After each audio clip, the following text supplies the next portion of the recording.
If this doesn't make you want to throw up, we're failures. It's the most annoying thing on two legs. What a bore fest. Who cares about the funny? Just bring me the porn. Aren't we dumb? Hee. Opie. Oh, do you want to play? Anthony. I will beat children about the head. Jim Norton. I'm dancing. I'm a naked whore. It's indescribable. I'm trying. It's like a rape that's covered by insurance. Some of the comments they make are uncalled for. Why are you crying? The virus finally hit him. Well, with Jimmy, you never know. It could be AIDS. No. Yes. It's the Opie and Anthony Show. The virus that spreads from town to town across the USA.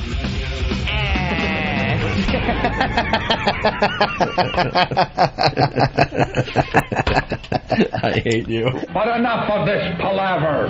Let's get the show on the road.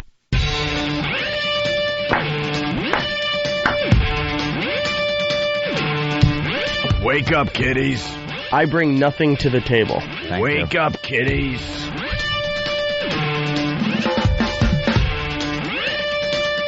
Good morning. Good morning. Good morning, Mr. Breakfast.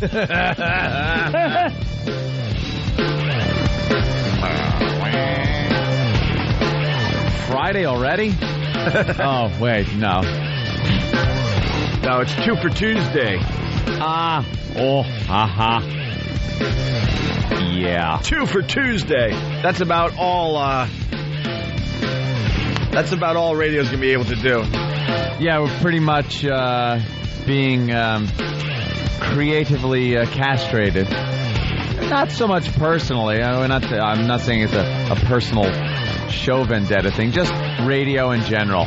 We're noticing we're like in the age of the kind of strangulation of creativity because of lawyers, legal issues.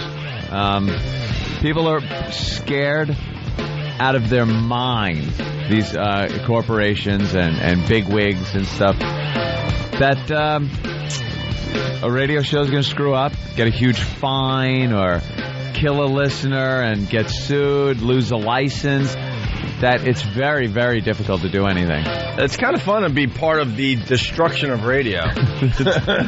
It's kind of fun. They're hinting that we kind of started it in the paper today. Yeah. With our Sex for Sam contest. Sorry. That started getting everyone a little nervous. Fast forward a mere, almost 5 years now. And we killed a listener. Well, we didn't. With a water drinking contest. Figuratively, we, the collective we of radio people. Speaking of we. Speaking of we. We.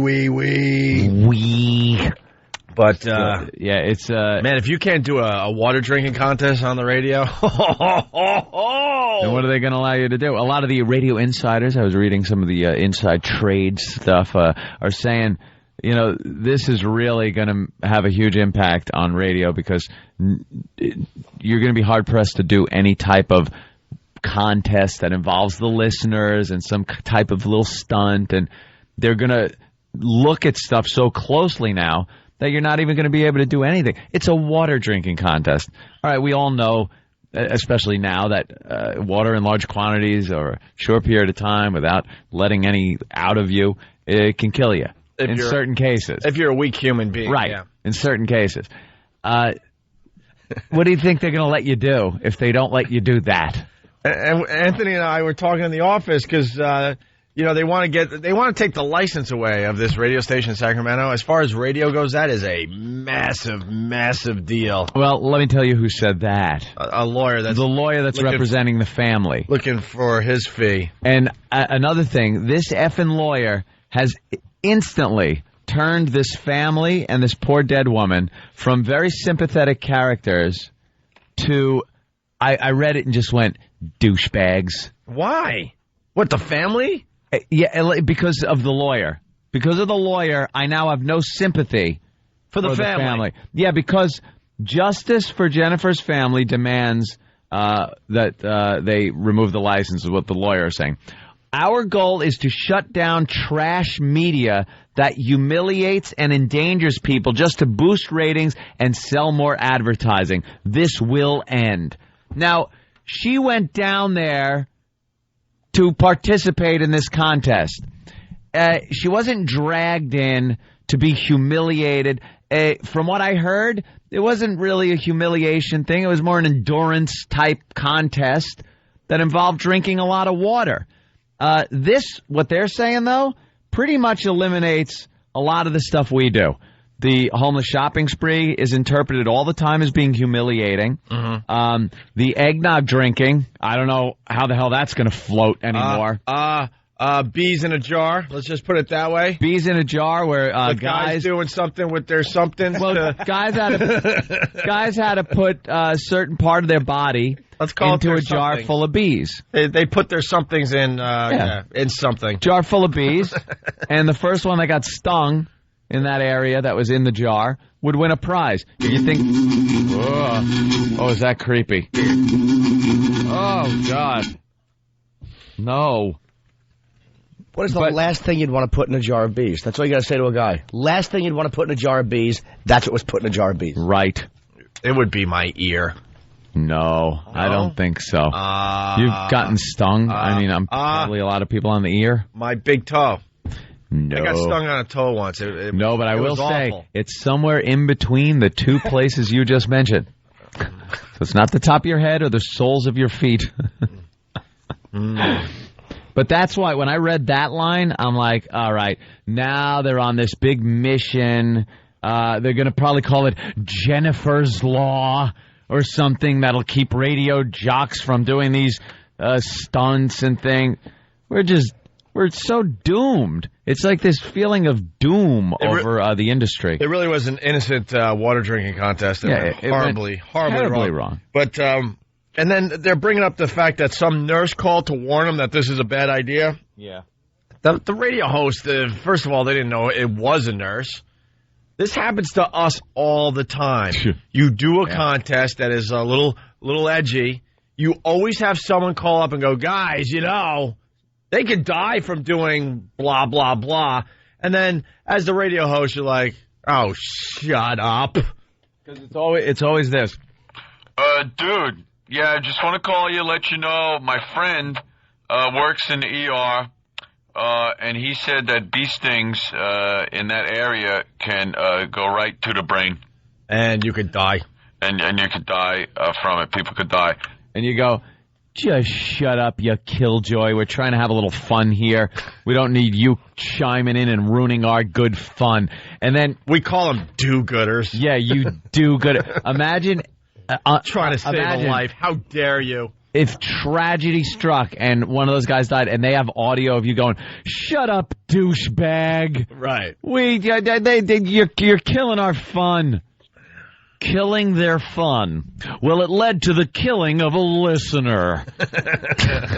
I go to Sacramento this weekend. I can't wait to tease this on the radio. I bet it's a completely different situation there. I bet they're very overly sensitive. Yeah. Could you not talk about the... Oh, really? Yeah. Oh, really? I will. So it's going to be an interesting time for radio. I think someone said on the instant feedback, we're heading toward dance marathons. We're going to go back to dance marathons. How long can they stay up? I bet you even to try to do a dance marathon on a radio show, there would be some kind of problem with the lawyers like, well, we'll do a dance marathon, but it can only last 10 hours. Because after 10 hours, we have learned that fatigue could set in. Yeah. And then they could fall down, and then they could hit their head. Brain aneurysm. And we need breaks taken every half hour. They must have 15-minute breaks where they are brought to cots that must be brought in. They must sleep. It's like, wait a minute. That's just called like napping and moving around a little bit.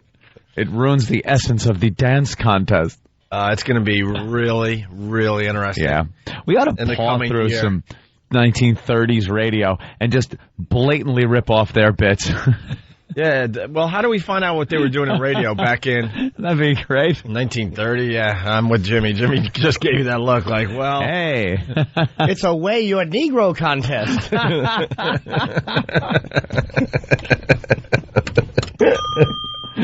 That's the 30s. Oh, yeah, sure.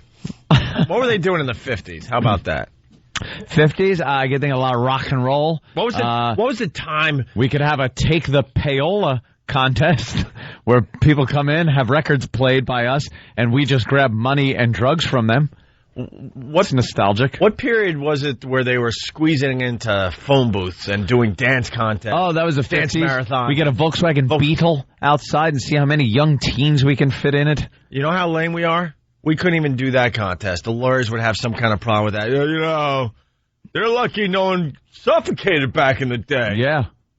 You can't do that. Hula hoop endurance contest. See how long people could do. Oh, wait a minute. No, lawyers just checked in. Yeah. Hula hoop is racist, and we can't do it because the Hawaiians do not like the hula hoop because it incorporates one of their words. Yeah. Racism also seems to be a big factor these days, too. Whereas it used to be the fun George Carlin 7 Dirty Words. Remember that? Mm-hmm. Now there's this certain gray area, and those now used to be a gray area, like a sexual innuendo and things like that was a gray area, but now it's like off limits completely, they say. Now race and being racially insensitive, the corporations have decided this too is dangerous territory. It's like, what? Why, you can't say certain words that are racially insensitive, and I'm like, well, who says that? Well, the FCC did kind of put it in their rules. I go, who's challenging this? That is an absolute freedom of speech issue. It has nothing to do with protecting the children, or I'm not even talking about using it in a context that's insightful or hateful or something like that. It's dark humor. It's fun. It's protected by the First Amendment under the same rules that protect parody and things like that. It's a First Amendment right. Yeah, but the fines and this and that. Blah, blah, blah, blah. So take it to court. Well, we have a couple of cases. Yeah, can you tell we talked to lawyers yesterday? Yeah, it was a big lawyer meeting yesterday. And, I think we took 1/2 of a baby step forward. Yeah, watch. Oral sex. Huh? Look at that. Look at that, Jimmy. You heard it. Look. No, but don't say anything else. Don't use it in Jimmy. Don't use it in any context. For the love of Christ. Don't say anything. Let's try this one. Faggot. Yeah! That get through, Al? It got through. Okay. Yeah, there you go. Can you put them together at a request? That probably got dumped. Yeah, we had a great time yesterday on the conference call. Because, we've been bitching about things we can't do on the show. So the solution was to talk to the lawyers. And then someone got mad at me because we didn't set up the meeting with the lawyers fast enough because we knew damn well what was going to happen when we talked to the lawyers. Baby steps. So we got nothing accomplished yesterday. Of course, Tom would run in here and say, no, we got some things accomplished. Barely. Baby steps. Tiny, tiny little baby steps. Aren't you kind of protected for saying certain things? Like the Klan is allowed to say things. Yeah, I know. The Klan is allowed to say things in public. They have a protection under the Constitution that they are allowed to say horrific things. I don't know when it came about that on the radio, people all of a sudden think they have this right to not be offended by what you're saying. And it is just the radio. It's just the radio. You people, you're under this grave misconception. You cannot complain because you're offended by something. There are rules on obscenity and indecency and all these things. And believe me, we pawed through enough legal documents to know what that is and what constitutes indecency and things like that. As far as offending somebody because they feel what you said hurt their feelings, was racially insensitive, that's legal. It's totally protected under the First Amendment. First, the one they deemed most important, number one on the list, And for some reason, the corporations, radio companies, and I'm not just talking about CBS or any ones that we're working for, it's all of them, have gotten so scared that they don't want to take the hit, let the FCC say, hey, you said the word nigger. We now have to fine you. And then go, no, we're going to court and fighting this under the First Amendment because it has nothing to do with indecency, obscenity. This is complete freedom of speech issue. Complete. But they won't do it. They're scared. Take it to court. In the end, they're scared. Because the FCC is just a bunch of appointed guys. They're not judges that have to rule based on case law. They're guys that go, you know something? Screw you. I don't care what you say. You know something? Hey, you're right. You're right. But you know something? I run this place, so go screw. Put it before a judge so a judge can rule and go, no, First Amendment says protected. And then you do your show. Do that, please. Too many people have been apologized to. Like, even on a much lower level comedy club, some fat customer gets offended and upset and walks out, and the manager goes, oh, very sorry, here's your money back. How about just go home if you don't leave? Maybe comedy clubs aren't for you. You don't have the right to not be offended. It's not a right in this country. People have the right to say things that will offend you. And you don't then have the right to take away their right to say it. You have the right to walk away. You have the right to rebut. You have the right to seek recourse in some way, shape, or form that's within the Constitution. You have the right to just turn off the radio show. Right. Turn off the TV. That's your right. Exactly. Tell others what you heard and didn't like, and maybe you could start something that way. For some reason, people have found this unwritten amendment to the Constitution that says, I have the right to not be offended by what you're saying. And sorry, it just ain't in there.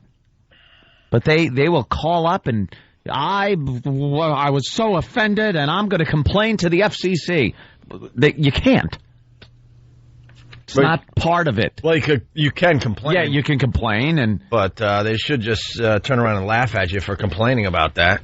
And they should enact something because we've also found out that like 99% of the complaints are delivered by 1% of a people's, by a group. It's religious groups. They don't even hear the shows. What they do is they send out letters and emails and say, please write to the FCC because of this. So it's not even like anyone heard it.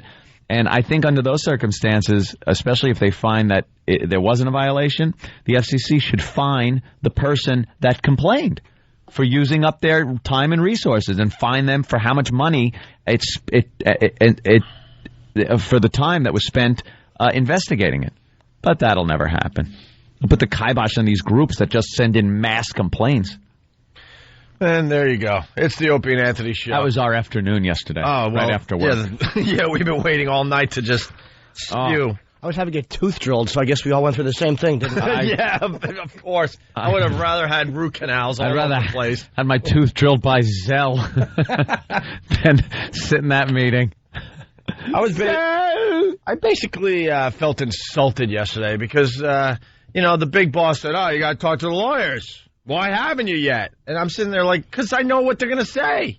And sure enough, we sat down in front of a cute little speaker phone, and they're telling us all the stuff we can't do. I'm like, we know that already. We're smarter than you think. I'm just glad we got our point out there, our side of it, and the ability to maybe let them know that we're not stupid, regardless of popular opinion. Right. Well, it's like, because we understand things like context and language and things like that. They'll cite complaints sometimes, this infuriates me. Well, there was a complaint at a station. They'll give the call letters in the show and stuff and go, and here's the transcript. And they'll read something that I wouldn't have dared say 10 years ago on the radio. And we got away with murder back then. But it's such a blatant violation of descriptive, graphic, sexual content that I would never dream of saying it. And if somebody said it, I would absolutely expect it to be dumped out of. Yeah. And they look at it like, so, you know, keep an eye, make sure you don't go anywhere near what this show did. It's like, go away. Yeah, I know. Don't ever pick up a loaded gun, right? Point it at your face, cock it back, and pull the trigger. Because injury will happen. You will sustain an injury and perhaps death. Can you say, because I remember we had the problems, can we say fiddlesticks? No, we're working on that one. Fiddlesticks. The stick Americans are very upset with it. They don't own fiddles. And Also known as the Ethiopians. Stick people. All right, wait. Well, we're gonna eat their fiddles, and it's very degrading. We've compromised. Come heck or high water. Well, look at this. All the Katrina victims very upset when you say high water. With all this crap around us, I guarantee we'll still entertain you today. I guarantee it. Even though it's getting harder and harder every day. What are you going to have to, like, give them back if they're not entertained? If it's a guarantee. We'll start with a little question as we go to break. I guess nothing. What do these objects have in common? All right. All right. It's a game. Oh, yeah. Hope it's not dangerous. Water in a coffin? An octopus. Uh-huh. An octopus. A gerbil. A gerbil. A cell phone. An octopus, a gerbil, and a cell phone. Pencil. Yes, Jimmy? No, I'm just thinking. Oh. Write them down. Write them down. There's going to be a quiz later. A Coke bottle. Coke bottle. An oven mitt. A cigar. Huh. A Mars bar. Tasty. A beer bottle. Mm-hmm. Mm-hmm. And a red snapper. What do those objects have in common? Now, by that last one, you do mean a type of fish. Look, there's the picture. All right, red indeed. Snapper. It's a red snapper. That helps. I thought you were summing everything up.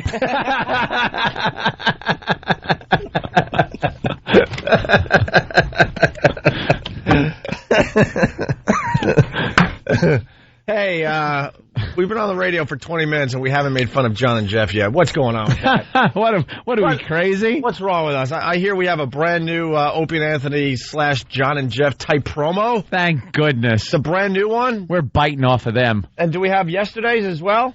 All right, we'll get into this stuff next. It's the Opie and Anthony Show. Hear what everyone else is talking about. O&A Uncut and Live, continuing the show on XM Satellite Radio starting at 9 a.m. Eastern. Visit xmradio.com to subscribe.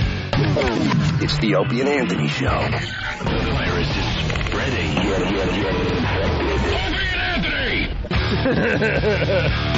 Hey, we're back with the Opie and Anthony Show. The O&A virus spreading across America. I don't know what's happening in your city today, but here in New York, it's kind of ridiculous. It really is. Why don't you tell everyone what's going on with the Brooklyn Bridge today, Anthony? Well, the lanes are open, but during the afternoon rush hour, now if you've ever been to New York City, the rush hour is a disaster. It starts at 2 p.m. Yeah, like 2 and lasts until about 10, 11 o'clock at night. It is really a bitch. And what they're doing is filming a new Will Smith movie. And they're having right on side and underneath the Brooklyn Bridge, Black Hawk helicopters, warships, Humvees, and some type of pyrotechnics and whatnot, and Will Smith. And this is going to be filmed. When do you think? Maybe early in the morning hours, like 2 in the morning, sometime when there's not many people on the road. From 4 p.m. till 10 p.m. And they don't think this is going to be a problem. They are filming a movie. They don't think this is going to be a problem. With what looks to be a war going on. Yeah. Next to the Brooklyn Bridge. Right. And this is not going to tie up traffic. They said, all lanes of the Brooklyn Bridge will remain open, so don't worry. When a cop pulls someone over, you cannot move. People stop to rubberneck and gawk. Screw that. When you see a warship firing on a helicopter, right, perhaps you'll pull over and take a gander. I think you're going to want to rubberneck a little bit. Yeah, there could be a little rubbernecking. If you rubberneck because some dude is changing their tire on the LIE, I think the rubbernecking is going to be a little bad today. Yeah. And then how many of these are they going to get? 911, hello? There's explosions and helicopters by the bridge.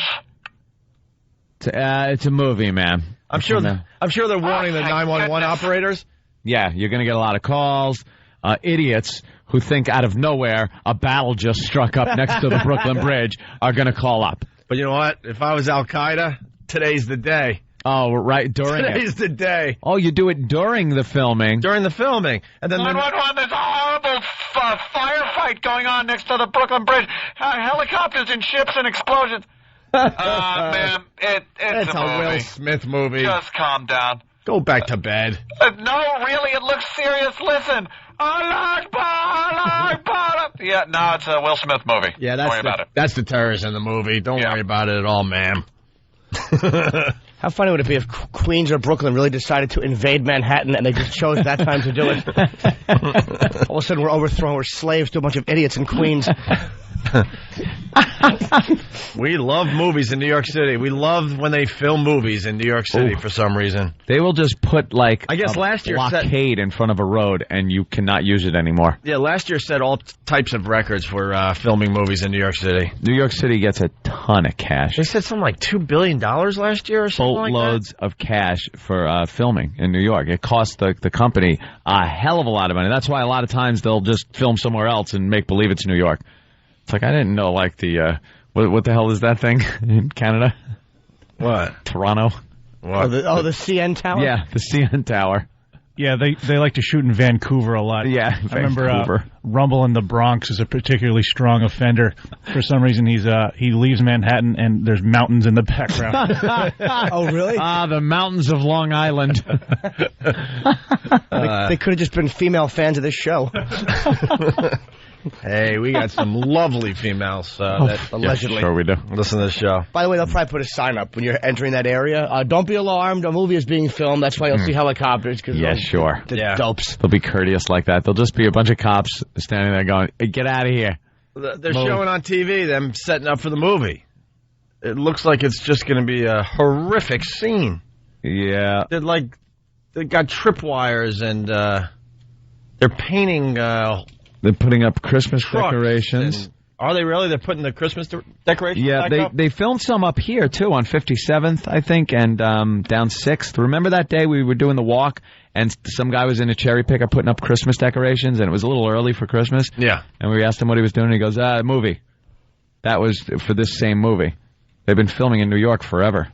I think I just saw them making also a fake newspaper that said evacuation on it. Just imagine if that starts getting blown around by accident. Yeah, right. Excuse me. You know what? I was in Washington Square Park going to the cellar one night, and it's funny, it's a Will Smith movie. It's the same one. They were doing some kind of a thing where it was like it was dark, and it was like a big giant blackout, almost a curtain in front of the part of the park, and lights set up. It was a giant production going on, and that was the same movie. It's a post-apocalyptic. It kind of sounds cool. Little post-apocalyptic thing going on. And he's, running. And apparently, there's a little car in there that I'm familiar with. He drives around a little Shelby. Oh, really? Yeah, at one point in the movie. That's Anthony's car. There you go. Hey, John and Jeff, can't get enough of these guys. Who can? Everybody? Huh? Oh, they just stink.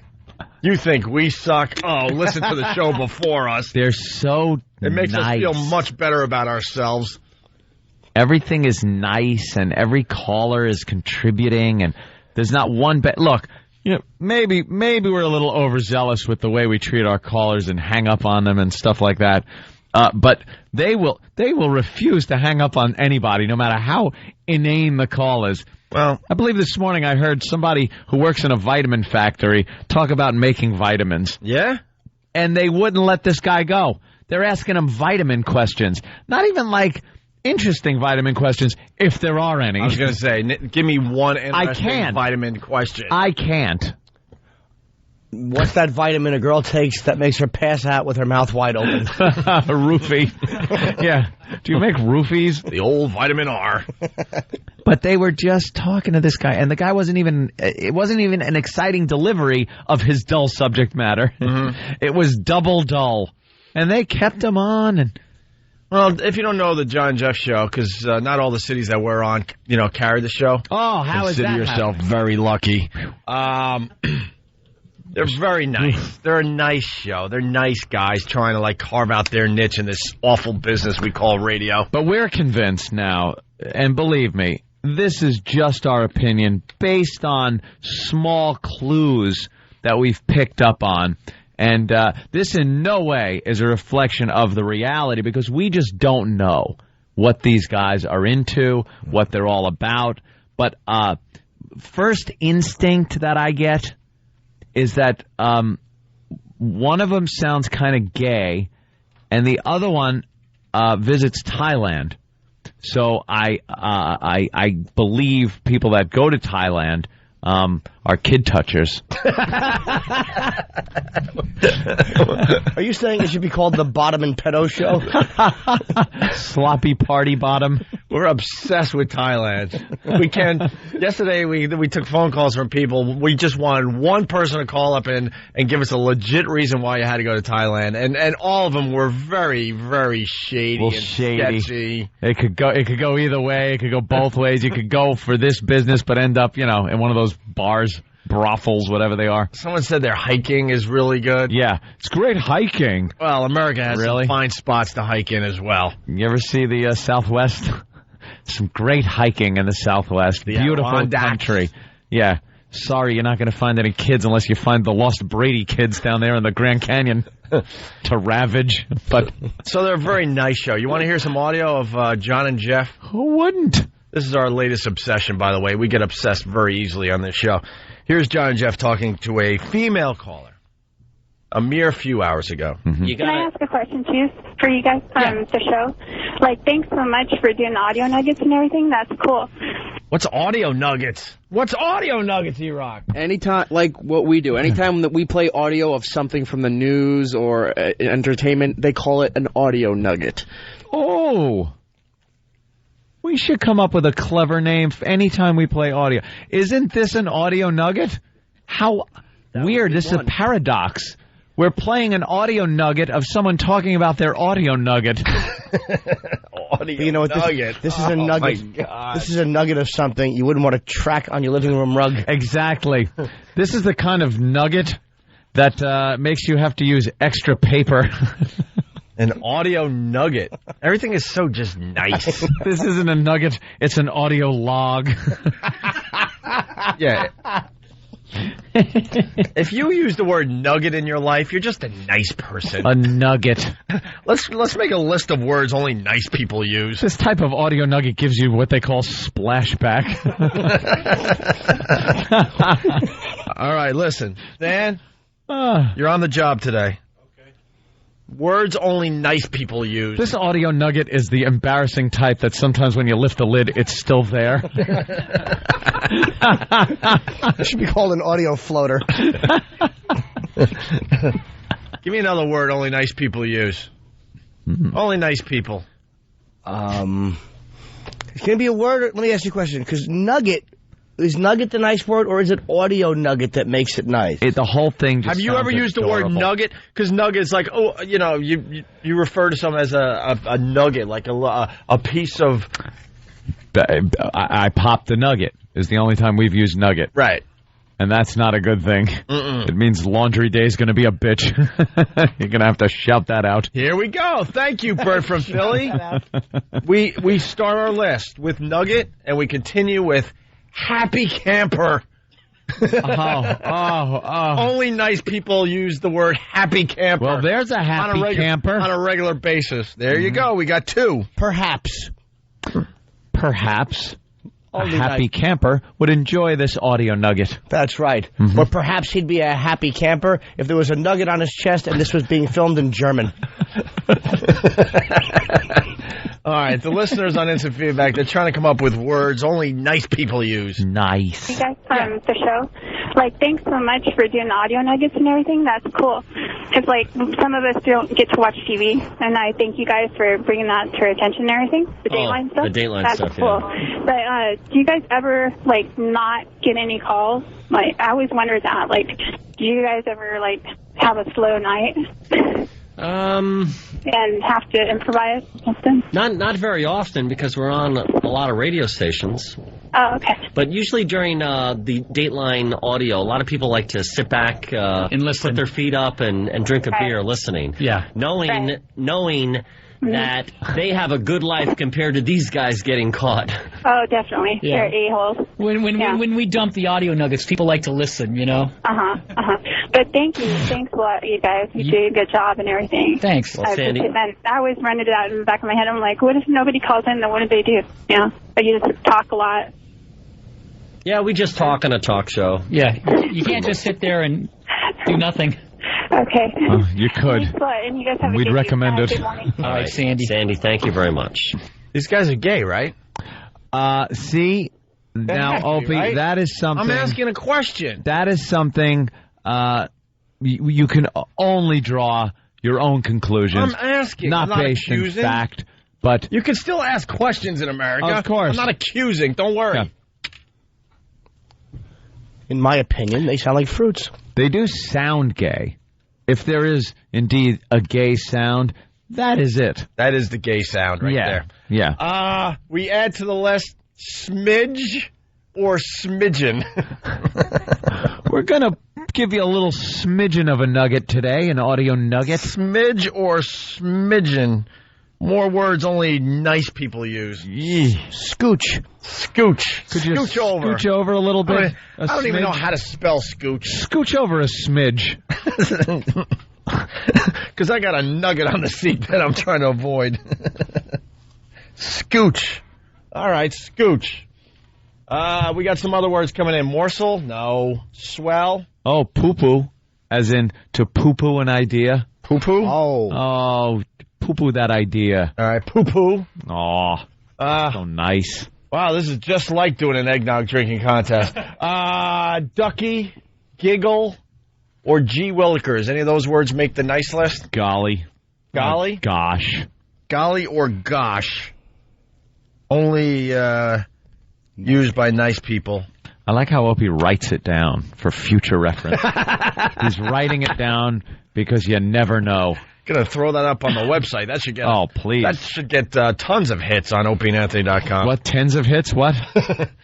All right. Do we have a John and Jeff promo as a reference point there? Please. Because we're making our own John and Jeff type promos. Yeah. They got their own style as far as their promos go. And we're kind of biting the style. But we change it up a little bit. That's right. Here's an example of a John and Jeff promo. The John and Jeff Show. We're two guys who think women who keep their maiden names in marriage are high maintenance. We're two guys who think there should be a law requiring prenuptial agreements before getting married. We're two guys who think if you're old enough to serve your country, you're old enough to be served a beer. The John and Jeff Show. The John and Jeff Show. That old gag. Yeah. Wow. Hey. Really going out on a limb. If I can fight for my country, I should be able to. Yeah, we know. All right, shut up. We know. It's kind of hack, to be honest with you.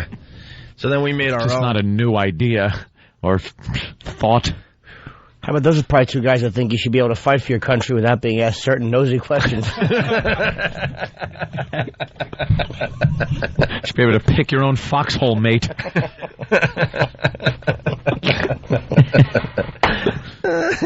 So we made a Opie and Anthony promo in the style of John and Jeff. This was the one yesterday, and then we're going to debut a brand new one right after it.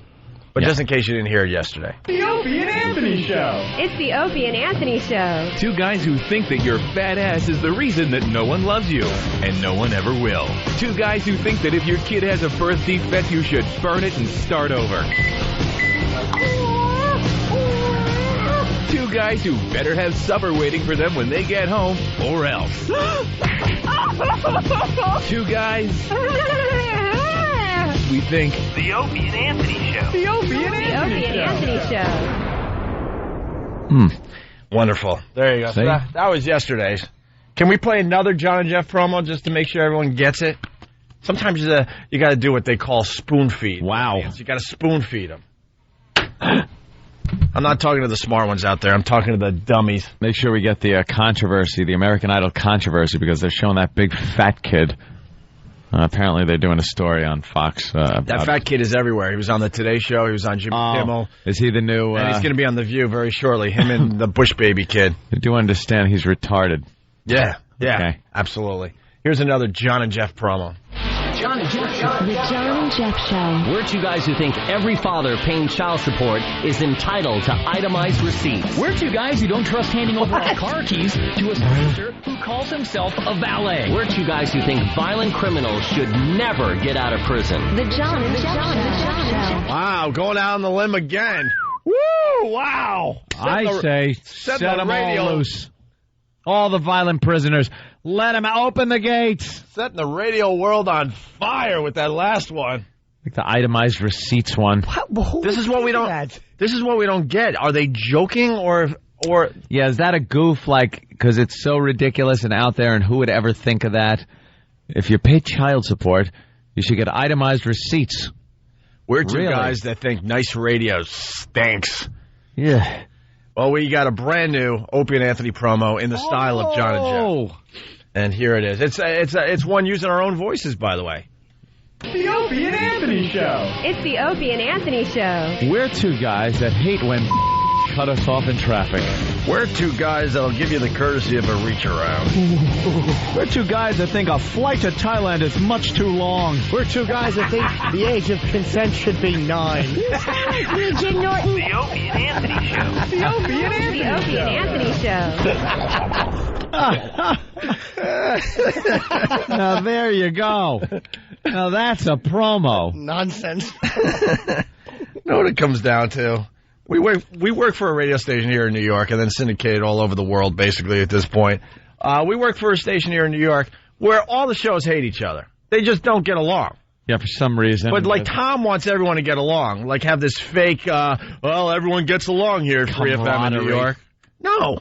We don't like any of the other shows. It just for some, I don't know why. There may be one show we like. How about that? Let the listeners try to figure it out. Oh, that's good. You're like, it's like the firing You know squad. what? But then they're going to go for the obvious choice. All right, how about 2? We like 2 of the shows. But Tom's like, when anything starts bubbling, want everyone to get along. The reality is, there's a bunch of egos in the same radio station, and then pretty much everyone hates each other. But that's okay. People still listen to more than one show here. Yeah, you don't have to be one big happy family. No, it's not based on reality. No. In the radio world, you basically hate every other show. That's what it comes down to. Why is that? You might like 1 or 2 out there, but the rest you like, you wish they would go away. All right. There you go. There's our John and Jeff segment for today. We can't get enough of these guys. Save that promo. What's wrong? Maybe when we come back, I have a question. If someone in Chicago could explain what is going on with this Chicago Bear who might not be able to go to the Super Bowl. Is he a gangbanger? What is this guy? Yeah, someone from WCKG give us a call. It's a big story. They're going to make some exception. Yeah. They're going to figure something out. Really? Absolutely. You watch. What's he been up to? No good? Yeah, we'll get into that story next. We got to talk about... well, it's a quickie, but video game guards, that was really yeah, funny. well, video gaming, yeah. And today is the day we play My Baby is Black. You better get to it. What? You better get to it. Because people are livid. Livid. And I want you to finally answer the question. What? And I'm going to even let you think about it during the break. Mull it over. Because at XM, you were like wishy-washy. Is that a cool word? Was I wishy-washy? Very wishy-washy. I'm going to ask you again. Chubsy. You have no choice. You have to elect a president that's either black or female. You have to vote. I'm incapable of making that decision. I just want an answer. You didn't give me the answer yesterday. I want an answer today from you, Anthony Cumia. You have no choice. You have to. They execute you if you don't vote. How's that sound? I'm executed. I can't make that decision. You have to pick one. Who would it be? A female president or a black president? I'm just thinking based on for the best for the country. You want my personal thing or what I think would be best for the country? It's very different. Well, think it over, and then you let me know. Personally, I'd rather move to Canada. Oh, my but, God. On the country as a whole, what would be better, I cannot even make a decision. But you have to. And you got to give me an answer after the break, please. All right, I'll try. America would vote for a black president over a female president, but it's really close. I don't see that. It's really close. I don't see... The stats I saw, 62% of Americans would vote for a black president. 60% of America would vote for a female president. I see it as a tie if they ever ran against each other for president. You know, they're both on the same side, so only one is going to actually get to run for president. But if they were running against each other for president, I see only 2 votes being cast on that day by them. That's about it. All right, how about a little twist? Do you vote for Obama or do you vote for Hillary Clinton with Bill Clinton as vice president? All right. Now you've thrown in that tasty tidbit. Ooh. We'll get into that next and some other things. It's the Opie and Anthony Show. It's the Opie and Anthony Show. It's the Opie and Anthony Show. We're building a list this morning of words only said by nice people. Some dude from his cell phone. Only nice people say, yes, sirree, Bob. Yes, sirree, Bob. You betcha. Potsy from Brooklyn. How about swell? Swell. These are like old words. They're mistaking nice words for ancient terminology. What about Lon from Georgia? How about you go, girl? Their words are phrases, obviously. Oh, that's kind of... Bill from Waterford. Nice word, nice people use. Oh, fudge. Instead of oh... Yeah. And we go to the phones. 1-866-313-FREE. Let's say hi to Charlie. Charlie, what's up? Morning, fellas. What's up, Charlie? Got one for your list, Dope. Okay. African American.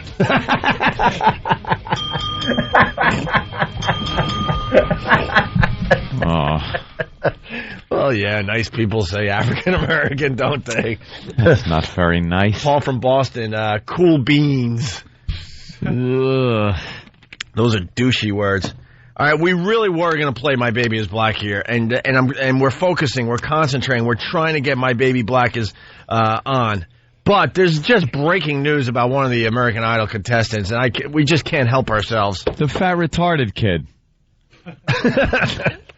Well, he's friends with Bush Baby. Bush Baby. Yeah, they kind of did one of those things where they made him look like they were pals. Well, they palled around. Because they palled around. I guess you got to wait like 18 hours just to finally get in front of some type of judge. Yeah. So I guess like gay people have what they call gaydar. They could detect each other and hook up. They have like a retard radar where they kind of hook up at these things. And they did a whole little segment on them. And there was one, and he was small. He looked like the Bush Baby, like Simon called him. He had big eyes. He was kind of hairy, just a wreck. And then he buddied up with this fat kid. He looks like he should have been in the woods in Lord of the Rings. Yeah, he was like really like a kind of a golem creature with hair, hobbit-like thing. Something that had something to do with Lord of the Rings. And then they had this fat kid. Fat. His waist was 60. It was giant, and he really did not seem right. I was watching the show and just went like, oh, no. What are they doing? He's not right, this kid. Has this bad lisp and everything, and he sang, and it was awful. And they were nice to him, though. You know, they didn't completely trash him right to his face, which I think saved the show. But he's making the rounds. Apparently he's a big celebrity now. You ready for the breaking news? Breaking news. The Special Olympics standing up for American Idol after a person with disabilities auditioned for the show. Land that I love, stand beside her and guide. You know, it wasn't that bad. It really wasn't. He tried so hard to. She's basically saying, wow, a retard could sing. Hey, look at that. Wow, for a waterhead. Why couldn't she just say retarded person? That's not insulting. Why'd you have to say a person with disability? That could be, like, did he have no legs? Retarded is not it's like Oriental used to be acceptable, and then Asian. Now it's like black and African American. Retarded is not used anymore. But you don't use it. A person with disabilities could be like that could be any disability. That could be a guy in a wheelchair that got paralyzed.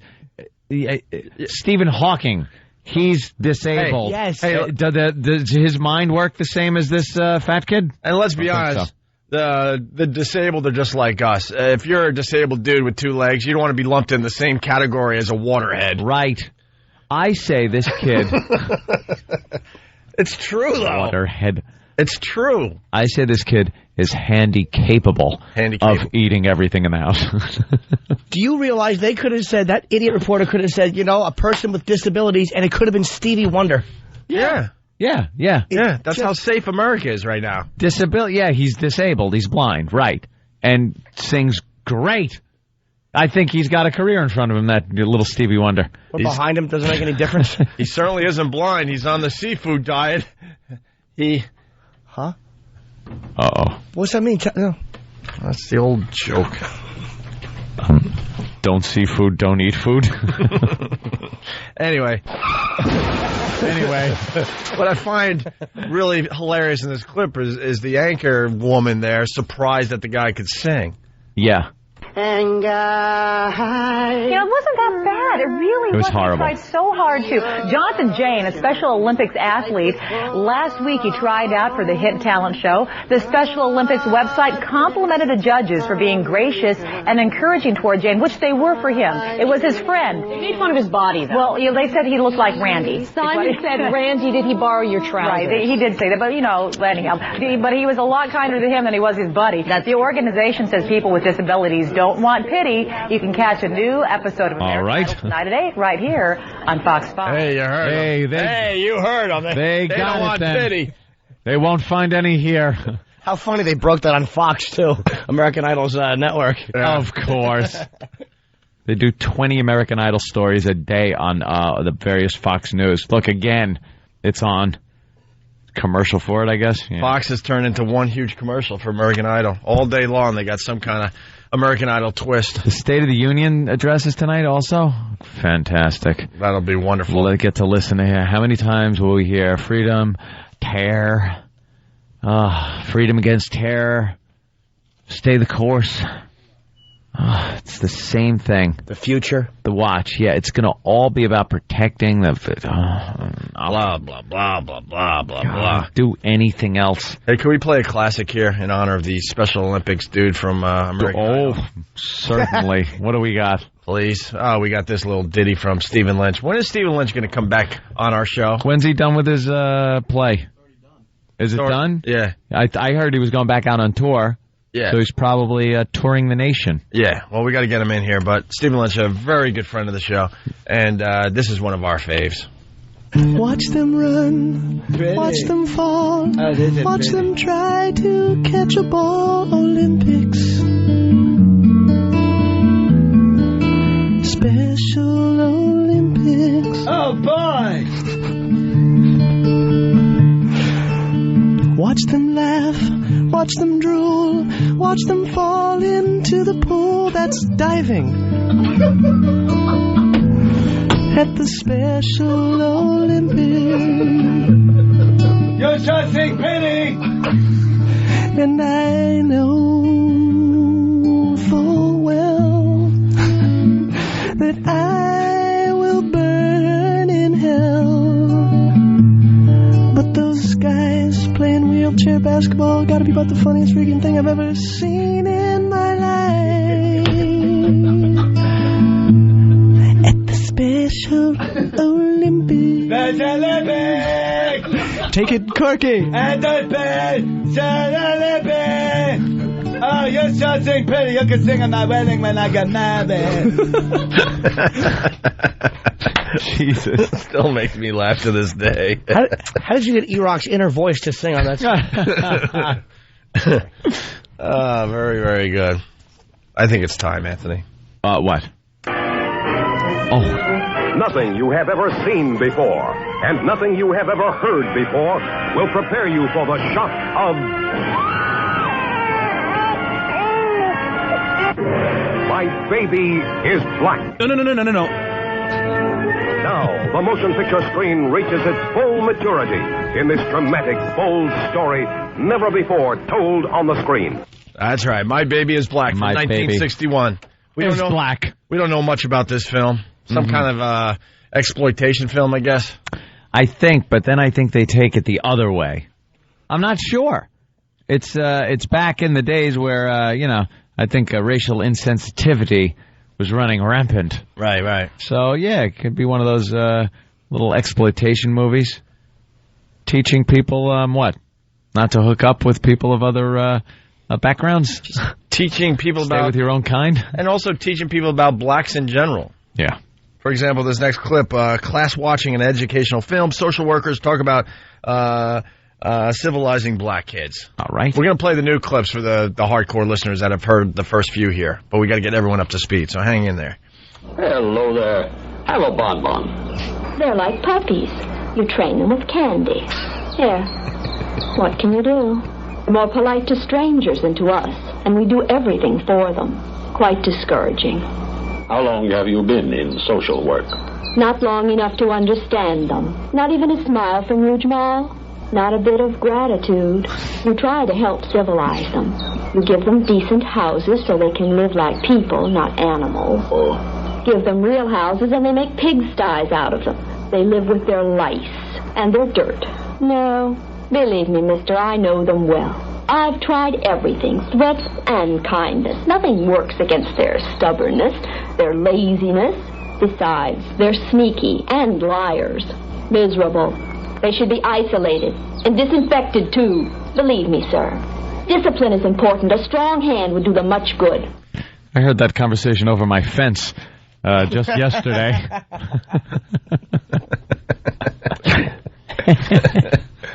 Yeah, wow. You have to disinfect them. You give them houses.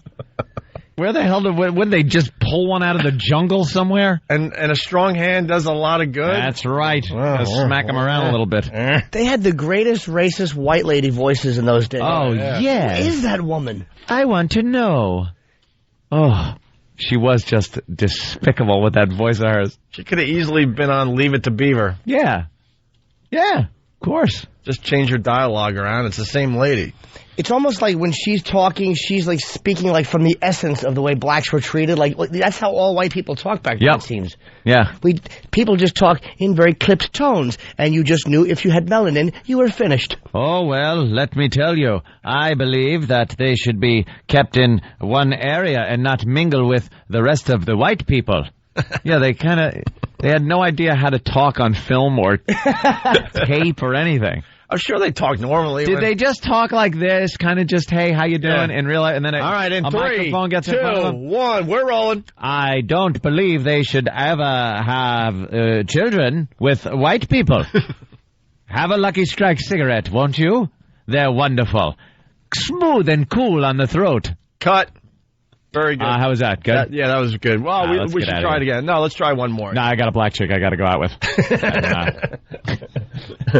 All right, next clip. Professor discusses film during Talk About Color lecture. Talk about color. Unfortunate. But that's the way most people think today. Sounds like Plan 9 from outer space. The Negro. Oh, yeah, this is the Negro. I forgot about this. The Negro. African. So I guess they were playing that film that you heard with the lady doing the weird voice, and then the professor comes on to discuss what they just saw. How ridiculous it is. I think they were trying to get a little racial sensitivity here, so the professor explained how ridiculous this was. This woman has maybe a couple of issues that need to be addressed. You know what? It's that old gag, though. Get the professor to show how ridiculous it is. Yeah. So you could actually show this exploitation to people. Yeah. It's kind of like the modern day talk show, like Maury. It's like, it's still a freak show, but you get the expert on and to make it all good and legit. Right. Unfortunate. But that's the way most people think today. For them, the African, the Negro, can never be anything but inferior. It is useless to tell these people otherwise. Is this the philosophy lecture? No, it's a talk about color. We have just seen a... No, it's a talk about colored. Wow. I need Negro. Negro. For my instant replay. That's the African. The Negro. To talk about color. We have just seen a story on the Arab, who is a white man. Comprehend me. Practically speaking, we could equally well have used any racial minority as victims. The yellow race, for example. The yellow peril. Unfortunately, racism is a leper, gaining more ground every day, and as such, should be dealt with seriously and intelligently. Is any one race on Earth superior? This guy is really full of doom and gloom. He really is. It's growing. It's a leper. Growing every day. Oof. He's a creep. What a ghoul. How about putting a positive spin on it, fella? Yeah. Times they are a-changing. Jesus. This is the 60s, man. Chill out. Come on. Some good things are about to happen. What a killjoy. No kidding. The yellow peril. Probably goes home and talks to his kids like that about their homework. And it's like holding a 20-year grudge. The yellow peril. The yellow peril. The Asians. The Japs. And he likes the Arabs. Yeah. They're white people. Are they? Yeah, wait a few years there, Pally. Wait till you see what they turn into. The new Negroes. Negro. The Arab. The new Negro. A savage who will strap dynamite to his body and blow up innocent people. We have time for one more before the break here? Oh, if we only do one, we'll never get back to it. No, I promise. We have to do it today. The yellow peril. They put MSG in your food, and you wind up sitting so long, you get up, there's that ring on the back of your legs. Oh,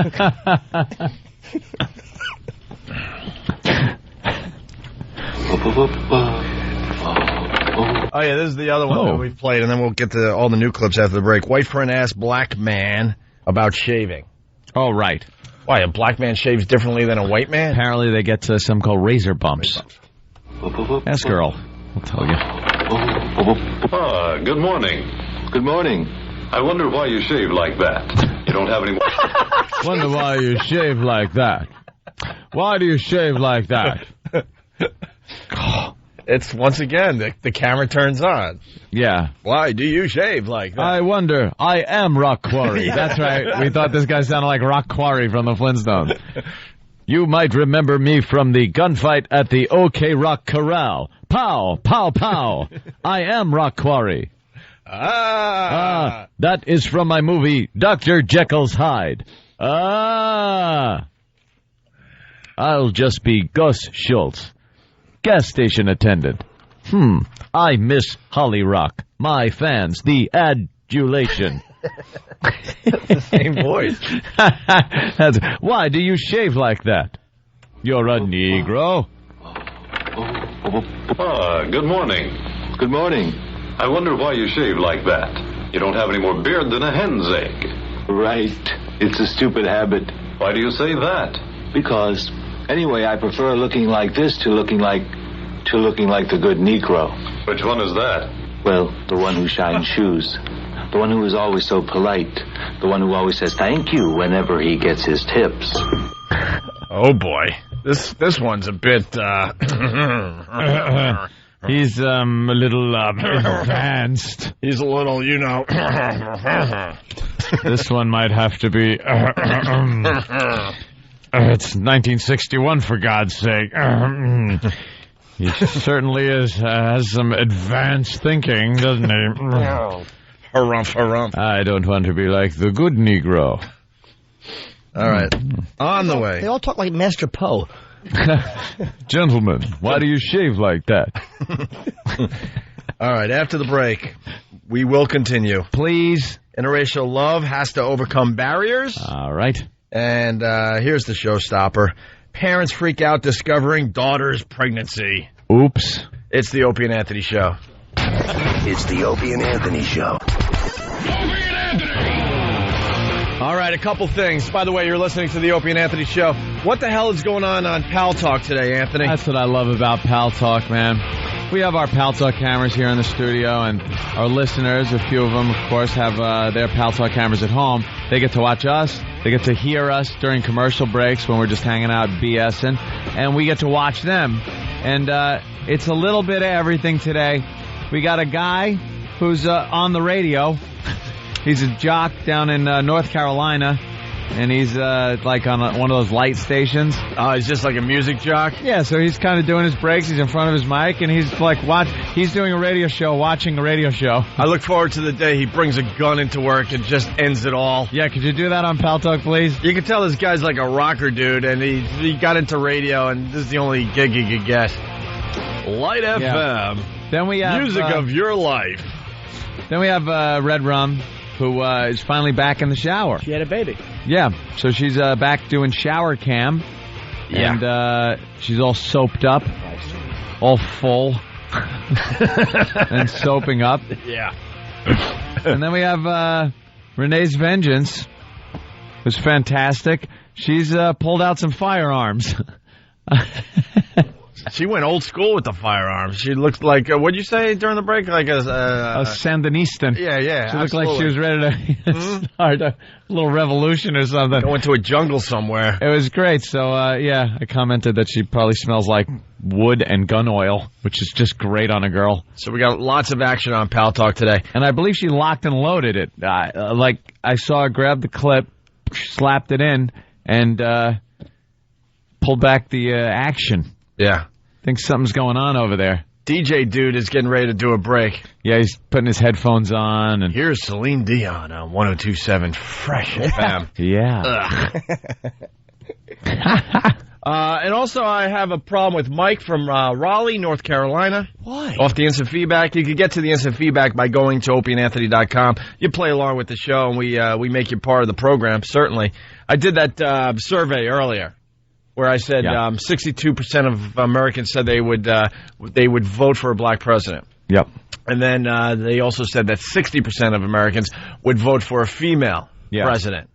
And as soon as we went to break, of course, Club Soda Kenny comes running over and goes, but that's 122%. They weren't pitting them against each other. That's 122%. Your math is wrong. There was some overlap. Kenny couldn't wait to start talking as soon as the mics were off.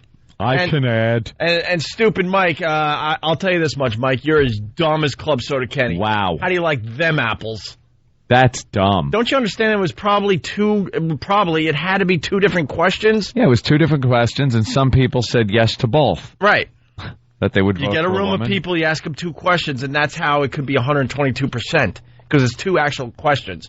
So basically, if 62% of Americans said they would vote for a black president, guess what? That means 38% of the people in the room said they would not vote for a black president. And then it was question 2. Yeah. That's how that works, Mike. Good old Mike. Told him. Let's get back to My Baby is Black. Yeah, right back into it. Where did we leave the folks at? We left off with the shaving. Okay. And the black guy wanted to shave. Well, he didn't want to look like a shoe shine black. Yeah. He wanted to look like a businessman black. Upwardly mobile. And he understands that people make opinions real fast just because of the color of his skin, so he figured he could help that along a little bit if he kept clean shaven at all times. He didn't want an Uncle Remus beard. Right. Well, I can't wait to hear the rest. Interracial love has to overcome barriers. That's what I want to hear. From 1961, this is My Baby is Black. Do you still love me? I love you very much, Francis. But we must consider the facts. We must not forget that wherever we may go, people will stare and point their fingers at you. Perhaps your good friends will desert you, and they may also... Perhaps. She's got to be the white one, right? Yeah, she's the white woman. She's got to be the white one. Yeah. Oh, boy. Is that a black boyfriend talking? Trouble brewing. It might be. What? He's not like shucking and jiving or nothing. Who's that talking to? Is that her black boyfriend or is that her father? I'm assuming the guy's black, she's white. He's saying that your friends may leave you. Yeah. Eric saw it. Eric? Mike? Yes, white girlfriend, black boyfriend. Okay, he's talking to her. And that's the black guy talking to her? Yeah. Okay. Yeah, just telling her what to expect. What to expect. It's going to be a treat. All right. Do you still love me? I love you very much, Francis. But we must consider the facts. We must not forget that wherever we may go, people will stare and point their fingers at you. Perhaps your good friends will desert you, and they may also smirk and hide behind their masks when they see you coming. I don't want to think of that. Only our love. I love you very much. But I must not forget it. It is my responsibility. If you love me, as you are constantly telling me, you must think of it. How it will affect your future and your whole life. You must conquer your parents and many other prejudices and my skin. And catch the thrilling sequel, My Daughter is a Lover. In movies soon. See this ravage a white girl. In Technicolored.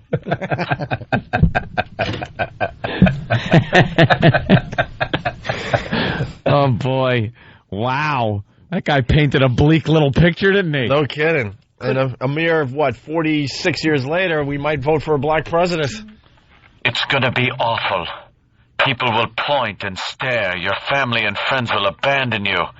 It's going to be horrible. They'll turn their backs on you. But you're gonna get some of the biggest you've ever gotten in your life. Oh, it's not much of a sacrifice. I love you. Do ya? Could anybody act back then? Yes. No. It's like an awful soap opera. Isn't it just horrid? Thank God for Brando, or they don't still be talking like this. Like that.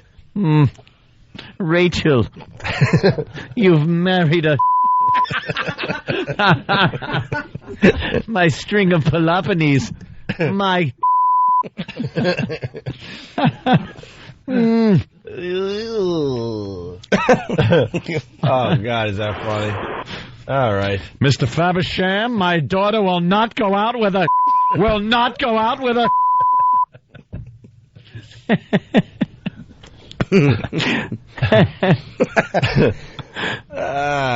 No, this is an audio of All the Way May. Ah, Rick in Canada. Opie's a great aunt, All the Way May. All right. Enough about All the Way May. No, there's never enough. Never. Here we go. Well, this fine couple, they go on a date to a jazz club.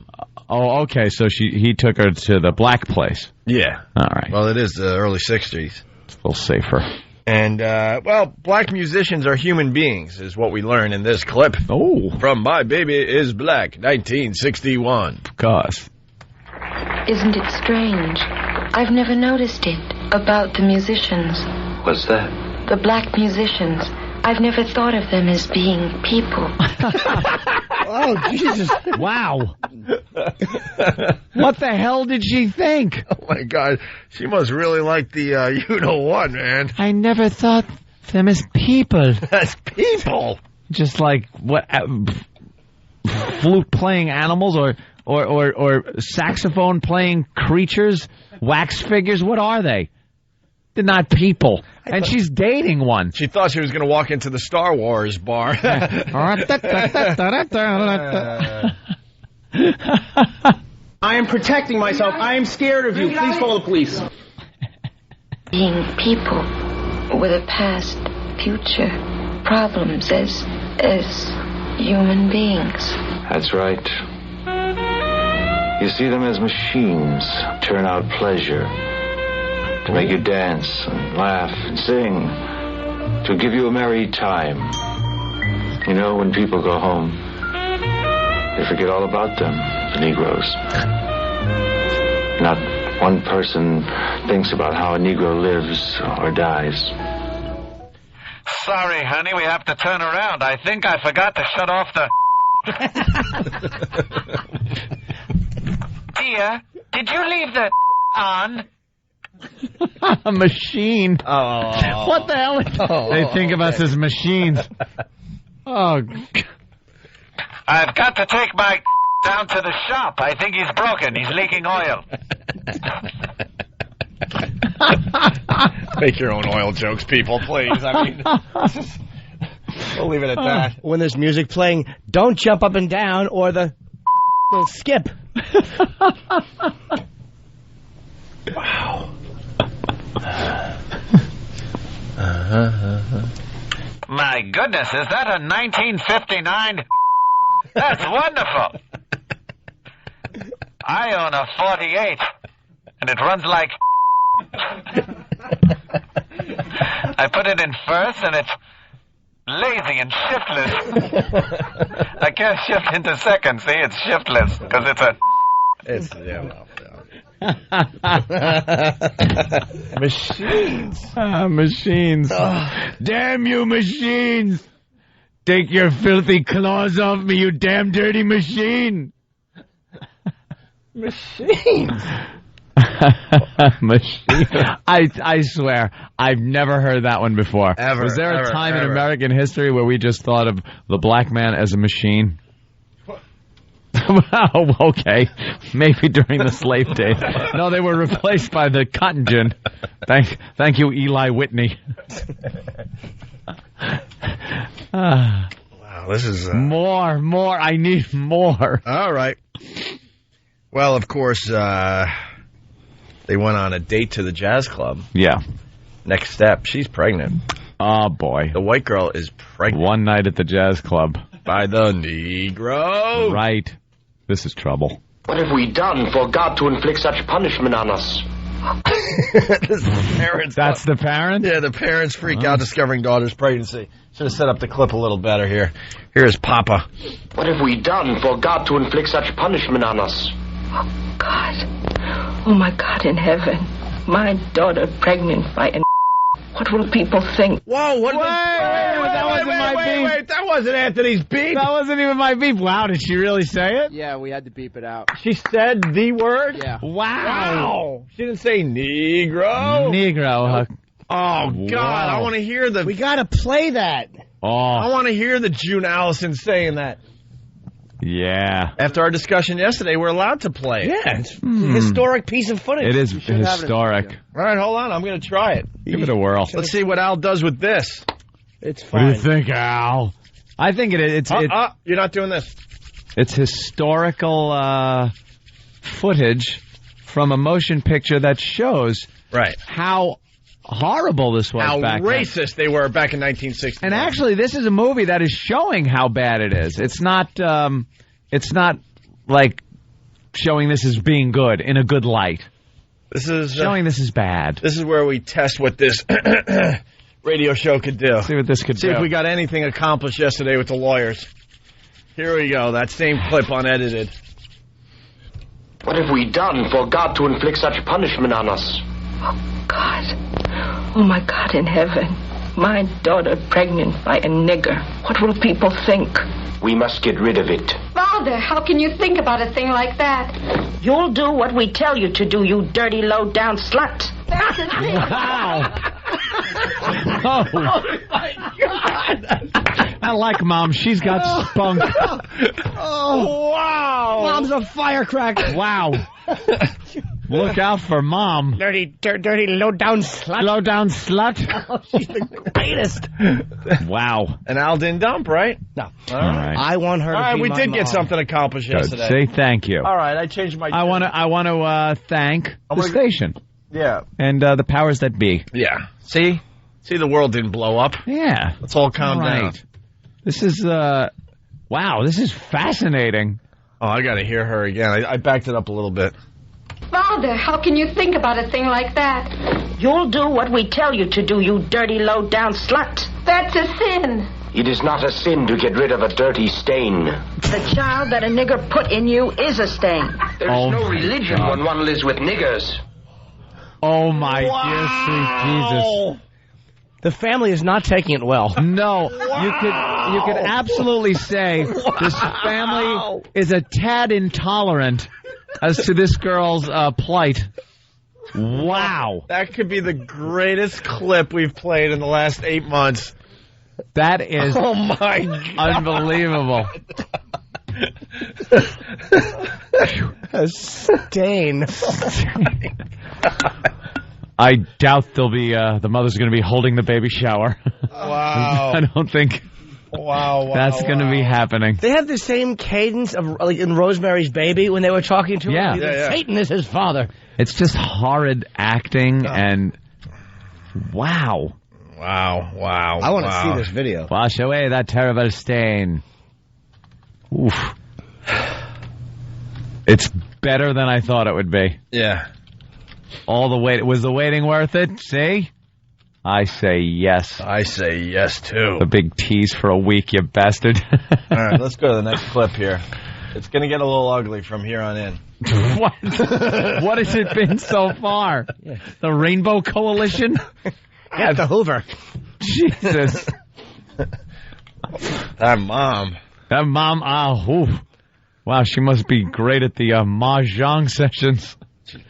Let me tell you a little bit about my daughter, the slut. The dirty, low-down slut.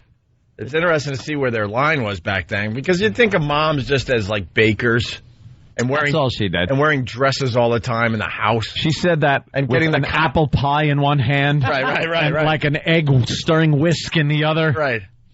A black eye from what she said to her husband the day before. All we know is they had to wear dresses, bake a lot, and get the cocktail ready for their man when he got home from work.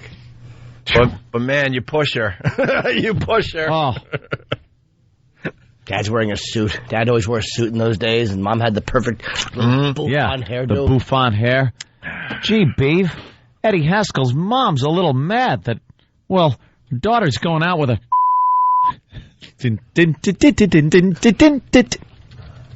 That's what I pictured, just June Cleaver. Yeah, absolutely. Do we have time for the next clip, or should we take a break here? Oh, boy. We're going to have to break? Yeah, we're running a little late. All right. We really are running a little late. Let's say hi to John in Queens. John, running what's a up? little late, just like the... John, what's up? Is your Negro running? Oh, you better go catch it. It's a refrigerator joke, you idiot. You know, they're not machines. They play jazz. And jazz music makes you pregnant. Remember, stay away from the clarinet. It's music. Big, long, and black. It's the music of the devil. All right, Dave in Texas. Oh, boy. Nothing good could come out of Texas. No. As we discussed this. Oh, no. I think the parents are being too liberal. Want to say hi to Dallas this morning. What's up, Dallas? All right, Dave. What's up, boys? Why the welcome with open arms from the mother. What do you got? Nigga running, that's hilarious. Hey, I'm married to a white woman. I've been married to her for 5 years. Yeah. And I notice every time I come around the corner, I'll come home early from work, and she'll jump like just somebody broke into an apartment. Phil, and you're married? You're married 5 years? And her mom is staying with us this week, and she does the exact same thing. Are you immune to mace? Just built up an immunity, gets it sprayed in his face every night. You know what you ought to do? You ought to whistle when you walk in the door so they kind of hear it and they're prepared. Maybe it's just a shock of seeing a person. Or do you come around like hands first? Yeah, that's hilarious, you racist. No. Hey, I love you, boys. Hey, Dave, what about her parents? They're cool with you or what?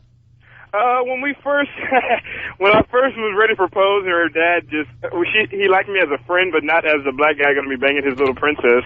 Oh, yeah. So he had to talk with me. He's a real country redneck from Albuquerque. I hope she's not listening this morning. So he sat me down and he said, I go to Denny's and I see the white man with his white family and the black people with their black family. It's nice, that's how it ought to be, Wow. So nice little sit down. All the wedding photos are cropped. It's just her. Just a black hand on her waist. What happened? Who is that? You are a genius. Did they lay down the law to you? Oh, yeah. Her mom said, Sammy is a little bit prejudiced. Oh, sweet Jesus, don't be listening. Sammy is a little bit prejudiced, so he is not going to be happy with this. And I was just like, oh, that's fantastic. Oh, that's wonderful. How about your parents, dude? How are your parents about it? Oh, no, they're cool. My dad is a racist, but he's schizo, He's kind of schizo with it. Is he old school black racist where like Yeah, he was in the era when him and my mom were pregnant and they were denied the end just like Jesus was, and they're like, no, you can't sleep here, find somewhere else, you little nigger. Wow. So he'll say racist things to me and I'm just kind of holding my tongue because of course he's my dad, so it's all good. All right, Dave, thank you. So guess who's coming to dinner with Poitier and Yeah, right. That was a good movie. A little campy, but it was very good. I saw that recently, yeah. It was like, because it all kind of works out in the end, or something like that. But there was some real tense moments where it was like, oh, this father just can't stand him. You want to talk about embarrassing? He uses Sidney Poitier. His father was a mailman, and he uses this speech on him. And I got drunk one time, and I gave the same speech to my dad, but I tried to force the conversation in the same. Oh, Jimmy, don't tell us stuff like that. You got a line or two you can tell us on the speech? The father said to the son, "You owe me," and Poitier yells, "No, you brought me into this world. I don't care if you carried that bag 40,000 miles. You did what you were supposed to do because you owed me." It was something along those lines. I haven't seen it in a long time. And your dad? Yeah, but I made it go in that direction because I was drunk. So you forced the conversation like just so you could use it. They were just ignoring me because I was drunk and arguing with them, and they were watching television like, just shut up, little man, and I made it go that way. Oh, I did that with my dad about schoolwork. I wasn't doing my schoolwork, and I forced him into me saying stuff like, "You can't stay down with 3 barrels in them, not with 3," like completely out of context. All right, here's Mike in Jersey. Mike, what's up? Guys, this is the single greatest moment in radio history right here. This is just a testament to the limitless power of the Opie and Anthony show. Yeah, it's history at its best. It is, and you know what? I'm a changed man having listened to this because now I know how to really look at these people, these stains upon the world. Oh, that was unbelievable. All right, thank you, Mike. Let's go to Lisa in the Bronx. Lisa, what's up? I really do realize how far things have come, man. Wow. Hey, Lisa. I just want to say you made my traffic experience so much better. I was sitting in traffic, laughing my ass off. All right. Laughing. All Love right. you guys. Thanks, Lisa. Bye, Lisa. Thank you, Lisa. We got a few more clips from My Baby Is Black after the break. We'll finish strong. So we leave it here. The parents giving the daughter a good talking to. Good lashing. A good lashing. We got 3 or 4 more clips to get to after the break. This is the Opie and Anthony Show. Hear what everyone else is talking about. O&A Uncut and Live, continuing the show on XM Satellite Radio starting at 9 a.m. Eastern. Visit xmradio.com to subscribe. It's the Opie and Anthony Show.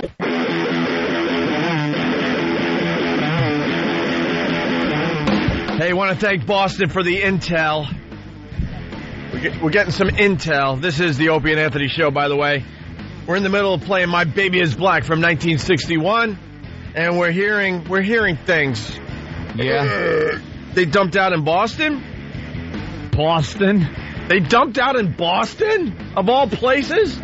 They just didn't like the idea that a white and a black had bedded together. Yeah, at all. Not language. It wasn't the language. I'm hearing they dumped out in Boston and possibly in Detroit. Now, I understand about Detroit. Why? But Boston? You would think Boston would love to broadcast this all over the place. Maybe they didn't get the word from the lawyers. It only happened Look, man, that's true. It happened yesterday. There's new rules in place for the Opie and Anthony Show, so a little message to Dave, who fully supports this show, by the way. You're going to have a conversation with Al and the lawyers and possibly Tom Chiusano. See, here's somebody saying, no, I heard it on BCN on the ride in. They didn't dump. There you go. See, some people, who said they dumped? You know what? Some people are retarded. They hear me do this sometimes. They hear me do this. See, this is a beep that I have on a sound machine, people. And I usually say, if came into my house, there'd be trouble. But it's not beeping out the words. I could talk right over it. See, that's what I'm doing. I'm talking over it. It's a beep that is on a machine. They probably heard that, so and the dumb ass thinks that we're beeping out of things, or they're dumping out. When they dump, you don't hear a beep, you idiot. You just hear a nothingness. It goes to another part of the show a little later on. It jumps to the future. Though, but they're saying that, they're saying that they dumped out of the line the woman said. So now I'm suspicious. We'll get to the bottom of it. But just in case, we'll play a family-friendly version for Boston and for the other stations that may have dumped out of it, just to get everyone up to speed. It's quick. We're in the middle of My Baby Is Black. Parents freak out discovering daughter's pregnancy. We played the unedited clip before the break, just in case your city did dump out. That's a shame because there's new rules in place for the Opie and Anthony show. We're pushing the lawyers. We have to push the lawyers. We got to push back. We're pushing back. Yeah, we're taking some ground back. That's right. Just a little bit. So just in case they did dump out, here's the same line, cleaned up a little bit. What have we done for God to inflict such punishment on us? Oh, God. Oh, my God in heaven. My daughter pregnant by an... What will people think? We must get rid of it. Father, how can you think about a thing like that? You'll do what we tell you to do, you dirty, low-down slut. That's a sin. It is not a sin to get rid of a dirty stain. The child that a put in you is a stain. There is no religion when one lives with... No religion? No religion? Know what's interesting about that clip, too? It sounds like Dr. Smith. The father. Dear. The father had a little Lost in Space Dr. Smith in him. Young Penny, you shouldn't bed down with it. Oops. Oh, dear. Help me. Now, Penny, what you have inside you is a stain. Get a nice white boy like William. That's how I like him. Ooh. Are you Chris Hansen from Dateline NBC? Oh, no, dear. I wasn't doing anything. I was bringing the young boy licorice and Zima. Oh, no, Penny. We've landed on the planet of the... What will we do? I'm lost. Warning, Penny Robinson. I detect a in the vicinity. Do not listen to jazz music. It will make you pregnant. Warning. And Will, run for your life. He's a pedophile. Who doesn't know this? Is that the voice of the Negro? The Negro. Warning. Because we learned that they could be machines. I am a machine. I, in fact, am a... Why do I sound like Rock Quarry? How does that happen? I have to work this out at home. I have homework to do in voice school. That would mean doing show prep. Show prep? What Danger! is that? Warning! Show preps for the newbies in this business. Oh, I thought you were going to say it was for the... Hey, let's say hi to Josh in Detroit. Josh, what's up? Hey, what's going on? Hey, Josh. Hey, just wanted to say they did dump out in Detroit. Oh, come on. Well, the word's got to get out, I guess. Yep. There's new rules in place. So what, we got to play like each version of the clip now? No, one version and then get the word out. That's it. They have to get the word out. We just had this conversation yesterday, so maybe other markets can know that we kind of, this is, it's history. There's a little taste of history. Yeah. Of course, we're throwing a little comedy in there to keep it light, but it's nothing that shouldn't be aired. Well, it's what people's ideology was back then. This gets really interesting, by the way. So the white girl's pregnant by the black guy. Uh-huh. Parents have freaked out. Okay, the next clip. Have they? The next clip. Yeah. The girl doesn't know where her boyfriend is. Oh, no. The black neighbor has to inform her that he has been arrested. So I guess what? I guess he didn't come by the house, so she went looking for him in the neighborhood, and one of the black neighbors said, yes, your boyfriend has been arrested. No good could come of that. This will be the unedited clip. But nothing from this 1961 should be unplayable in 2007. Oh, I know. Nothing should be unplayable. Jeez. This many years later. Here we go. Yes, your nigger is gone. The police got him a while ago. Shame on you. With your beauty. You could have a better man. Oh, my God. It's a Stepford wife. Wow. She is brutal. Mom's not a big slack giver, is she? You know what? I'm going to start by playing the friendly clip. I want everyone on board. Everyone's got to be. And then we'll play the unedited. They're two quick clips, so it's worth it here. Yes, your is gone. The police got him a while ago. Shame on you. With your beauty. You could have a better man. You fool. Wasting your time with a black. Huh.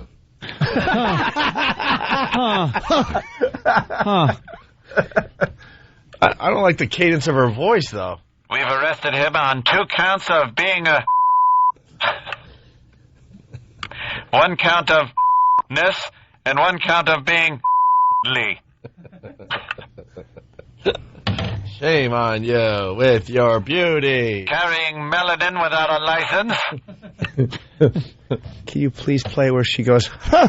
Yeah. All right. Awful, that awful She huff. huffed. She huffed. Well, here's for the cool cities. For the cool cities, here's Right. the unedited version. Yes, your nigger is gone. The police got him a while ago. Shame on you. With your beauty. You could have a better man. You fool. Wasting your time with a black. Huh. Huh. Huh. Wow. Huh. She sounds like a delight. Mom rules. With an iron fist. With a pure white iron fist. With your beauty. My loving family. All right. There's no religion with a stain. All right, Dad, thanks. They're just tossing away all the Uncle Ben's rice out of the cabinet. Anything that reminds them. Aunt Jemima's syrup's going in the garbage. They probably kept it separate from the other products anyway.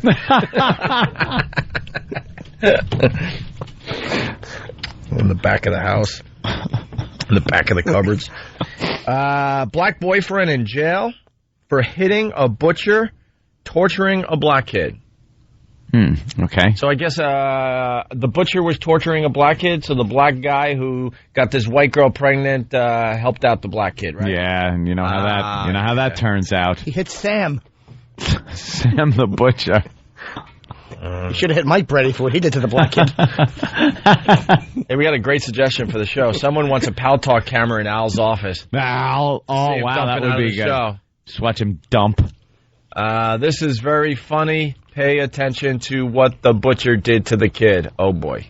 Okay. Oh, boy. Did he, no? You know, did he, No? You know. All right, we'll find out. Covered him with... Oh, no. What? Just play it. Boy, you just now admitted you asked the butcher for 3 slices of fresh ham from his refrigerator. Then what? Wait, he's in court at this point? Police station. Oh, he's at the police station. That guy doesn't sound like a police officer from the 60s. Or an actor. No. Sounds more like John or Jeff. It is horrible. We're 2 guys who believe that blacks shouldn't shop at the butcher shop. All right. Boy, you just now admitted you asked the butcher for 3 slices of fresh ham from his refrigerator. Then what? What happened? Come on, speak up. Tell us. He gave me a very funny look. Why? I don't know. Maybe because I'm black. Okay, then what happened? He smeared my head with lard and then pushed me into his big refrigerator. I was only joking. Of course. It's a little joke. I was only joking. Greatest movie ever. Oh. I was only joking. And put lard in the poor kid's hair. The kid's the best actor so far. He sounds like the daughter. Yeah. It's the same person. Same. Imagine, oh, well, in that case, you're free to go. Yeah, you're free to go. I didn't know you were just joking. Hey, we didn't know it was a joke. Sure. I'm only joking. Come on. Hey, then what happened? He smeared my head with lard and then pushed me into his big refrigerator. I was only joking. Of course. Go on and tell the whole story. I was afraid. It was very dark. Then I cried and screamed. That didn't last long, did it? No. A man opened the door for me, and then I got out. It was him. Then, after that you were free, he hit the butcher, didn't he? And beat him, kicked him, stomped him. No, he didn't kick. He hit him real hard in the stomach. It was great. Naturally, you're pressing charges. Of course. See what that did to my face? Do you have a doctor's certificate? I sure do. This is it. It's properly signed. Very well. Whoa. It's Sam the Butcher. That's exactly who that is. Sam the Butcher. So what happened here? Sam the Butcher's white. Black kid comes in. He covers him in lard. Yeah. Put his head in lard. And threw him in the refrigerator, and then But he was only joking. Yeah, he was only joking. And then the other black guy, that's the father of the baby, opened up the door, got him out, and then punched the butcher. In the belly. In the belly. But he got, like, hit in the face. Yeah. He's got a doctor's certificate. You got to find more clips from this movie. That's it. This is pretty much all we got? Is this the entire movie? Pretty much, that's it. A lot of it is just long instrumentals where you just see them walking around and thinking. Thinking? Yeah. Art piece. All right, we got a final clip. Dream sequence. Uh-oh. Deciding to have the baby or not.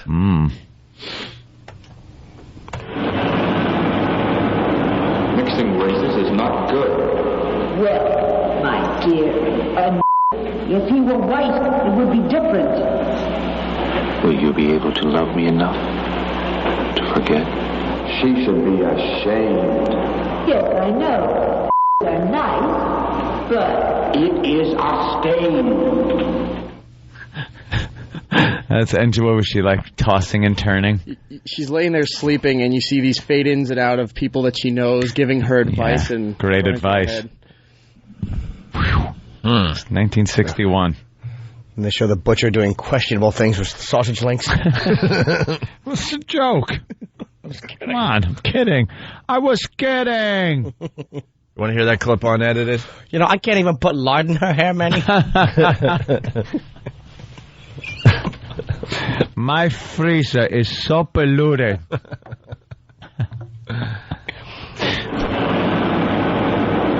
Mixing races is not good. Well, my dear, a nigger. If he were white, it would be different. Will you be able to love me enough to forget? She should be ashamed. Yes, I know. Niggers are nice, but... It is a stain. She said they were nice. But. There's always a big but here. Mom drops that N-bomb a lot, doesn't she? Yeah. Well, wow. Sounds like my mom. The obvious question, did she have the baby or not? At the beginning of the movie, she has the baby. Then it cuts back to how it led up to the baby. So apparently it's like Memento. Yeah, the ending Played is her backwards. and the guy walking in a park pushing the baby. Thanks for giving it away. You just ruined the end. Thanks. That kid's 46 right now? Yeah. How about that? You know, that child was me. Yes. 61. Yeah, well. Yeah. Hey, Stephen Lynch, very popular today. Can we play a little ditty from Stephen Lynch? I can only imagine which one fits this situation. This will wrap up My Baby is Black. Okay. A little song called Vanilla Ice Cream. Oh, yeah. I like this one. It's a song about the truth.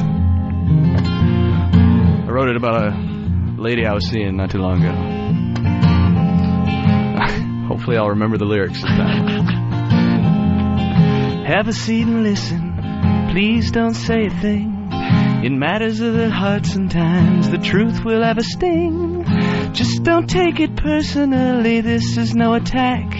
But we will never last because I'm white and you are also white. I only like black girls, the brown girls, the cafe au lait, the caramel girls and mocha girls just blow me away. If you are Nubian, I want you to be in every fantasy. But if you're whitey, say nighty nighty, you're just not the girl for me. Woohoo! Well, her body is a turn-on, curvaceous front and back. Her hair is quite literally an aphrodisiac. Don't call it jungle fever, cause that just isn't right. I am not a racist, some of my best friends are white. I just prefer black girls, the brown girls, the cafe au lait, the caramel girls and mocha girls just blow me away. Well, if you're a cracker, you better get blacker, or else you best get out. It is no mystery, I like a sister, see that's what I'm talking about.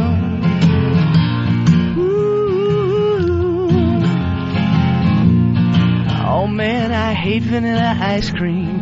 White rice is so bland. The milk chocolate melts in your mouth, not in your hand. The color is not the issue here. It's dignity, it's class, it's all about her heart. Okay, it's partly about that ass. I want me some black girls, the brown girls, the cafe au lait, the caramel girls and mocha girls, just blow me away. Well, if you're a honky, you're singing the wrong key, it's the honest truth. The skin that she's dwelling in must contain melanin, that is the fountain of youth.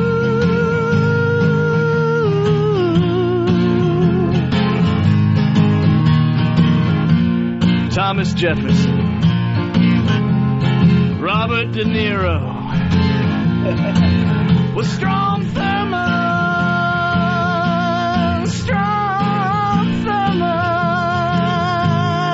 yeah. Nice. Yes. Thank you. There you go, Stephen Lynch. Before we take a break, someone has a great observation about the butcher from My Baby Is Black. Oh, my God, yeah. Tommy from Bayside, what's up? What's up, boys? What's going on, man? Hey. Is it just me, or does this butcher sound like Kenny? The butcher sounds like Club Soda Kenny. Except more tolerant. I busted him right in the old soup coolers. Yo, guys, great radio, man. This is excellent. Yeah, we're getting there. Thanks, sir. Thank you, man. Later, guys. There's Tommy from Bayside. I don't want to be the one to tell you this, but he's got lard in his hair. I want to hear the butcher now. Let's see. Before we go to break, I got the doctor's note. Boy, you just now admitted you asked the butcher for 3 slices of fresh ham from his refrigerator. Then what? What happened? Come on, speak up. Tell us. He gave me a very funny look. Why? I don't know. Maybe because I'm black. Okay, then what happened? He smeared my head with lard and then pushed me into his big refrigerator. I was only joking. Of course. I was only joking. was only joking. It's a little Kenny-esque. That's the exact conversation he had to have, too, with a lawyer about a year ago. You ought to take your own advice as the butcher and spread lard in your hair. Dry head. that tumbleweed that he's got on his... Oh, my God. Oh, the lard would just dry up on contact. Instantly. Fall off in hard clumps. Joking? Of course. Go on and tell the whole story. I was afraid. It was very dark. Then I cried and screamed. That didn't last long, did it? No. A man opened the door for me, and then I got out. It was him. Then, after that you were free, he hit the butcher, didn't he? And beat him, kicked him, stomped him. No, he didn't kick. He hit him real hard in the stomach. It was great. Naturally, you're pressing charges. Of course. See what that did to my face? Do you have a doctor's certificate? I sure do. This is it. It's properly signed. Very well. You have to have the right certificate. It's freaking Club Soda Kenny. Doesn't work. What did he do to your face? He punched my mustache off.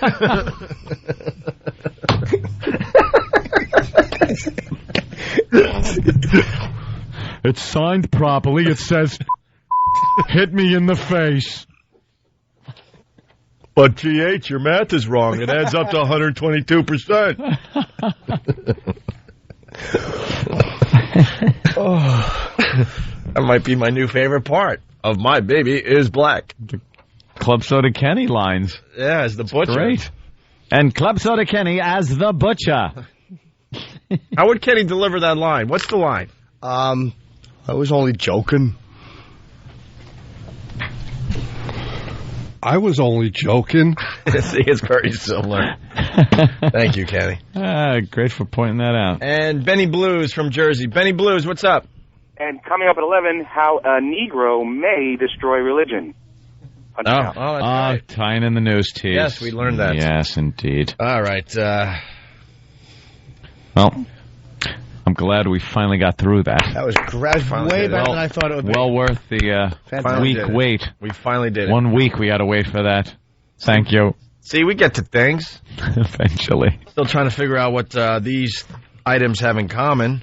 An octopus, a gerbil, a cell phone, a pencil, an oven mitt, a Coke bottle, a cigar, a Mars bar, looks like a beer bottle, and a red snapper.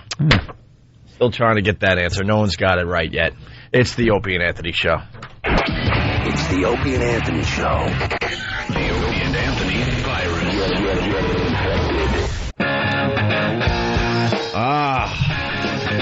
We're having a lot of fun today.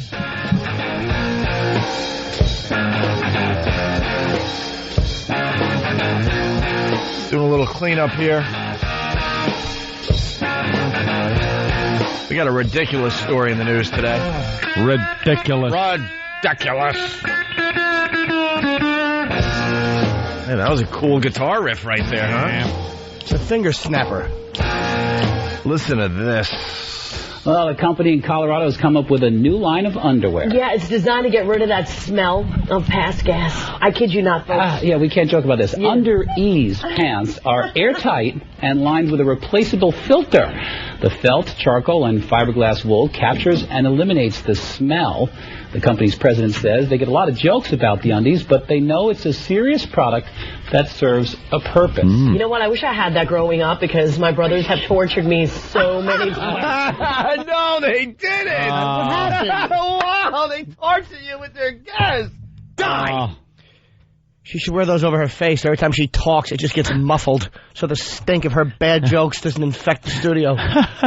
Corny hole, shut up. You know what? I wish I had that growing up because my brothers have tortured me so many times. I cannot tell you. And I hope they're watching because one day it's going to be a payback. I don't want to smell the filter. One day it's going to be a payback? What's the payback? A lot of White Castle hamburgers and grapes and half and half? No payback. Shut up. Yeah, what's the payback? You tie them up and make them watch your broadcast? Stupid. What's the payback? I don't know. I need to know what the payback is. They just babble. How do you pay someone back? What are you going to do? Go to his house with your filtered underpants on? And what? And they're like these things. There's an article on. There's like a waistband that kind of keeps anything from seeping out. Yeah. So they're like diapers in Very a weird way. tight. They just look awful. Purpose. You know what? I wish I had that growing up because my brothers have tortured me so many times. I cannot tell you. And I hope they're watching because one day it's going to be a payback. I don't want to smell the filter. Just as when you go to dump it, it's got to be it's got to be gross no matter what. No matter what. Why would you do that? Of course you wouldn't. How about being locked in a car? Windows rolled up. We've all been there, Steve. Let's do some weather. Yeah, there you go. Let's do some weather. We're treading on some dangerous ground here. Look, I want to be the next Dan Rather. Can't be doing these. I can't be talking about this. Gas. Can't be talking about gas. God forbid you talk about gas. But is that really helpful on a date, though, even though you don't smell, when your pants are kind of constantly like ballooning out like you're a horse rider? You have pantaloons every so often. And you got to think there's some kind of plastic-type material. Yeah, it sounds bad. You just take the filter out and put it over her mouth and nose like ether. Knock her out. Dual purpose. Why do your pants keep ballooning out? Either you eat badly or you're Augustus Gloop.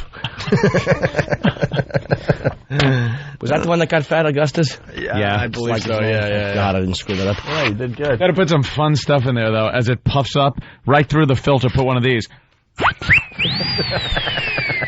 So at least you know when it's happening.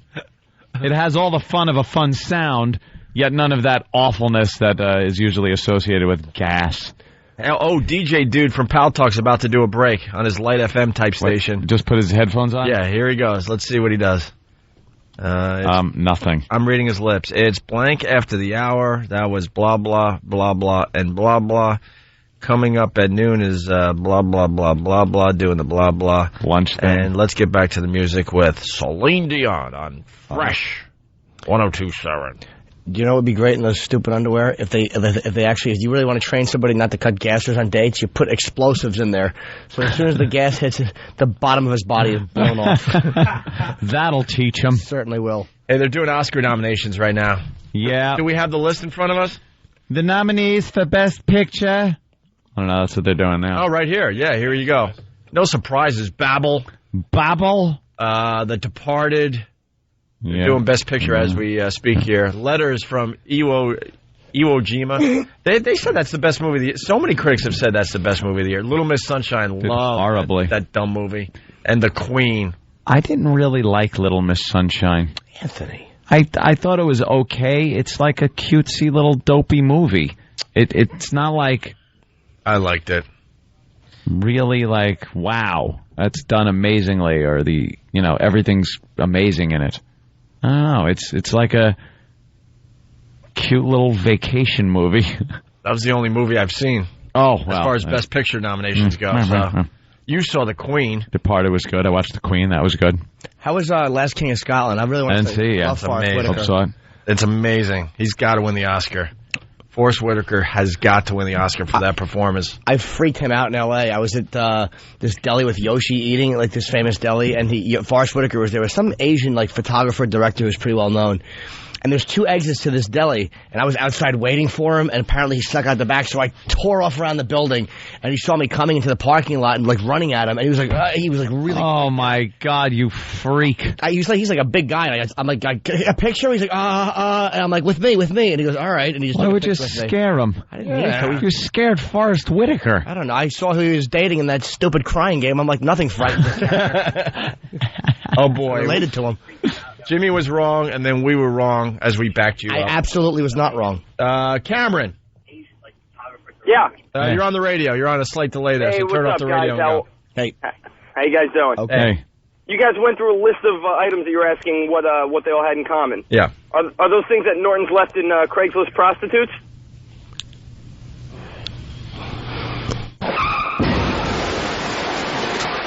You know, Thanks, sir, guys. I'm picking something out of my teeth, and I'd rather pull that out and smell it than listen to that joke again. Oh, God. Let's go to Paul in Jersey. Paul, what's up? Hey there, Paul. How are you guys? Hey, Paul. You mentioned Augustus being the pants like Augustus, but he was already fat. It was Violet that blew up like the blueberry. Okay, you know what? Instinctively, I guess I knew I was wrong, but thanks for humiliating me in front of 2 countries.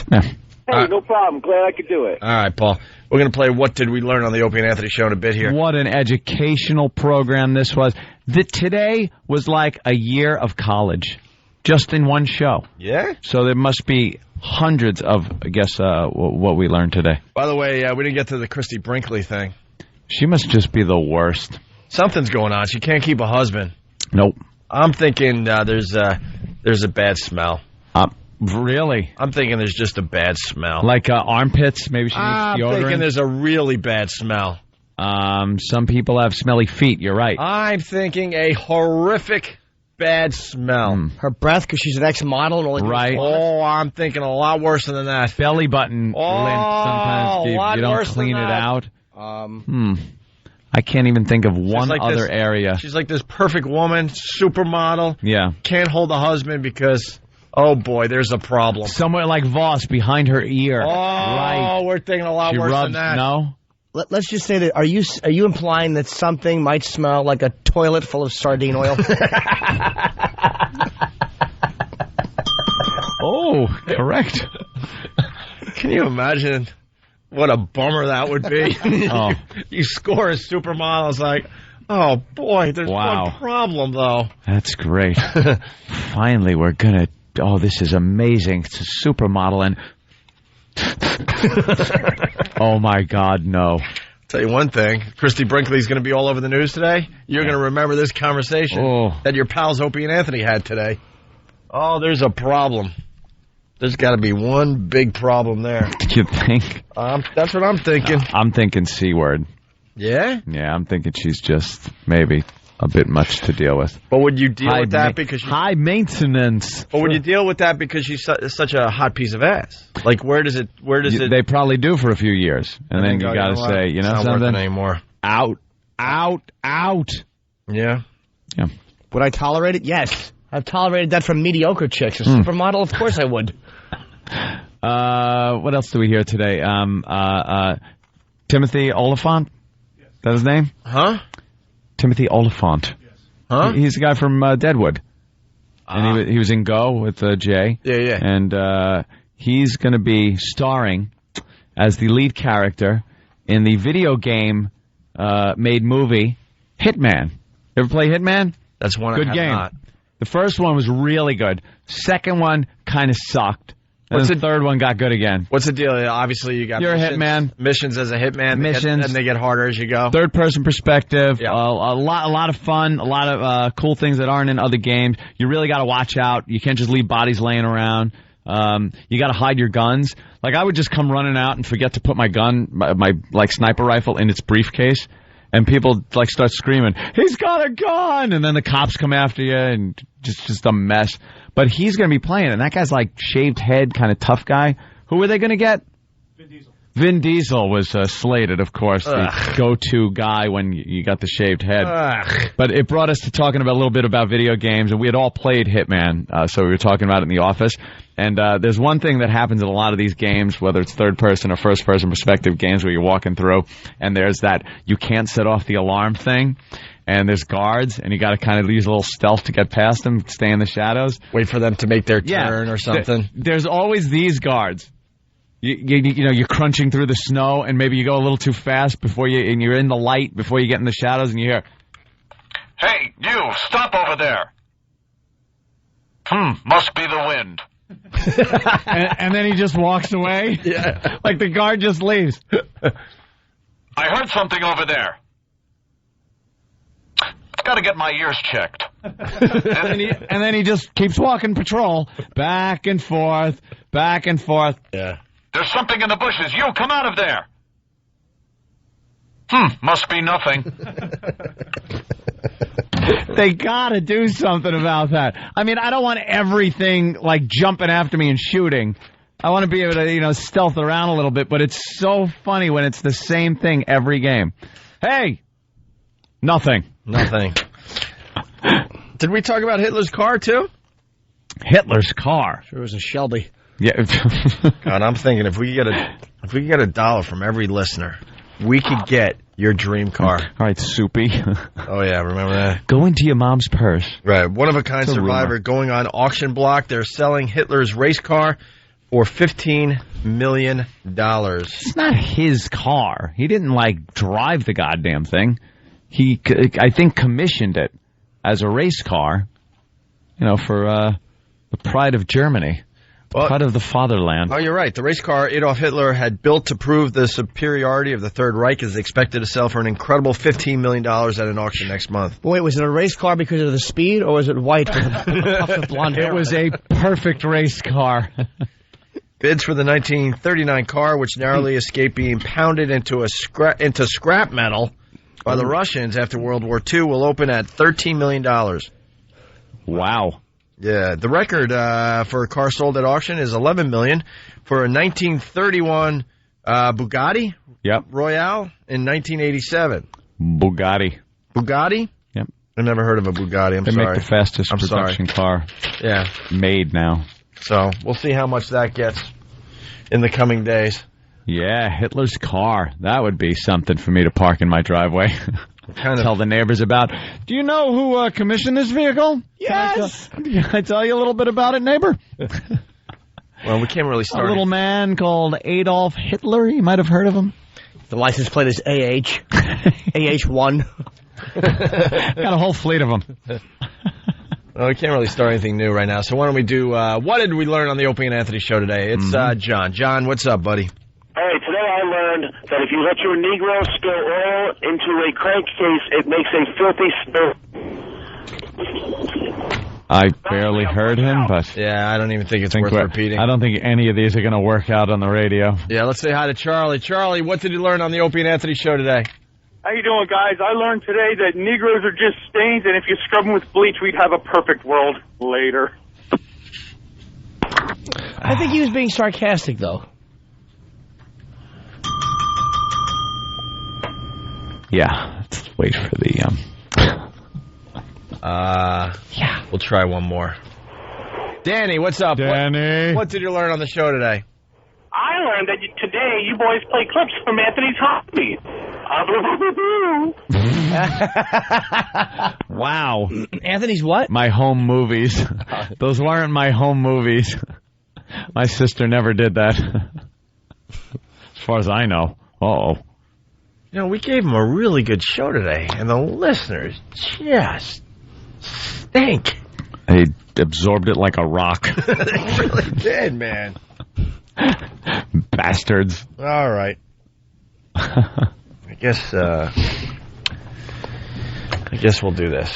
We got Ricky Gervais, by the way, over at XM. I'm very psyched. Yes. Coming in today. From the original office in England. Man, I was watching the original Office last night. God, Oh, is he good in that? they got away with so much more. Oh, yeah, they were able to, like, talk. God forbid there's sex jokes on TV. That's what they do. They're able to use words for body parts and things. Pretty graphic. Yeah. Let's say hi to Dan. Dan, what's up? Hey, Dan, come on. Don't waste our time. Dan? Yeah. Yeah, you're on. What's up? Hey, I learned that Sam the Butcher invented Jerry Curl. Oh, okay. That's actually not too bad. I learned something today. When we only have 5 minutes left in the program, do not count on the listeners to help you out. Don't ever count on the listeners. There are times with this show we get into like this area where we can't really start anything new, and we just got to babble for a few minutes to get to the end of the show. And the listeners certainly didn't help that today. Hey, listeners. We're cakes for nothing. Yeah, exactly. Did we find that video, Than? Maybe. We might have a video up on Opie and Anthony. We did find it? Okay. We might have the video up on opieandanthony.com that is a video of those 9 objects I mentioned. Oh, okay. And where they were found. Yeah. It's pretty obvious to everyone where they were found. But there's a video, and I think we're going to get it up on opieandanthony.com later this morning. Maybe? I'm getting a no from Than. Oh. Not worth it? Huh? Reports are that it's just videos of the specific objects. Oh, okay. It's not actually being that's kind of boring. Put where they were found. All right. I learned something. Yes, Jimmy's got a... I learned that an octopus with a gerbil in one hand is going to make 7 homosexuals jealous.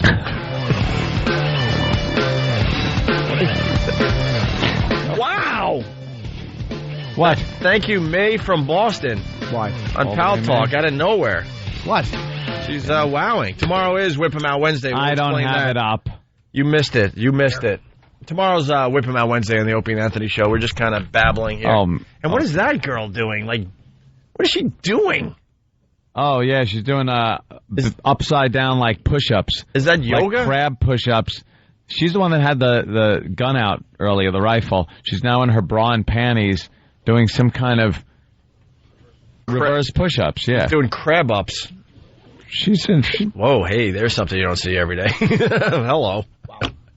All right, we got to go. We're just... Right. I don't even know what we're doing at this point. If you're not joining us over at XM, have a great day. We'll see you tomorrow. Later. It's the Opie and Anthony Show.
are the most vile, despicable human beings in the country. Creeps, ankle-biter. Obviously, the strength is their ability to turn mistruth into something people would believe. Wow, how long is this guy going to continue to babble and say nothing? All day long. Shut up. All right, here we go.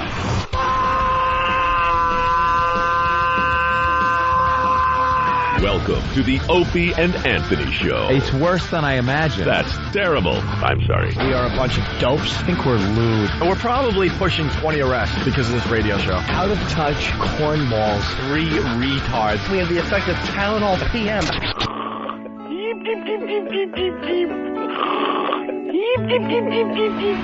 Opie. You know I could have been a model. Anthony. I'm gay.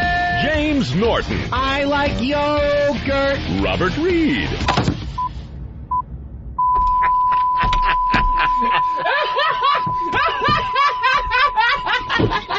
But enough of this palaver. Let's get the show on the road. Second half of the Opie and Anthony Show has officially begun. Now I can't listen to that line anymore.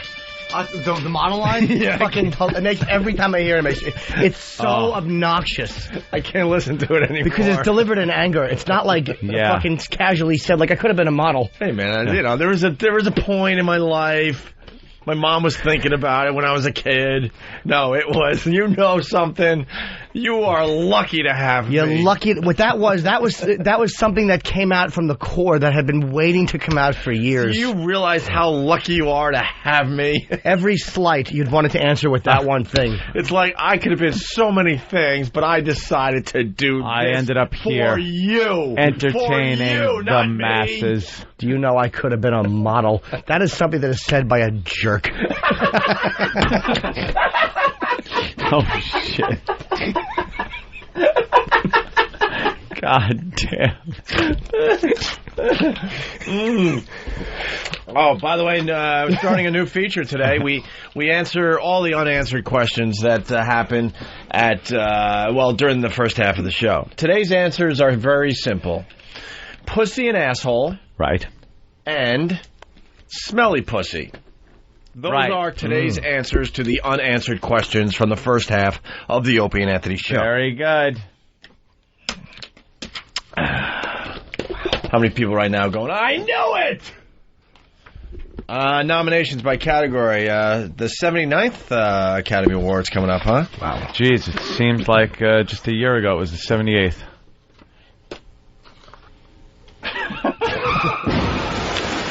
Does anybody remember laughter? This is what I do now.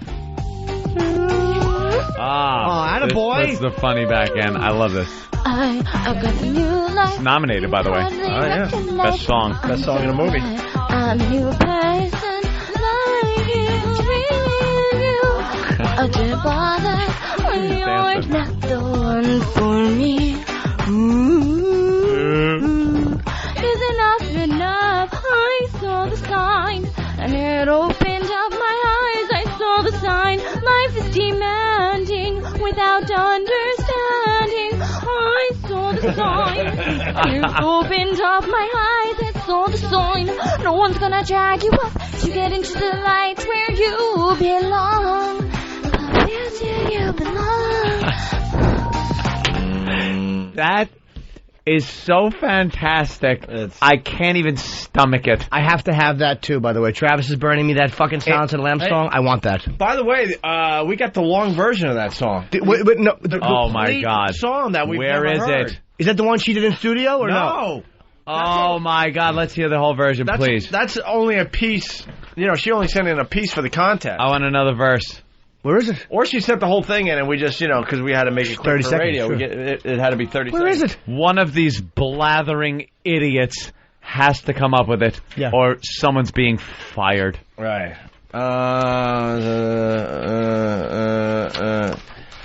Do you know what goes on here after we leave? It's just a free-for-all. Yeah. I was kind of, trapped up here for a little while yesterday. While I was waiting after the meeting, I had to do the, hope he's pouring some cereal. First, I want to thank you for leaving me to do the Tanya Roberts thing. Whoa, what? If we have that, I would love to play it. I would throw myself under the bus. Okay. Dude, it is what amounts to... Do we have it? It's an infomercial interview Right. that I did with her, where everything I said was read off a script, Tell me trying more to about sound Stalker natural. 2. Yeah, trying to sound natural, and it just didn't. And it's really bad. But then I come out, and I'm waiting for the truck. And do you know these little bastards that run around? That are, like our support staff, these little bastards that run around. All they do is try to figure out how to fuck over another one of the little bastards. So I'm talking to one of the little fuckos right over there, and what's his name? Who is that? Do you know his name, Travis? No. Can I look at him again? Craig? Craig. Is that Craig? Stand up. Let me see if it's even you. He's Yeah, been here okay. a year, man. Yeah, Craig. I don't. It's know. Greg or Craig? I don't know their fucking names. Was I talking to you yesterday? Sitting there? No. I don't even know who these people are. Who is that guy? Who was the guy I was talking to? That was one of our brand new ones. Oh. See, I see the hat and everything. You are very energetic. Look at him. Runs right in. He jogged in. You're a new guy for us? I am. Oh, but you were staying after work a little late. Talk to the mic. You see Hawk? Eric just smacked him on the shoulder and pointed at the mic. Eric's a bully. Shit rolls downhill. Certainly does. E-Rock takes shit from other people. He gives it right back to these motherfuckers. You think they do an all clear when we leave? Yeah. All yeah. clear, and then they just And then it's fucking some weird noise. Lord of the Flies. Right. There's a hierarchy that takes over that's just ridiculous. But we were chatting yesterday. What the hell were we talking about? Lamborghinis and... Right, a little car talk. And these guys thought it would be a great time to pull a little gag. So they get my attention and subtly convey to me, keep him talking, like you're interested. So I'm talking, and who thought that up, Sam? I thought it up, and of course you did. Danny executed it. Perfection, I might add. We're just talking, and he's like, we're carrying on a conversation. Must be nice, you know, you're a lowly intern talking with the big star of a program. It felt pretty good. It felt pretty good. You're probably thinking to yourself like, wow, he's actually fucking talking to me, and I've heard the show. He don't talk to any of these fucking how good idiots. It felt? He probably went home and told all his friends that he had a conversation with you, and you actually asked him what were we talking about. You didn't even remember. Dude, you forgot as soon as you hit the sidewalk. I didn't know which one he was. I'm pointing to the wrong guy. But you know, this kid at home was like, yeah, man, it was cool. Like, hey, on to someone, Anthony. I'm hooking. We had a connection. We're talking about cars. I think it. Well, anyway. Well, I have a question for him. Can I ask him a quick question? Yeah. I want to know, did you really, were you involved in a conversation, or did you realize you were waiting for Poe to get the truck filler? No, I knew what he was doing. Okay. But I was definitely getting into the conversation. Okay. Yeah. I never drove a Lamborghini before, and he was teaching me how to paddle. All right, enough. I was. The beginning of the conversation was sincere. I was just hanging out and talking to you. But then they kind of looked over and gave me the high sign, like, "Hey, keep them talking." So as they're talking, fucking vicious Sam comes up with a plan and makes Danny do it. Grabs the ever-present dodgeball that's in the studio. Danny's got a better arm than me. Yeah. Danny proceeds right in mid-sentence as this guy's talking to me to wail it into the side of his face. Just like that. Except, oh shit! Your face just hit the microphone. I bent the microphone a little bit. He was sitting with his back to those file cabinets. His back. Danny climbed up onto the file cabinets so he could come down with the ball directly on top of his head, maybe 2 inches away. It was vicious. Yeah, all I remember seeing was Anthony, and then I saw nothing but a big rock star sign right in my face. It was just a thrashing he gave him with the ball, smashed him right in the head. There's shenanigans that go on after we leave, and it's nothing but this fucking little pecking order bullshit where they just abuse the shit out of each other. Did he attempt to go back to the conversation? Yeah. And I was like, and you're very time to go. Time to go. It's like being raped in front of another person and trying to retain your dignity as you pull your pants up and just keep talking. Didn't happen. It didn't happen. Hey, by the way, don't get comfortable. We got a big star waiting to get in here. Yeah. Jesus Christ. Enjoy. All right. Maybe you should replace Ricky's seat so he doesn't have to sit in the same seat that you were in. Dust it off. Steve, that's his name. Okay, I'll remember that. It's always good when Roland actually points to the cutouts of us to tell him, well, that one's Opie and that one's Anthony. Oh. That was just going on. Good Roland, stop. Would you spill your cereal? I went to go like this and point to get him in here. Dude, if anything goes into the board, you could be shot for that. All right. Yeah, what are we doing? He's right there. Let's get him in. I know. I've been watching him. Very psyched. I know. I hope we're making him laugh. He just got here. Oh, so he hasn't heard anything yet? No. Hasn't heard shit. He just heard us be mean to an intern and you spill cereal and me chewing on his shirt. Thank you. Good night. Yeah. Let's bring him right in. Yeah. Why isn't he being brought right in? Yeah, why is he being seated out there? Could you please have Mr. Gervais put in? Mm-hmm. There he is. How you doing, sir? Don't mind me cleaning up cereal. Yeah, Opie's he feels compelled. This is being broadcast, is it? Yeah, believe it or not. Surely you're going to tighten this up and then put it and then we record it, and then we tighten it all up, so take out the dead spots, unentertaining spots. Right, let's start now. Press play and record. Just press play and record there. Yeah, okay, we're on. Now we're on. Now we are actually doing a show. That really doesn't make us feel good, but we hear it all the time. Is this being heard by anybody? Listen. Yeah, unfortunately it wasn't a criticism. It was a compliment. A lot of people come in and have no idea the show's actually on, and they're just bullshitting, talking about anything, and then they'll go, when do we start? It's like, you've been on for 20 minutes just babbling, talking about how small their penises are, or they've been raped when they were a child or something that they didn't want out over the air. Roland had a point. This is just like Letterman. Roland? Yeah, exactly. Roland pointed to our cutouts so you know who's who, I bet, right? He did indeed, yeah. I saw that go down. I'm like, oh, great. Did Roland tell you that he was vomiting and shitting last night walking on 73rd Street due to food poisoning? We're lucky we have him today. Really? Yeah. Has he cleaned it up? Probably not. So. I'm really happy you're here. I'm a little nervous, a little starstruck. Big fan. I know. No. Big fan. Really? Yeah. The Office. I mean, ridiculous. Love it. Thank you very much. Got the box set. Wasn't watching it when it was originally on, but got the box sets and just couldn't stop watching the goddamn thing. You are the consummate tool, the consummate jackass on that show. I just watch it and go, how did he capture the essence of this middle management douchebag so well? It's so much fun to play the fool, the idiot. It's in extras I sort of play more the straight man, I suppose. I'm more the normal guy. I'm more the Tim character. Yeah. But it's so much fun to say the worst thing possible, just the most stupid thing you can say. I don't know so liberating. How you get that. How do you... The writing, but you got to know how. Did you ever work with someone like that? Yeah, no. Well, I worked in an office for 7 years. Oh, okay. And that explains that's it. where you get the management speak and the petty backbiting and all that. Just that minutiae of life, and you run into those people that just think they're funny. And well, The Office was actually a comedy about comedy, I think. I mean, we never said that at the time, but it was always getting stuff off my chest about people who thought they were funny would shout catchphrases and use that not have a mind of their own really. Just they'd find each other because they all shouted "was up." Yeah, Is that sort of thing you want to go on? Yeah, that's what I know. Yeah. What's up? Oh, yeah, great. I love that. Every office was doing that. What's that? There's a scene in season 2 where you do motivational speaking, and it's one of the most uncomfortable. I was embarrassed for the cat. It was like, how did you bring that out of me? It was so good. Well, it's so funny, isn't it? Because it even makes me cringe a little bit when I put on the baseball cap and try and be cool and try and talk hip hop.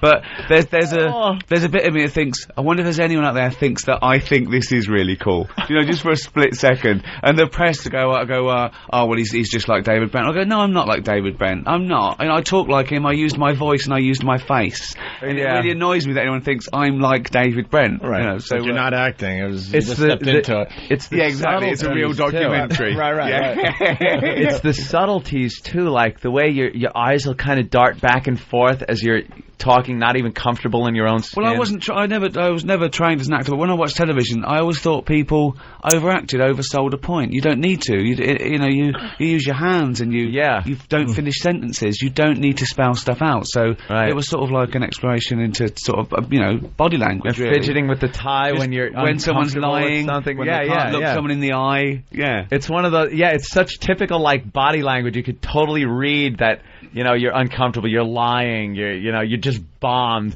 I love when when you even realized as your character that you just bombed and you slowly back out of the room and kind of look and wait for some reaction the worst thing in the world. that never comes. Isn't a bad joke the worst thing in the world to be part of? You know, even in an office, someone makes a bad joke and you have to laugh politely, but you're dying inside. It's the worst feeling in the world, pretending to have to... It's interesting you say that because Jim Norton, to your left there, he brought something great to this program. And I have been doing radio a long time, and when we try something and it bombs, we would get that uncomfortable feeling and want to move on quickly to the next thing as fast as humanly possible. He was the one that brought it to our show to, wait a minute, slow down and let's enjoy that bomb for a while. The first time it happened, like somebody said something and it completely bombed, and we were ready to move on, and Jimmy goes, no, let that sit. You let that just sit and simmer now. And I'm sitting there going, what? You crazy? Why would you do that? I think you've got to get a sound effect. When everyone makes a really bad joke, just the sound of, like, tumbleweed.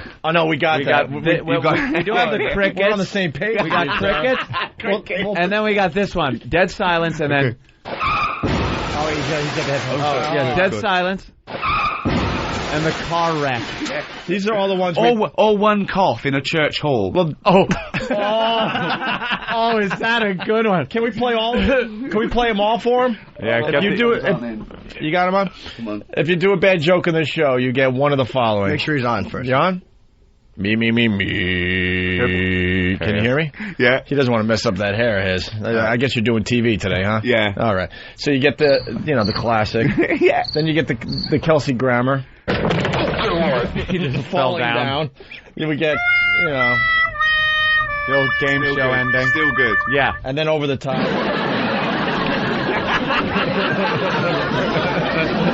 And then we did Price is Right. When you get the price wrong. So we enjoy a good bombing on this show. What you should do, though, you wouldn't need those if you just made good jokes all the time. Now, see? I mean, a lot of work's gone into those, but we could eradicate those. Let's just do good jokes from now on. Think of that. Here's another great part of season 2, is that they bring in new people and new characters, and one of them is a girl in a wheelchair. And you're constantly moving her. It's a constantly like adjusted, but it's never really like, I don't think, spoken about. It's just a constantly like pulling her back a little bit or moving her forward. Just always because violating You'd her. never do that to anybody, but you'd never just pick someone up and move them out of the way. You'd say, "Excuse me," but because it's on wheels, bang. And I know that happened to me. I know people that said that sometimes at a party someone would just move you out of the way because they can. And of course, also he wants to be seen as helping. So people, every opportunity he wants to be the one on camera. That's why he's doing it. Everything he does is because it's being filmed. Absolutely everything. Right. That's why we had to make it so clear that it was a documentary all the time. We had to keep reinforcing that, because without that, it's a boring sitcom. But when you suddenly know he's acting like it's because he wants to be famous, it suddenly sort of comes to life. That's what makes it so real, is how you work your eyes, like shifting and all uncomfortable and stuff, knowing you're being filmed. Exactly. The zero improv skills with the big rubber penis float. Exactly. That's the one I was watching last night. Yeah. You just grab it and you've got nothing. You've got nothing. But before you grab it, I can't watch it. I'm turning my head. Improv to me is I think sort of easier to do than watch anyway, because it's all, when you're watching these guys, even if they're good professionals, you're thinking well, just make it rhyme if they're doing a song, or just make this funny enough. It's just torturous to watch anyway. Someone desperate. Just so everyone knows the scene, there's a big, blown up dick. Yeah, rubber. And you guys were trying to figure out, things you could do with this, and what's his name grabbed it, but he had nothing, and you grab it back like, look, don't waste anyone's time. Only grab it if you have one, and then you awkwardly had nothing. Or the relationship. I love the relationship with Awful Finchy, who he idolizes in the show, and then Finchy does nothing but like awful jokes too, but he just thinks Finch was introduced to show you that David Brent wasn't really a bastard. He was a bit of a prat, he was a fool, but he wasn't a nasty man. Right. Finch was brought in to show you what a nasty man was. A bully. With not an ounce of, artistry in him, just nasty one-upmanship. Right. So that was great fun to play, because Brent, of course, thought they're a double act, but everyone could see Finch treats him like everyone else. He doesn't care about anyone but himself. Yeah. So it was quite nice at the end to tell him to fuck off. And any of the nastiness that your character's playing is obviously because of your ignorance. Because the practical joke firing of Dawn, I guess the receptionist, and she starts crying. And you're just, you obviously felt know how to deal with it. You felt bad about, you didn't know how to deal with it. And when she just goes, "You sorry little man." Sad little man. Yeah, you're a sad little man. And then you're just like, all right. Like, you don't know what to do. Being caught out, that's it, being caught out on camera. It's that thing. Because we came out of a spate of these reality game shows and docu-soaps in England in the 90s, where normal people just followed at work, and they became sort of famous, and then they milked it. You know, they went on everything they could for 10 minutes. And now we have shows like Big Brother, and well, before they go in, they get an agent because they think this is it. Yeah, this is going to be the star maker for them. Then they're dead after because they're not doing anything. The things that they do on Big Brother and film in England is unbelievable. Yeah, I've read about it. There was one woman who went on there and shoved a wine bottle up her vagina. Wow. On regular TV, by the way, too. Yeah. I mean, they did. Because we want to get into that. She's going to be a star. But what does her parents think? Yeah, when that's the her ticket to round? fame, right. Yeah, hey. Saw her on TV? Yeah. Oh, what was she up to? She was up to the label. With that said, what do you think of American TV? I love it. I think it's the best in the world. Really? Genuinely. Don't you think we're uptight, though, with some of the things we can't do or say on TV? Yeah, but that's network, Network, cable, there's no restriction. Well, cable, finally, I mean, HBO got most of the best programs ever. Right. But, I mean, you look at things like... I've been a fan of American stuff, particularly comedy from Laurel and Hardy, and then you've got all these great iconic shows, MASH and Cheers, and then stuff like Arrested Development and Curb Your Enthusiasm. Right. You know, we're not doing anything like that. You know, really. Yeah, Curb Your Enthusiasm. I certainly feel I've got more empathy with the American models and the way. You know, the writers, directors do here as opposed to, in England. And I think you've got the greatest stuff coming out of it. And stuff like The Sopranos. I mean, it's beating film, it's... Right. It's they churn those out. It's like an art factory. The quality doesn't go down, and yet they get it right for season after season. See, this is how stupid I am. I think every show in Britain is like The Office. I think there's a million sitcoms like that. Although yours, is brilliant and stuff. I'm like, oh God, they're just so much more creative over there. Well, you probably get the best ones. I mean, is there a lot of good shows over there in Britain? We've got more chance to let things breathe. I mean, because the stakes are so much higher in America and things cost a little bit more. You can be cancelled after the second episode, whereas The Office scored the lowest ever focus group. On its channel, joint bottom with women's bowls, but they kept with it. Now that could have been cancelled, but they kept with it. I think it's such an odd concept and such a different show that you maybe if you watch that first episode you don't quite understand what's going on. Well, we did that on purpose. We wanted people to think, is this documentary? I haven't seen anything like this before. This is slow. It's almost like anti-television, no laugh track, no jokes, no famous people. So you can see how it sounds terrible, doesn't it? You can see how a focus group though, because focus groups they got it. They didn't laugh, they didn't get it. But the thing is, I must say that also some people in the BBC didn't laugh and didn't get it. Right. So but they allowed it to find its own audience. We were low risk. Right. It cost nothing. I think the first one cost like $100,000. No kidding. Which is nothing. I mean that'd be a title sequence over here.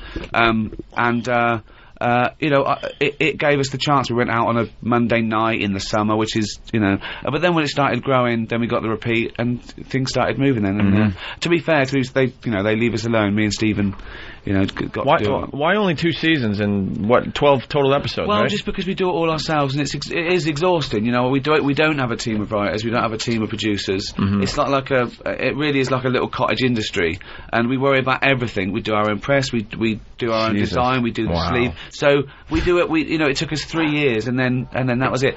And loads of people have let me down. I've seen great things in the 3rd season, 4th season. It's just terrible. Right. They took the money and ran. And you just felt like it was time to. Yeah, and I think shame on you. Also, because the conceit is a fake documentary, it'd be like the Truman Show. This team hanging around a an office forever was a bit weird. But we had other ideas. You know, we just wanted to move on. Do you know, I like the show so much. The first 2 seasons, obviously, I own. I bought the special with them. I have not watched the special yet because I don't like the idea that there's no more. It bums me out so much that there's no more episodes. The special's slightly different. No, I know, but I don't like to know. I like to know that there's something left with these guys that I don't know yet. Oh, really? Yeah, it bugs me that sweet. it's over. I had that feeling with The Sopranos. I didn't watch it when it went out, and then we got all sort of 5 seasons that we had on DVD.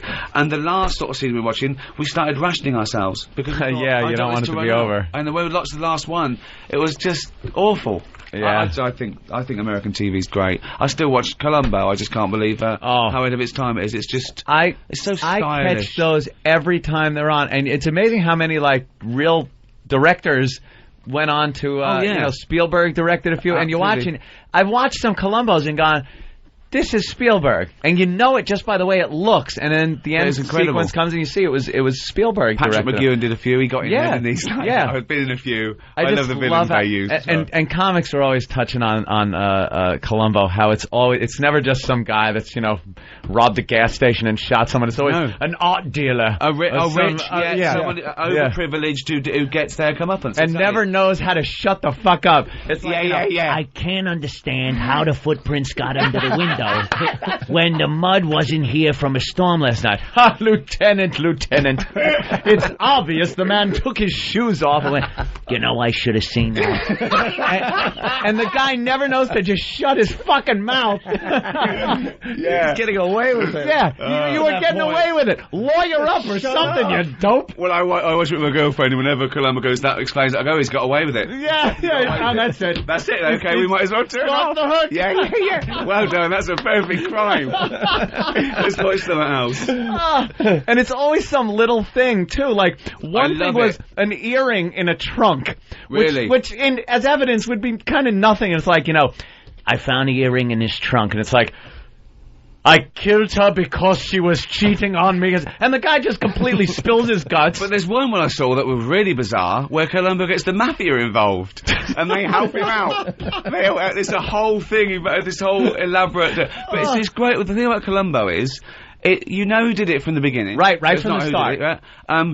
Columbo knows. Mm-hmm. You know he's going to get caught. So what you're waiting for is when Columbo tells him how he got caught. The pinch, right. And it's just so classy. Yeah, no shows are really done like that. It's like the payoff is right at the beginning of the show. Straight away. Which is also a piss off. You're done. Yeah. It's like, it'd be like 5 after 6 and you go, oh, Columbo's on. Shit, I have no idea what's going on. I know. You can't sit through 2 hours. How elaborate the murders are. As well. Dentist involved. It's great. The one with the record player and a string so a book falls to make someone downstairs think a gun was fired. It's like, amazing. Who's setting up an elaborate murder like this? Just hit him with a friggin' ball-peen hammer and leave. At dark. Yeah, absolutely. Oh, that's so great. I love that fucking show, man. But, what do you think of The American Office? I love it. Yeah? Think they did a good job? Good adaptation of the... the press were against them to begin with because where The Office made a mark in America was in the industry, really. Yeah. And so when this came along, they were going, it's doomed. And I think they did everything right. I think Steve Carell's amazing. I think the cast is great. Greg Daniels is such a great presence. Mm-hmm. It's slightly different. It's probably it's got to be slightly different. It's a very slightly broader, I think. He's better at his job, but I just think you probably don't get that sort of office. In England, you can survive to your 65 doing really bad stuff, but no one fires you. My girlfriend brought up a good point when we were watching your version. The American version, they kind of hide their contempt for each other, where you guys let it out a little more. Your contempt of each other, sitting there and just being pissed off, and you'll let people know, like, you don't like this person. Where there's more phoniness. But that's I think that's more American. Yeah, that's how it is. It's like in there's this phoniness here in an everybody office but where the person. Yeah, you won't tell that person. Yeah. Really? Because I think that there's a misconception that the English are very, very reserved and can't get out their feelings. No, I think when it comes to sort of like bitchiness, then we do that. That's what you do after work. You go, you sit down every night and go, oh, you know what happened to me, and it's sort of like that camaraderie, I suppose. Yeah, we do. I suppose we do. Yeah. And I saw I was like, who's that girl? I know the girl Dawn and stuff, and she was from Shaun of the Dead. That's it. She got with Simon Pegg. You know Simon? I love him. I think he's amazing, and he's got a new film coming out called. Has he been on here? He's supposed to come in. We have him booked. That movie is amazing. So funny. Yeah, he's hysterical. Got a funny little head as well. He's like a cartoon head. Funny. Tell me, he looks like Charlie Brown that grew up. But he's lovely, Simon. He's great. That is one of my go-to movies. Like, I'll just pop that on, and you can't help but just love it and love the character. But he's such a nice, funny man as well. I can't wait to have he's him great. He's great. I'll tell you, when's he coming on? I don't know. We got to work that out. When? I'll tell him he'll love it. Roland, have you noticed Roland? He's coming in April. In April. In April? Yeah, that's when he's coming to the U.S. You wore an Office shirt for today. You are just such a tool sometimes. I hope it's a bootleg and you get in trouble. No, it's a real thing. They sent it to me. It's official. It's official? Yeah. He gets a little nervous, and he has a very hard time talking on mic. Well, why don't we show him? Which is just horrid. He's a great booker for the show, but when it comes to actually talking about stuff, what do you like about The Office? Behind the scenes The guy. English version of The Office. The English version? Yeah. Well, no, it's just called The Office in England. Yeah. It's called The Office. The American version. Yeah, you're right. You're right. No, it's funny, witty. Ricky's amazing in it. All right, why is he amazing? He's hysterical. I'm gonna have this sort of bullying when he's being nice about me. I'm on his side. It's just me and you against the rest of them. Okay, right. Let's keep this fair. Okay, you go for it. But he's very shallow. He won't give you any substance to why. He you never anything. get deep. He can never get deep. And when it gets really uncomfortable, don't say a word, because that's when this bit gets really good. All right. So why is he amazing in The Office, Roland? Just his comedy style, his writing, his timing with the cast, Steve Martin. You're terrible. That's fine. You just let him hang. There was nothing wrong with that at all. You know what? That was actually the best he's ever done. Ever. I've seen smoother testimony in child molesting trials.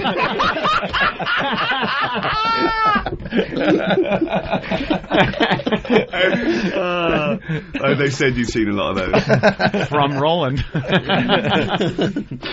You did good. Don't worry about it. All right, thank you. Does he have to go soon? Ricky. What's the deal with extras? 10:40.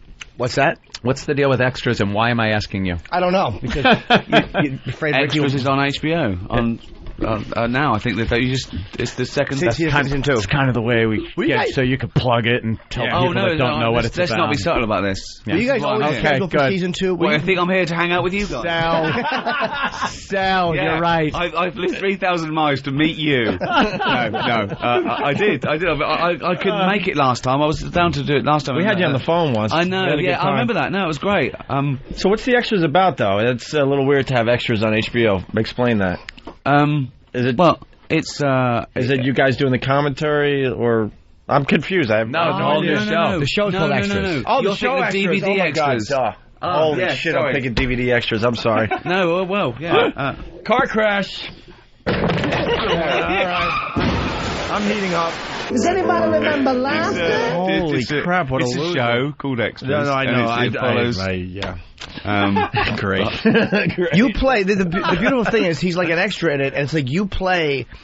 You're very good at playing like just a simple guy, like you make regular people interesting. An office manager, an extra. That's what I love about it. It's like you don't need to play the big shot. You just play just an average ass and make him. I don't think it's fun to play the big shot either, is it? I just think when I start giving myself roles about a cop who lost his badge because he was drunk, and now his wife's been kidnapped and he's going to get the badge.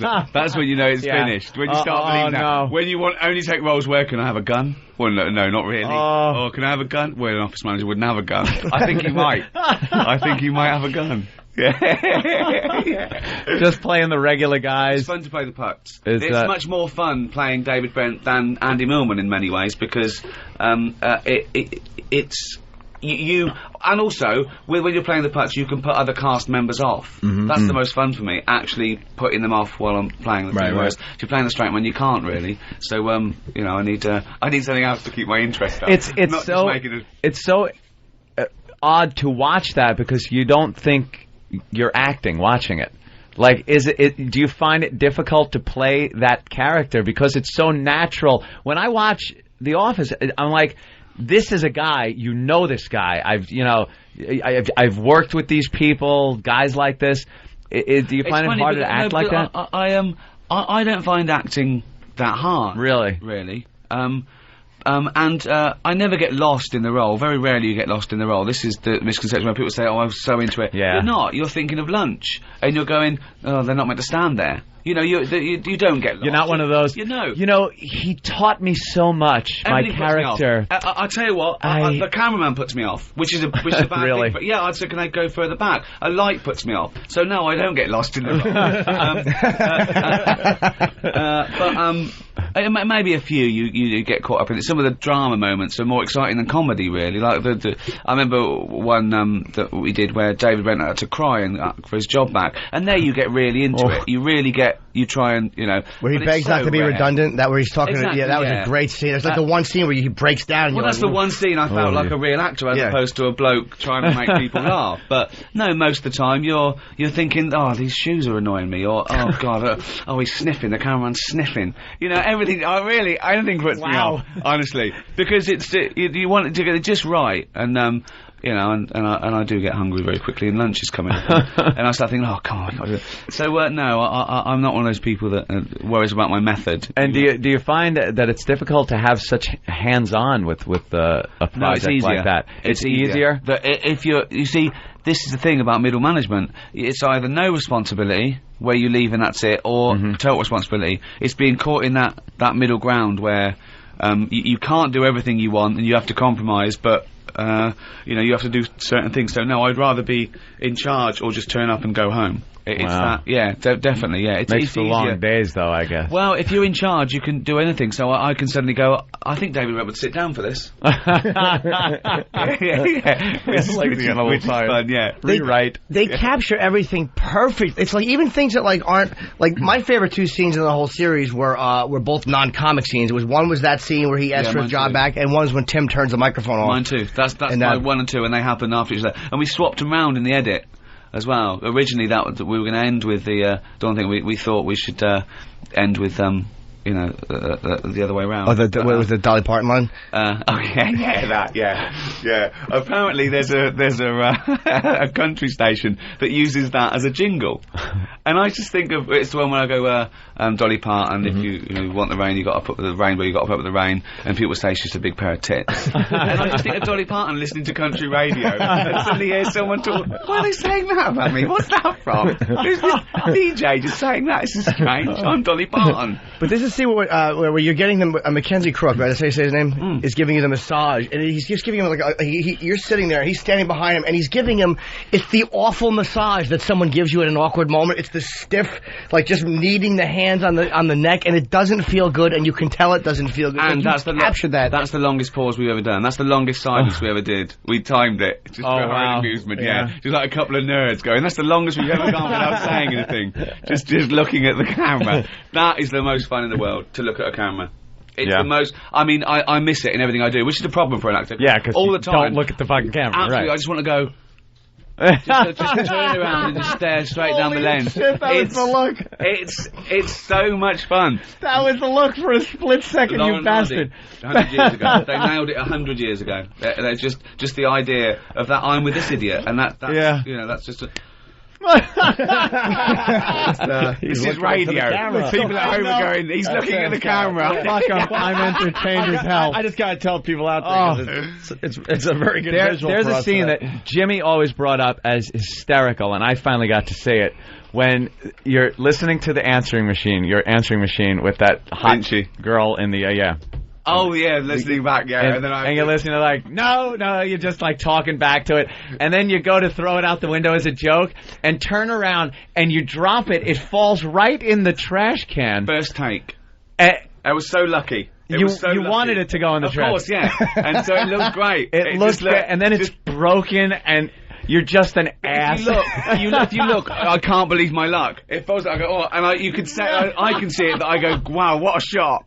It just fell straight in the can. Oh, is that perfect? It was like slapstick and perfect embarrassment. It was exactly what happens when you're trying to be funny in front of a chick and you stink. That was exactly what happens. It was perfect.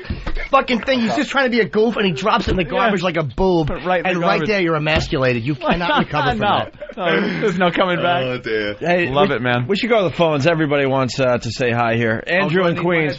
Well, you don't have to put them on. Maybe put them, because you got to save your hair for TV. We'll put them in the back. Listen, my hair, I don't do that. Gary Owens, Ronan Martin. Go old-time radio. All right, here we go. Andrew from Queens. What's up, Andrew? Hey guys, how you doing? Pretty good. Just a big fan of Ricky Gervais and Stephen Merchant. I think there's a couple of great writers, and I was fortunate enough to catch the whole second season of Extras, and I got to say, some of the best stuff I've seen on TV in a while. And I think next week's episode with Danny Radcliffe is the most douche-chilling, embarrassing things I've ever seen on TV. And I got to say, my favorite moment on Extras is that scene where he just dances like a fool, and there's just that quiet silence at the end, and he just has to slowly step back and go back, and it's just, it's just really funny for me to watch. Better than any American TV than I've seen in a long, long time. Wow. And I just want to know if, because I watched the end of Extras, if there's going to be a third season to that. Probably not. We're not going to say never like we did with The Office, but probably not, because, as I say, it takes so much and we put everything into it. I mean, we're running out of megastars. I think there's only Bono and God left. but more really, because, we've got other things to do, and, because we do everything ourselves, I'm gonna run out of breaths. You're brave. Yeah, I'm gonna die before I do a few things. I don't want to die having done two things. Most people would take it right to the end. They would do 10 seasons. What the hell? No, that's what the remake's for. Steve Carell's making me money and I'm just sitting on the couch. Oh, is so that long great? live the American Office. Come on, Carell. Keep going. Would you ever syndication, baby. Would you ever make a guest appearance on that? Well, that would be huge. Maybe. What I thought, I wanted to maybe have them watching Extras. Right. And Steve Carell come along and go, oh, yeah. No, I don't like this guy. They should do a remake. Right. You know? Oh, that is good. Yeah. I would love to see it in the American setting. Oh, I would actually love to. Somehow, some way. I think that would be a home run. The awful bombing, when you were trying to compete with Neil in season 2 for the affection. Maybe I could do that. Maybe they could meet and they'd be just best buddies. Me and Steve Carell. That would be massive. Michael Scott and David Brent. Let's say hi to Mike in Brooklyn. Mike, what's up? How's it going, Ricky, man? Huge fan. Thank you very much. Second season of Extras may be better than The Office. Just hysterical. Count Fuckula, nobody's done the same. That guy is a comedic find. You gotta put him on again. Thank you very much. Talking about douche chills, Opie and Jim, you guys gotta watch this. Watch the Christmas episode and then check out Extras. Yeah, I mean, how did you see the whole second season of Extras then? I haven't seen. HBO's giving you like an extra week advanced. So I just saw the one with like the. Oh right, great. Have you seen? Oh, they do a 1 week extra. So I saw the one with the Down syndrome kid like a week in advance. I'll be DVRing Extras. Absolutely. Classic. And your music career, man, keep it up. Put out a new album. Thank you. Fantastic. But before you go, another great moment. I'm just going to annoy you with fucking Office moments that made me happy to be alive. People telling me how good I am really annoys me. Carry on. When you do the motivational speaking and you're just trying to get them to get out, and you push and the fucking maid walks in, the lady to clean the place. He's trying to have a dramatic moment, and this cleaning lady walks through the door in front of a whole. It was so uncomfortable. Just make me happy. It's fun making yourself look more of a putz than you are. So I can't have a pair of trousers that fits me. I have to have one too small, so I bulge. That's straight away funny. A middle-aged man squeezing into jeans too small for him. It's intrinsically funny. It's already funny. Yeah. When you're with the consultant, I guess, with the overhead projector. And you're trying to make everything about you. That's my favourite episode. Oh episode my 4. God, was that fucking funny, man. Just the idea that this middle-aged man suddenly thinks that he can remind him that he was a rock star once. Yeah. Just the idea. And he's there playing his guitar, and it's like, oh, he went home and got it. And you just picture what everybody else is doing while you're going home just thinking that people are going to love this. It's going to be great. Yeah, acting out scenarios and he's not playing. Acting out the scenario with the hotel thing. There's been a rape upstairs. There was just fantastic stupidity. Who would say something like that? Lots of people would to get attention. Yeah. That's one of the themes that we do is grabbing attention, trying to be famous, trying to. So from The Office right through to extras, it's that people that will do anything they're just saying love me or I'll kill myself. Where the hell does that come from? Because it's not just the acting, which is great. The writing is amazing. Thank you very much. You know, I don't, where does that? Is it part of your upbringing? Were you an attention whore?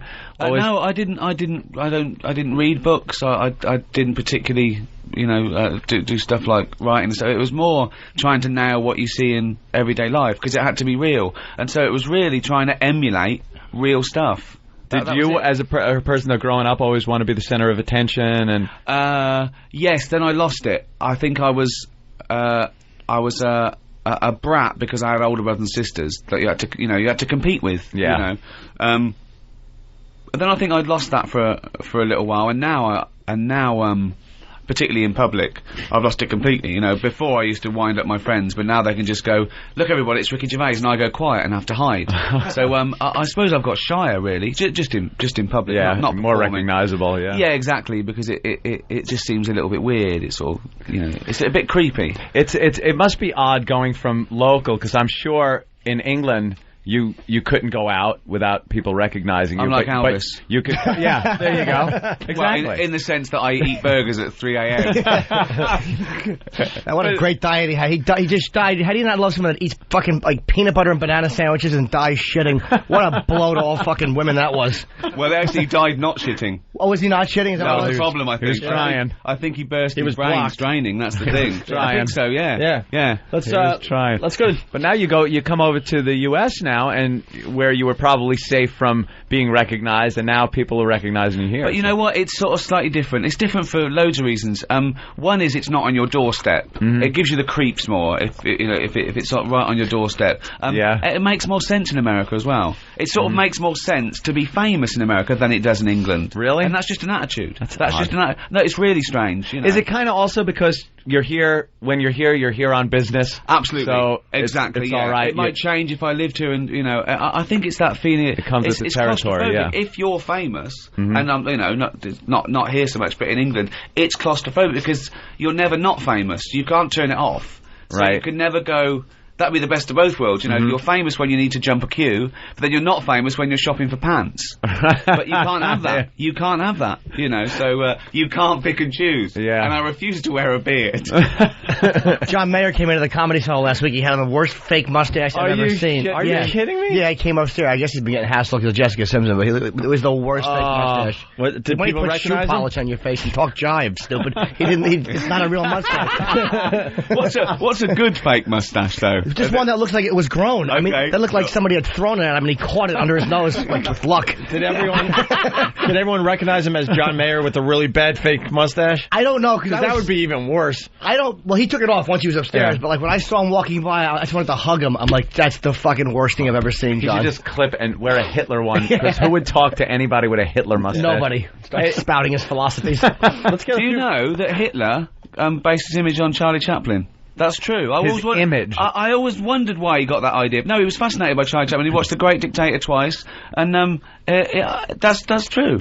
So he kind of made and ruined that whole look. That mustache look for that would have been really popular. He had to come along and ruined it. Yeah. Like after 1945, who wore that mustache? I know. The little thin mustache. No one's calling their kids Adolf anymore either. No. That he killed that name. And it's never come back. Even like the old, the old circus weightlifter curly waxed handlebar mustache, you occasionally see some. Usually a band, a retro rock band would go, and let's all have Hitler moustaches. Yeah. They don't, do they? And what Hitler thing, you never see, hey Bob, we come into work with the little Hitler mustache. You'd be like, they'd look at you like, what the fuck is this guy doing? And what about the guys that's the only way they look good? Some people they know they look better with facial hair. Exactly. And you're one of these guys, man, I would look like a 10 if I could just grow the Hitler mustache. Well, that's the goatee is, looks good. Right. And I tried to grow one once, and I thought it looked like Robert De Niro, an angel heart, but it doesn't work like that. It comes through grey and ginger, and I'm at the point where it's like I'm about ready to get rid of this. No, yours looks too good. much grey. Because usually it's a fat man beard. Yeah, Usually a fat guy will wear that. It gives a bit of face an illusion of a chin. Yeah, people think that it stops there, My actually. face stops where the hair is. Exactly, yeah. Hey, we got a big... What? Hey, Ronnie. I have no idea. A big radio star. Ronnie. Ricky Gervais. Hello. I was just here to hang out. Let me tell you something. All right, this Ricky. son of a bitch has not shown up before 12:01, and his show starts at noon. What? He's on after us. Years. He's on a show Ron after from us. Ron and Fez. Nice to see you. He's Nice never to meet here you. early. Never here early. He's always here late. Now, here's the thing. I was told you were going to be here at 10 today. So I was going to come in early, act like I was just running a board in the background, just to hang out. Yeah. I know that the car arrived. I felt bad just letting a guy sit out in the street in a car. So let's use it. Let's get here early. But see, now I got this imaginary slight Mark David Chapman thing going on where I'm just, why would he do this? Why would he come in early and just waiting outside with a gun? But I was listening to you guys coming in. Frightening. Gush a little more. You guys should be gushing more. Yeah, a little more. You think we should? Yeah. Just a tad. How did Someone said that the Chris Farley show came to 202. It's true. You're awesome. I tried to get him off it by We're talking the about Hitler, worst. but it didn't work. Yeah, a little Hitler. They said you'd make a great Hitler. Every question is just so, how's it feel to be so super terrific, funny, brilliant genius? Well, you get the same Come thing, on, Ronnie. Redress the balance. Insult me. The new book, phenomenal, that you did, where you just took your radio show and typed it out. I got it for Christmas. Someone gave it to me. And I didn't even type it out. I got someone else to. It's the radio show typed out. I'm going, why did I fucking think of this? You wrote a book and you didn't even have to write it. Sell it to the hardcores. How great is that? But you guys ought to think about doing this. Is it really? That is just a radio great show? idea. Yeah. In book form? And the sad thing is, it's fucking better than anything we've ever done. That's the problem. It's hysterical. Well, A little gushing coming out of you, you son of a bitch. You haven't got Carl Pilkington, the oddest man in the universe, a man with a head like an orange who says ridiculous things. We discovered this guy, and he just says crazy things. He's what's the PC term? Moron. All right. That's PC. Retarded. Yeah. Stupid dolt. All right. Hey, a few more phones want to get in here. Jenny from Knoxville, Tennessee. Jenny, what's up? Hey, guys. Hey. I just want to tell Ricky he's got the greatest laugh. It just cracks me up. And also, I cried like a baby at the end of the Christmas special. It was really sweet. Don't ruin it. We haven't seen it, you I haven't seen it yet, you spoiler of everything. I didn't say it. Seriously, when he dies, it's amazing. It's just, I it's cried in a good way. That's great. That's exactly what we want to happen. People crying. That's great. It's easy to make people laugh. It's harder to make them cry. I think. I will say. I couldn't believe it. I was Thank you very much, Jenny. Thank you. My girlfriend and I broke up, and I was so depressed I stayed up all night drinking coffee, and I watched again the last episode of the Office, and I did blubber, but it was like a lot about the relationship. Jesus. I was really a fucking Mary, and then we got back together. Did you tell her what you did when you broke up? Yeah, of course I did. And now she can hold that over your head? And now she just laughs at you. No, she cry fucking- baby. I like the idea you stayed the whole night drinking coffee. Yeah. That's going to help you sleep, isn't it? That's going to help you. I didn't know what to do. I don't drink or do drugs anymore, so I had to have some coffee and just watch The Office. And he probably wanted to stay awake so he could feel the pain. No, I wanted to sleep, actually. Did but I do you? want to sleep. Oh, yeah. I know nothing then. No, Fuck me. No, I would normally have done just that. relive the pain over and over and over. No, she felt bad for me when I told her, like, I was really upset. I watched The Office and head went right into the lap, so it was well worth it. Hey, let's go to Neil in New York. Neil, what's up? Yeah, it's an honor, Ricky. You really remastered the British comedy. Thank you. My question is, you just mentioned Carl Pilkington. How surprised were you by the Ali a Knob at Night phenomenon in the UK? It was man. I explained. We had this reality show called I'm a Celebrity, Get Me Out of Here, and they have to live in the jungle. And they do tasks to get meals, and one of them was eating a kangaroo penis, eating a kangaroo anus, eating this awful witchetty grubs, and we were talking about this, and Carl went, yeah, and also they were having that for breakfast, and he just went, I could eat a knob at night, and people looped that and made it into all these different dance tracks. There was like 75 different versions of Carl Pilkington going, I could eat a knob at night, which is, it's a great thing to dance to, I think. It's amazing. Yeah, people pick up the ball, run with it. We get clips sometimes, and our listeners will just put it to music. It's great. It's people one out there. line. The effort is unbelievable. People one line and boom, people put it to music. Let's go to O-Town Joe in Boston. Hey, what's up, guys? What's up? Hey, Mr. Bennington, how you doing? Good, man. Ricky, with all the actors you had in the first season of The Office, second season of The Office, were they all famous before, or like have they all got success from like the show? No. We always choose new people because I think it suspends your disbelief a little bit more. So we don't go to other people's little black book. We cast, and we did that with The Office. We did it with extras. I mean, apart from the A-listers. But it's nice to start from scratch because you're not watching it going, oh, that's so and so from what's its name. So no, we always cast. That kind of sucks. You never get a fucking call back once you're done with the show with them. That's it. It's over, Johnny. Well, now the receptionist is on Studio 60, though, and all those people blowing up. They're all doing well, right? Everybody from The Office. Well, what I do is I take them down and I release them like little ducklings. And I can never help them again. But, my work is done. You got a room filled of unknowns right here. And so it shall remain.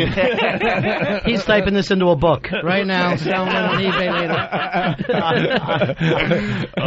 Let's go to John in Philly. John. Hey, Ricky. Hi. Big fan. Thank you. Despite The Office and the extras being brilliant, your iPod, your podcast was absolutely genius. It's the favourite thing I do. It's honestly. Your no effort, I just sit there, Carl comes up with everything, and then I just type it out. I don't even type it out, we've done that, and I put it into a book. But it's great, because it's, you can say what you want, when you want, it can be any length, and TV takes, a long time. An episode would take a few months. So, the podcast is so much fun, for me. And I want Carl, to become famous, because I know he'll hate it. I want him to be bothered in the street. I want people to go up to him and say, you've got a head like a fucking orange. And I want people to squeeze his little head. Well, that's my question. Carl makes Homer Simpson look like Stephen Hawking. Is there any chance that you will tour with Carl? He won't do it. I would love to get him on stage, just like in a little cage, like the Elephant Man, and just take him round. That's his favourite film, by the way. He was talking about the Elephant Man. You know that bit when Anthony Hopkins goes, he takes the Elephant Man out to all the surgeons, goes, you see the curvature of the spine and the legs and the limbs are, but ironically the thing that is untouched, the genitals, they're totally normal. And Carl went, think of that. The one thing you would like an elephant, and he gets the fucking head.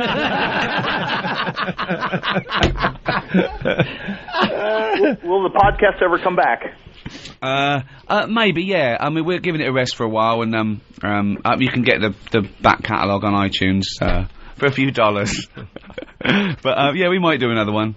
Or if you want, maybe you could type them all out,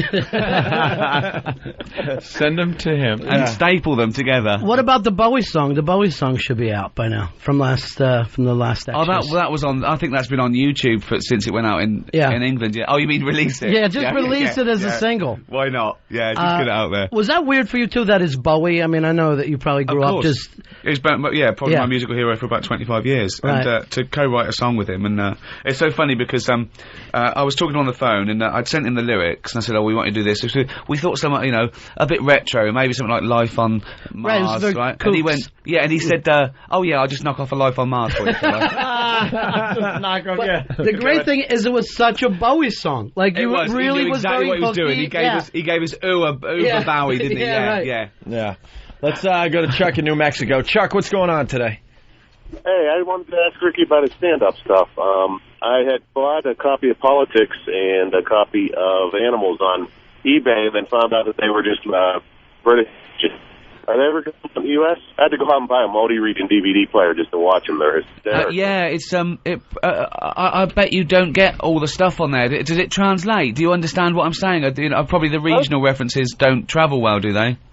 Yeah, there was some of the stuff I kind of didn't get, but probably 80-85% of it was translatable. Oh, that's good news, because I am going to do some gigs. I want to do a few in New York. I think I'm playing a few gigs here in May, so I'll have to find out what travels and what doesn't. What are you doing, stand-up? Yeah, well, I'm doing a new tour now in England. I'm just I'm touring. It's a new thing called Fame, which I'm going around the country. But just hand out maps as the placemats in the comedy club. So when you have a reference of a location, they could just look down. Yeah, New York, England. Yeah. On the globe, just two stars. I'll fly between them. No, I would love to do stand-up in New York. Yeah, it's so romantic. I think about doing stand-up in New York. Just ask Jimmy. He'll tell you. Every night. Oh yeah. Really? Yeah. The romance comes afterwards. Is it true you've got like 7 minutes? You just do. They do New York stand-up's got to do 7 minutes. We do. On the road you do 45 to an hour, but in New York usually at the Comedy Cell you do 20-minute sets. Sometimes on the city there's 10 minutes. That's the same. Yeah, it's just shorter sets. I know like Junglers in the Comedy Store in England are pretty famous, but I never worked in England though. Right. Okay. It's a lot of it is quite sort of hack stuff. When you do sort of think places like Jongleurs and coming, it's people going out and they start off with things like, when you get stoned, you get the munchies and all this sort of, difference between cats and dogs and men and women. And don't old people drive slow? Jimmy's working on an HBO special. Sorry. Oh really? I want to do one of those as well. Yeah, it's an hour shooting. I think in April. And do you shoot it? Talk amongst yourselves. Sorry. Sure. And do you shoot it as live or is it like a TV show where you? Carlin, in front of an audience, yeah, but Carlin does them live. I don't have they don't give me that option. I'll shoot it probably, and it will go. I think it's like 10 camera shoot. Then they'll just edit it, cut it down to 56 minutes or whatever, and then show up. It won't be live like in real time like. And Carlin then that does. plays. Then that material's redundant now, isn't it? That's the thing. Yeah. Yeah. So once I put it on DVD or do it on TV, that's dead. You got to start again. But the thing is, some people in England they survive on 40 minutes for about 25 years. Oh, same here. We got that. We got that. Kevin Meaney. I'll give you that name. Oh, boy. Kevin Meaney. Not big pants people. Been doing the same act for years. You're going to put it out. We'll lose the house, goddammit. Once it's on TV, though, it's hard. He can't do that anymore now. Yeah. No. Let's do his whole act now. I don't know him. But, he's almost your extras character when you really think about it. That's almost Kevin Meaney without even meaning to do it. He does a We Are the World bit still. He does a We Are the World thing where the music comes on. No joke. And he does every character from the We Are the World thing. He like does a mime act where he does facial expressions and lets the song play. It's We Are the World. It's a 25-year-old song. It was topical for the first year, and then 24 years after that. I don't know this guy, but I'm feeling sorry for him. Yeah. Oh, you should. And the audience. You should feel sorry for the audience, is right. This isn't libelous yet, is it? We haven't said anything. This is all your own opinion. It's all fair comment. Is it? Okay, fine. Let's go to John in Ohio. You just got to hop on a plane, and you're fine anyway. John in Ohio. John. Hey, what's going on, boys? Hey. Hello. We'll clean up. Ricky, love your work. Thank you. I got a question for you, boys. Is there any way that you can get Ricky to recite some of Steve C's bad acting? Oh, boy. I think that'd be hilarious. I don't know if we have time. Steve Carlisi is our production guy. Occasionally him and that gentleman Bill, that lunatic Charles Manson-looking guy right there. Harry Dean Stanton. Speaking of offices, voted most likely to kill us someday. To kill everybody in here, yeah. To go postal. He's the guy. He's the number one on the list. He comes up with these sketches and scripts that he shows us, and they go into production and hammer them out, and we play them. And Steve, our production guy, the guy that puts these things together, he acted in one of them. And I use that term so loosely, I don't even want to come up with some kind of loose analogy. Yeah. It is completely... Here comes Steve now. Hi, Steve. Hello, how are you, Steve? And his acting is just second to none. If you're going to cast something in the future, consider Steve if you need somebody who can deliver lines like this. Here's a couple of lines. The first one I'll play is just a simple, why not? It's just, why not? The second one is him asking somebody, how did their parents die? This is a very serious question, very emotional. Let's listen to these next to each other, shall we? Why not? How'd your parents die? Why not? How'd your parents die? Why not? How'd your parents die? The emotional range so humiliating is just fantastic. It's amazing. It really is. And then when he's telling him how his parents died, here's his response. That's terrible. I'm sorry. Isn't it great? I'm going to laugh the way they set you up there. Someone's in the house, Steve. Someone's in the house. What are you doing in my house? That's all right. And then he tells them. But listen to this sing-song bullshit. What's my problem? You're in my fucking house. What is... Your head should pop out of a fucking laughing box when you deliver that. Get the fuck out now. That's anger. That's anger, and this is the only emotion he shows. Get the fuck out now. You know, like his teeth are clenched. And here's my favorite. He's handling the situation. The girl wife comes in, and he's got to tell her now that he'll handle the situation. And you could almost see him. Eyes half shut, that hand kind of waving her out as he delivers this. No, nothing's wrong. Just stay in the living room. I'll handle it. Nice stuff. It's a burglar. Oh, he's openly laughing at you. These are the best acted lines I've ever seen. You could play the part of a guy who lost his adrenal glands. That for whatever reason, he cannot. He can't get any type of energy or emotion. The house is on fire. I'm thinking either a lot of shock therapy, a lobotomy victim, perhaps something like that. I like that as an illness. I lost my adrenal gland. Where did you have it last? I had it in the car, and I was getting excited about stuff, and I looked under the seat, and now I don't care about anything. There's a nail in my balls. Pull this nail out of my balls. It could be a character. It could work. He is talented at the no thing, because he does no. That was actually him saying no as he's very excited. That was right as he lost his adrenal gland. He had the last bit of emotion. No. I thought that was his car starting. I mean, the battery's dead. Oh, it started. Him too.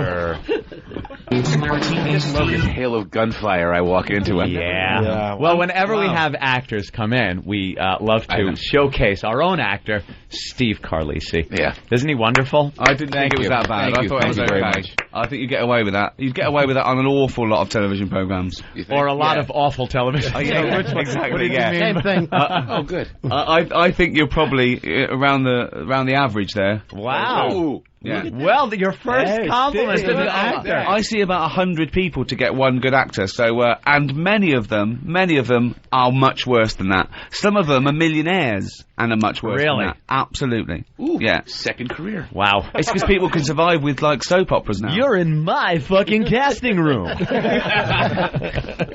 That's what they all say to him. Get the fuck out. Too much emotion. Way over the top. Let's do that. Let's redo that. We've had Frank Vincent did his lines, and who else did it? Brian Cox. You know Brian Cox? The old English actor. Fat, yeah, he's fat from fat Original Hannibal Lecter. I think I'd impress him with knowing him. Of course, yeah. Very good, yeah. Then, Ricky, you did the last Christopher Guest film, which had to be really cool, right? It was great fun because I'm a massive Spinal Tap fan. Sure. Oh, yeah. And I think... I stole everything he did, really. I think direct influence on The Office and that sort of. But they just tell you to improv once you show up. Absolutely. It's scary. I spoke to Larry David and he showed me the script for Curb, and it's there's about 30 pages and all the jokes there. Christopher Guest, 5 pages for the whole film, and they come in and go, you might want to mention da-da. And that's it, and you go for like 7 minutes, and you do it 3 times, and it's totally different every time, and everyone's totally improvising. So it was that was a lot of fun.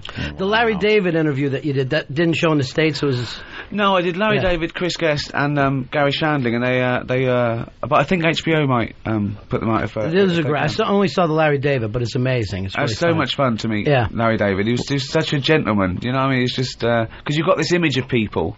And of course, everyone's guilty. I wonder if he's like the Larry David on Curb Enthusiasm. Right. And of course he's not. He's a lovely, sweet, guy. But it was like meeting an icon, really. Right. Even though he didn't really know who he was in Seinfeld until. But it's like meeting Woody Allen or something. It was an absolute pleasure.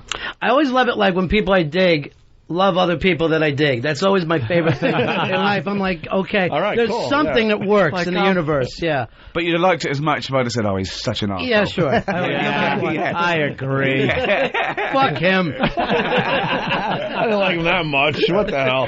Let's go to Larry in Huntington. Larry, what's up? Good God, guys. 5 brilliant comedians in one room. What a show. Wow. Hey, Thank you very much. Yeah.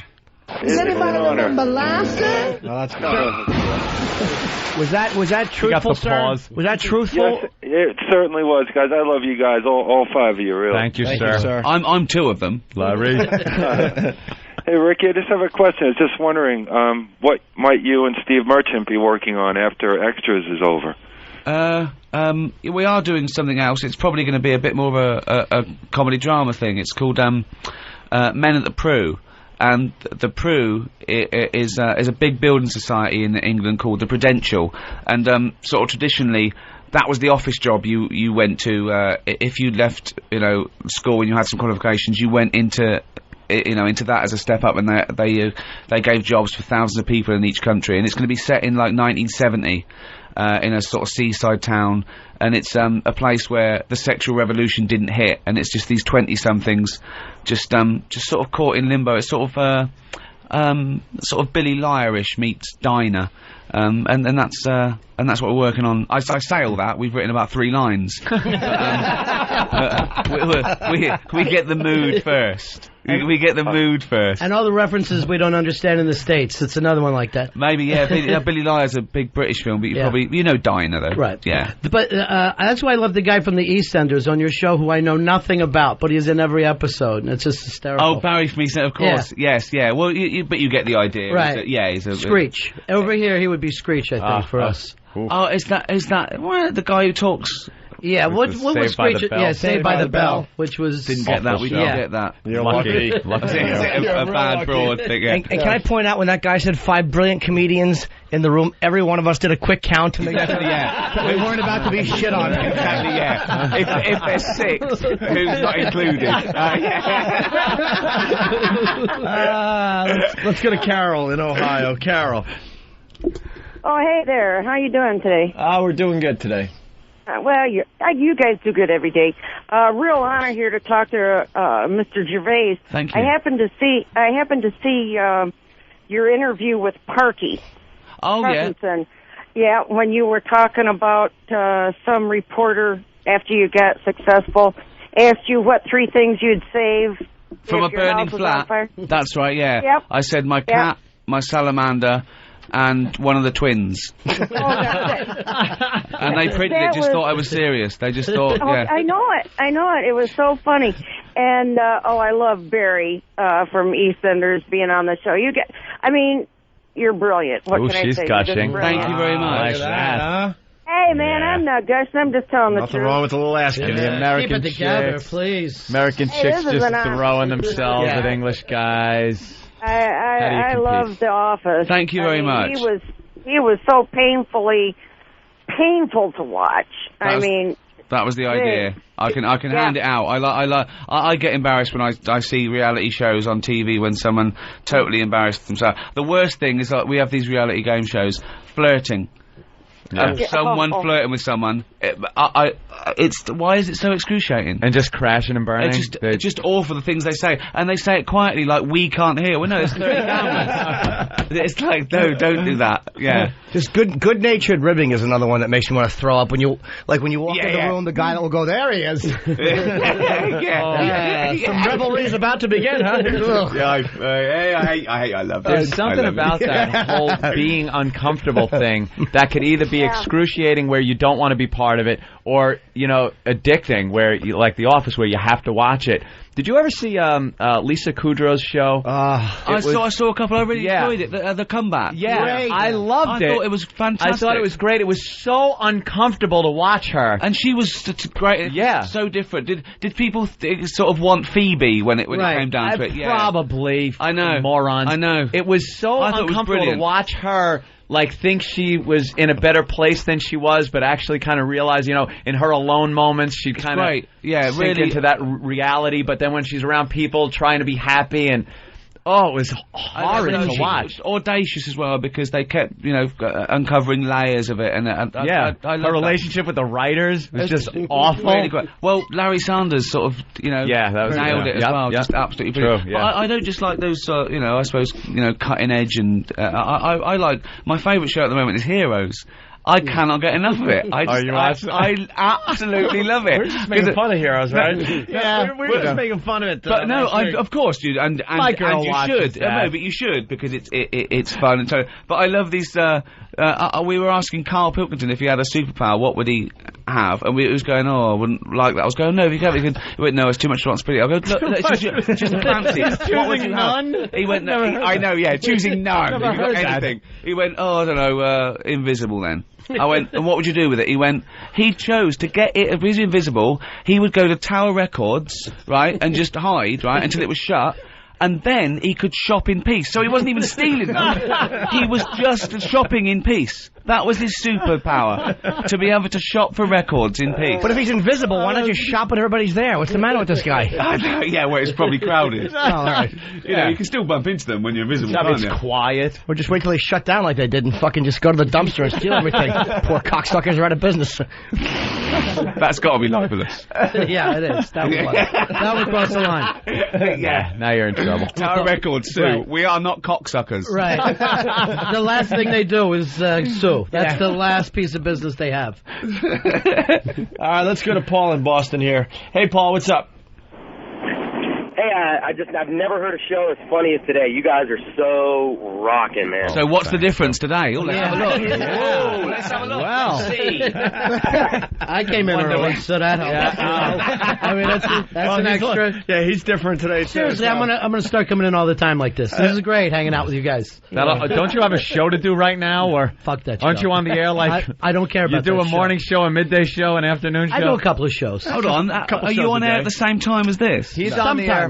Like right after us, he'll come on at noon. Sorry, this is two radio stations. At least it's actually 162. Yeah. Oh, you have got loads in here. Oh, it's just. So you've just crashed another radio station. Yeah, because there's nothing happening. You're welcome. For me. Yeah, you're welcome. It's you. Yeah, it's you. But he goes and then does regular FM radio at what time? 6 o'clock. 6 o'clock. Yeah. And a regular FM, is that like just like we have? Got to pay attention to the rules, right? Yeah, broadcast radio. Yeah. Kind of non-funny, just everything here, but taken out. But take the humor out. But this is across America, isn't it? Of course. Yeah. Yep. Yeah, but the FM radio. I'm just trying to work out if he's got more viewers because I might go with him. Oh, well, viewers in radio, that's a rough one. We have 7 or 8 right now. Doing well. Yeah. Well, you're at 7 share. I love watching those guys. I turn it down. I just love watching them. You're on camera, actually. The Pal Talk. We are broadcasting on the net too. They just watch us and we watch them. A lot of the times the girls will flash us, so you are being seen. Yeah, a little bit. Yeah. Well, we should get Ricky out of here. 100. We've been talking over an hour here. That's been great fun. Thank you so much. My pleasure. Anytime you're back What's the big around. plug there, Ricky? Extras season 2, of course. On HBO. Sunday nights premiere Sundays, yeah, and then throughout the week. Hope you're not afraid to take some pictures. Let's take some pictures. Jimmy Norton will accost you. He is known as one of these guys who, if he doesn't get a picture, like he loves you. If something happened where you had to go... That's a good thing, though. Yeah. But if something happened where you had to go, look, I'm sorry, I would love to, but I got to go, and went to that elevator and didn't take a picture, he would sit down and go, that fucking scumbag is the worst piece of shit. A picture... Not true. I'll say that regardless. No, I wouldn't say that because he was great to hang out with. The only guy I've ever said that about was Gene Simmons from Kiss, because he was contact to me after we interviewed him. But no, I mean, Derek Jeter, and Randy Johnson. Randy Johnson. Let's keep going from the Yankees. De Niro turned me down. Turned me down, and but he was pleasant about it. So I never. Billy Crystal. Billy Crystal was a douche. We have the same manager.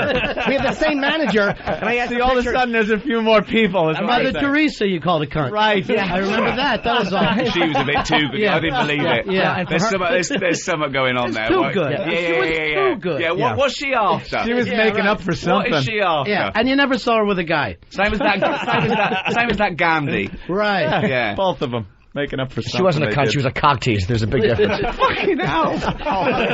Libelous. Catholic Church. Jesus Christ. Ricky's loving that. Yeah. Amazing. But no, I can never badmouth him. He's fucking brilliantly funny. Had a great time, too. One of my favorite characters ever. There was Hawkeye Pierce and Louis De Palma, I thought were the two best. All right, you want to say Archie Bunker? But he's got to be in the top 3 or 4 sitcom characters ever. Way to judge. That's great. See, he goes from like a scary cellmate to a really nice I like this. Yeah, you should know half the things we know about him. All right. You to run. We should go take some pictures, huh? Yeah, absolutely. Thank you so much. I'm not doing pictures. Fuck. Thanks. Grab him. All right, we'll be back in just a bit. Well, we got some audio from the Tonight Show appearance. Opie and Anthony. funny. It's great. They're like the hottest guys on radio. Wow, that's really nice. Really nice. Opie and Anthony Show on XM Satellite Radio. It starts with an O&A plug before headlines. Opie and Anthony Show on XM Radio. Very nice. Tested. Leno approved. They plugged us like 3 times last night on the show. The Opie and Anthony Show. The hottest show there is. Hottest show there is.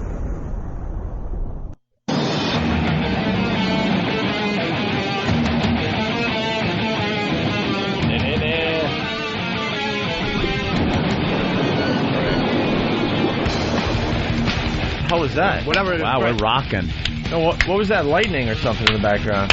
Did he add something to that? No, it's part of the song, man. Oh, okay. And how about a nice fucking a good job by Roland? For Yeah. getting Ricky Gervais. That was great for getting Ricky Gervais. Absolutely. We have Roland. He's the guy. You have. Who books your guests these days? Earl tells me he does, but I Earl. know he's not really doing it on his own.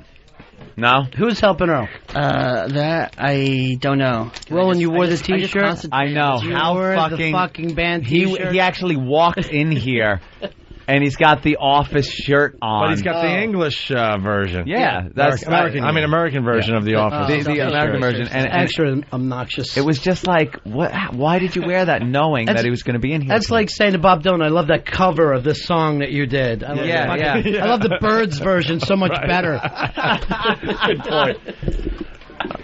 Oh, by the way, that Ricky, what an asshole. Jesus. Oh, what a jerk off. What a cunt. So glad that's over with. Yeah, Jesus. seriously. We can finally get back to the laughs. Yeah. Oh, Jesus.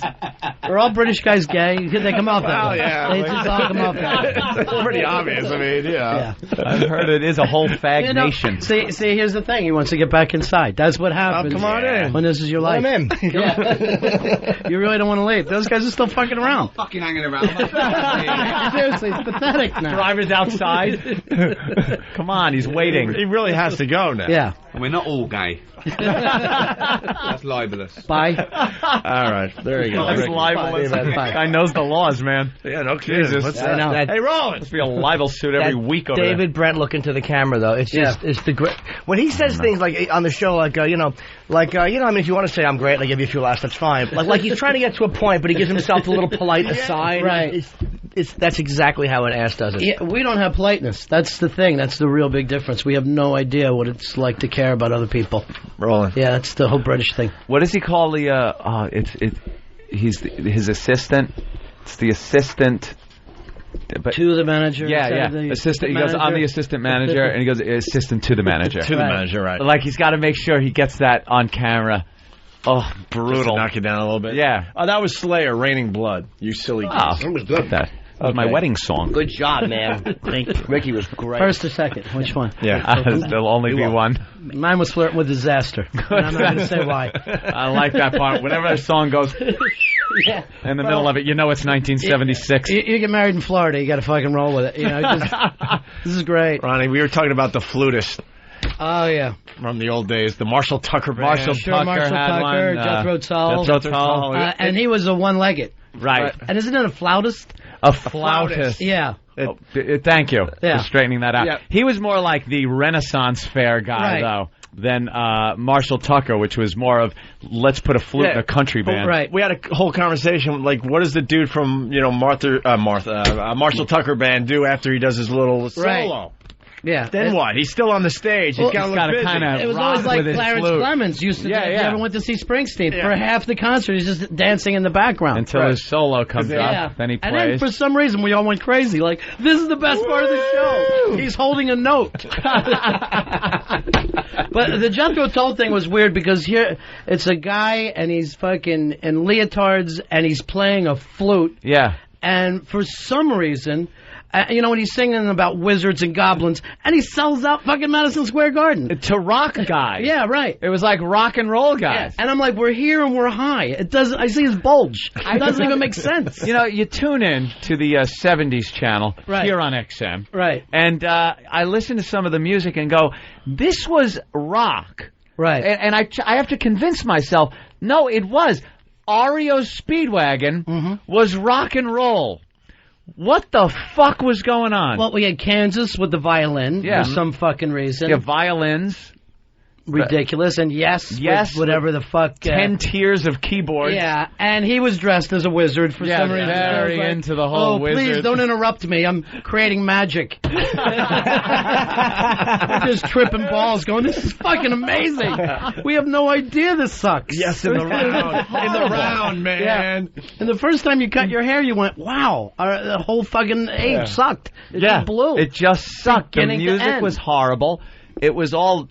You listen to it now and go, but we used to drive around with this blasting thinking it was the coolest fucking... Dev went down to Georgia, he was looking for a soul to steer. Fucking A, man. Turn this shit up. Yeah. We're cruising. Sal's going to do it again. Yeah. I'm in Philly singing that for some fucking Be reason. proud you're a rebel, because Sal's going to do it again. Yeah, I'm out cruising fucking Deer Park Avenue on Long Island. But even Led Zeppelin, with, we come from the land of the ice and snow. No, you don't. What the fuck are you, this whole Norse Viking thing about? It's ridiculous. It's just terrible. It's horrible stuff. Yeah. All of a sudden, like you said, you cut your hair. Yeah. And then the 80s rolled around. Yeah, thank God for thin ties. Finally, you could go, okay. Thin ties, punk, some of that shit. Modern English. Real music. Oh, yeah. I'll melt with you. Eric in Pittsburgh, what's up? What's up, O&A? Hey. Little Jimmy. Hello. Hey, I was wondering if you played My Baby is Black when older niggers go to see Little Jimmy at the Pittsburgh Improv, March 8th, March 9th, and March 10th. That was very inappropriate. Wow. Thank you. Ewan's going to do that when you come to Pittsburgh, Ewans? Ewans. And we got this one, too. John in California. John? Yeah, hey, Little Jimmy. Yes, sir. I want to know how we can get tickets for a show in Sacramento this weekend at the Punchline. Do we have well... Can you read it from there? Yeah, sure thing. Just turn the monitor halfway and I'll lean in. All right, thanks. I'm there I'm actually there Friday, Saturday, or Thursday through Sunday, 26th to 28th, Friday through Sunday. How do we go about getting Do you need glasses, Jimmy? I don't know. This Friday, Saturday, Sunday. It's 916-925-5500, 916-925-5500. I haven't been there in about a year and a half, so I'm happy to be getting back to Sacramento. You're Thanks, gonna have a buddy. great crowd there. I hope so. Let's go to Joe in Jersey. From your lips to God's ears, Ope. Drink plenty of water. Hey, Joe. Dehydrate over there. Hey, Ope, it's a how you very doing? dry climate. Doing good, bro. No. Oh. Lady died. Hold, can you? I'm sorry to call her. But let me just. I'm the dumbest motherfucker on the. How do I not get that? Really? Water? Because it stunk. No, it didn't. It was obvious, and I should have gotten it. But I'm stupid eating yogurt with fucking 3 flecks of this nonsense. Granola. It gives it a little crunch. You need a little crunch with your yogurt. See, this is the shit we give them, Ronnie. That we were talking about. Yeah. You know how we were saying you could just deliver them whatever shit we want? Whatever you want. Yeah. This is it. Later, listen to our show. We'll be talking about Fez's problems for fucking 3 hours. Every day. How's Fezzy doing? It does seem to be a problem a day. Yeah, there's a different problem every day. Yeah. He was hypnotized the other day, had 2 fucking panic attacks. As he was being hypnotized? One, he got in a crying jag, couldn't stop. And the other one, he was hypnotized to think that he was high, and then I acted like I was calling the cops, and you had to get him back. You couldn't give him a good buzz. Right, and the building was breaking apart, and he literally grabbed his heart. He grabbed his stent and was holding on to it. His stent? Yeah. And we had to basically you gave him a punch bad out. trip that he was on from being hypnotized. Well, it's the old coked out trick. I don't know whether you sat up all night all coked out with your friends, but one night, Never heard of it's a this terrible stuff. thing. But one night we're all locked in this fucking hotel room, and somebody said, wait, who's missing? And it was the scariest fucking thing that ever happened to me. Because, we're like 8 hours into this. And as you looked around, it just felt like somebody just slipped out to fucking call the cops. Oh, shit. Of course, to call the cops. And then you try to figure it out, but there's no answer because it's the answer 0. Yeah. You know? That would make a great movie right there. And I think it was Jimmy Schubert who said it. Who's missing? And because he was always the scariest. We used to fucking, call him Peephole, because he would just sit there all night. Paranoid guy. Yeah, had a little red ring around his eye all fucking night long, just looking out the window. We had a guy, we were in Greenlawn, out on Long Island, and little house off the main drag, and that's where we used to, just fucking coke. Oh, it was terrible stuff, kids. Don't ever do it. Don't make you a bad person. Don't ever do it. No, it doesn't. And every car that would come off the main road and turn, the headlights would move across the wall. And this guy would jump up and look out the window because he was sure it was the cops coming. But this time coming it's the cops. This time. And, I mean, it was a main road and the side street. It wasn't, but this time So, yeah, it would happen, I swear to you, 50 times a night. Right. 50 times. And he would jump up 50 times. A friend of mine, it was in the middle of the day, and he's looking out the window. He goes, "Are those cops?" And I look out, and it's fucking little kids jumping rope. And I go, "They're little kids." And he goes, "They're not midgets?" I go, "Fuck no. This is not enough coke for the FBI to hire midgets for this and teach them to jump rope for some sting that they're setting up for us. It's a fucking 8-ball. Let's just finish it and go on our way." Yeah, there's so much coke going on. They got to bring the midgets in. But just in case. But, it's such a terrible thing to be into because I could never go to sleep if there was any left because it just felt like you're setting yourself up. Let's just finish this fucking half ounce. How much would you have that you could even go to sleep with any left? Like it was always finish it and then look for more. Right. That's how the entire night went. Finish it. Oh fuck, where are we getting more? And even if you had some and then your friends you're getting calls at 5 a.m. What are you doing? Just get the fuck out of here, please. Daylight hours. Yeah, just calling to say hi. Yeah, right. Yeah. What are you up to? Oh yeah. We had a guy come to my door once and just started banging on the door, and he had a full water jug full of pennies and like nickels. Yeah. And he's carrying it in, and we're like, "What are you doing?" He goes, "I just need a half, man. Just need a half." Well, we can't take that. I'm not going to take that to the bank. He goes, "What do you want?" We want paper money. Paper money is what we want. Take it back, roll it up, bring it to the bank, whatever you got to do. They'd come with shit, really, like you think it's a joke, but they would come with shit they stole. Ridiculous stuff. A blender. like they just look around their fucking parents' house and go, "Oh, fucking blender." They're not going to miss this. You know what a bottle club is? They have them up here where it's down in Florida. You actually sell the bottle. Right. You give the bottle to and then they don't open up till like 3 a.m. We fucking wander in there like 4:45 in the morning. And fucking trade like half a fucking 8-ball. And we were carrying 2 fucking shotguns and fucking traded them to the bartender. So at the time you're wired. Wild West. You walk in with 2 shotguns going, "This is going to go over well." And then you just see every other person think, "This is it. This is the fucking murder going down." But your mind is so far gone, you don't even realize how antisocial you're behaving. Right. You walking into a bar with shotguns. Let me talk to Daryl. Yeah, okay, man. We'll fucking get him coming for you. right out. How long since you did coke? It's been many years. Many years. Small. I'm all fucking fixed. It was the law in the 80s. And 90s. And okay. And really the early part of the precinct, I guess. Early part of the millennium. Yeah. Thank God for the new century. But I'm much like yourself now, Jimmy. I'm totally fucking sober. Much totally? Like you. Yeah. Totally. 100%. I won't even have fucking cough medicine. Yeah, well, you all fucking Buckley's. Their motto is a taste waffle and it works. No alcohol. You can take it. But even if I pick up the taste for it, I'm just like, whoa. It's like a near beer for me. I would never even have a near beer. Too close. Yeah, it's just alcohol in it too. Yeah. Is there? Yeah, like just a teeny percent. Yeah. It's a relapse. Billy Staples drank 14 cases one night. It's not working. What's up with him? Yeah, where is he? I heard like the end of a phone call. I think it was last week. He called into the show. Yeah, living with his mom. Yeah, he's back with his mom. Oh, jeez. And I guess for the new listeners, Billy was part of our program, part of Ron. He was Fat Guy program. when he was with you. Guy. Yeah. Famous Fat Guy. And then he was our producer for a little while. He, after Fez and I left, he kind of fucking, started partying again. And I guess he doesn't even remember doing it, but he fucking took off in a car, somebody else's car or whatever, and hit a telephone pole without ever hitting the brake once. So he's got like some serious brain stuff.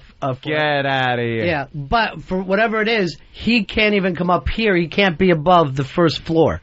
Wherever he goes, he can't. If he goes like even to like 3rd or 4th floor, he gets real dizzy. So he can't walk up steps. And he can't take an elevator. He's fucked. Yeah. And it's all from a head injury? Yeah, basically a head injury. Or you think it's just in his head? Psychological? Yeah, there's lots of stuff. Yeah, but he gets he's had a lot of operations and shit, too. Wow. Yeah. But he's doing good. Still with air sick. Still doing air sick. Air sick, some of the fantastic air sick songs. That's terrific. Live on in my memory for forever. What about now today? I know is Oscar day. Yeah. The announcements. Are you going to have Paulo will be calling us. Yeah. And he's got a new movie. He of course directed this himself. Yes. And is that going to be submitted for next year? We're going to have a premiere downtown. We'd love for you guys to come, red carpet. Absolutely. Yeah. We'll be there. Apollo production. How could I miss it? It's called Gap. And I believe people like No Filter Paul have got some parts in it. Yeah, got some parts. Yeah, it's pretty amazing stuff. I heard the shooting schedule was like Apocalypse Now. It took how long? Almost 3 days. Almost three days to film. Yeah, and Eastside Dave shot his scene by himself. Somehow he couldn't make it. Wait, not even a cameraman? Yeah, he had to hold the camera and choke himself. And Paul and he's fucking serious as a heart attack. I can't wait to see this. But here's the weird thing, Paulo, with that same crazy chick, 30 years. They're over. Paulo's with a listener now, moved in with her. He actually finally left that crazy woman. Yeah, he left her. And hooked up with a listener. Yeah. What are some of the things you've done to Paulo? Wow. Over the he's years? tattooed all over his body. He's been branded. He's the branding went kind of bad because as he was leaning over, I went to brand his ass and I caught the nutsack. And that put him in the hospital, unfortunately. Freezings, mass freezings, and back. That's why I could not attack that Sacramento station. I fucking. How many times? At least 1 million times. There, but for the grace of God, go I. Yeah, because everyone's pointing out that a nurse called in to warn them. Yeah. How many times have you been warned? You get the call. Every fucking time That's you do what I'm something. saying. And you're like, that could kill people, and you say, shut up, you killjoy, I'm having fun here. Right. Well, we did a drinking and chicken eating contest in Florida with Paulo and the guy who went on to become Don Vito, Vince Margera. And Vince is a fucking animal in real life. He's just he's unmanageable. He's unmanageable. My brother just wrote me an email and said he was in one of the casinos in Vegas. My brother's in Vegas. Yeah. At one of the shows and started groping one of the showgirls and got ushered out of there by security, who was like kind of beating the shit out of him as they were throwing him out of this place. Yeah, I've known this guy forever. And he's always been fucking... well, he drinks so much, and then we put him in the limo to go back to his hotel room, and he's with some fucking kid with 6 fingers. And Don Vito, he throws up. Well, the kid pushes his head back so he doesn't throw up on himself. So now he's throwing up in his own throat and nose, he can't breathe. And he's choking on it, right? So we finally finished the show. I go home. We were doing a morning show at the time. I get a call. Don Vito's in the hospital. I go over there. The doctor meets me. He's in a deep coma. We check. There's no brain fucking pattern whatsoever. There's nothing to the brain. So I'm like, all right, what does this mean? He's not coming out of it. He's brain dead. He's, Kathleen Quinlan.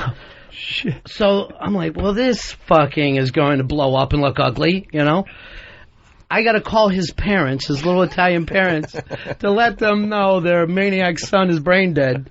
And they're like, and I'm like, yeah, I'll fly you down here. Oh my God, how could this happen? I go, I don't know. I guess he was drinking. I don't, I'm on. Make him believe he never did your show. Yeah, just whatever you can do. And I'm in his hotel room. I'm in the hospital room as I'm making these calls.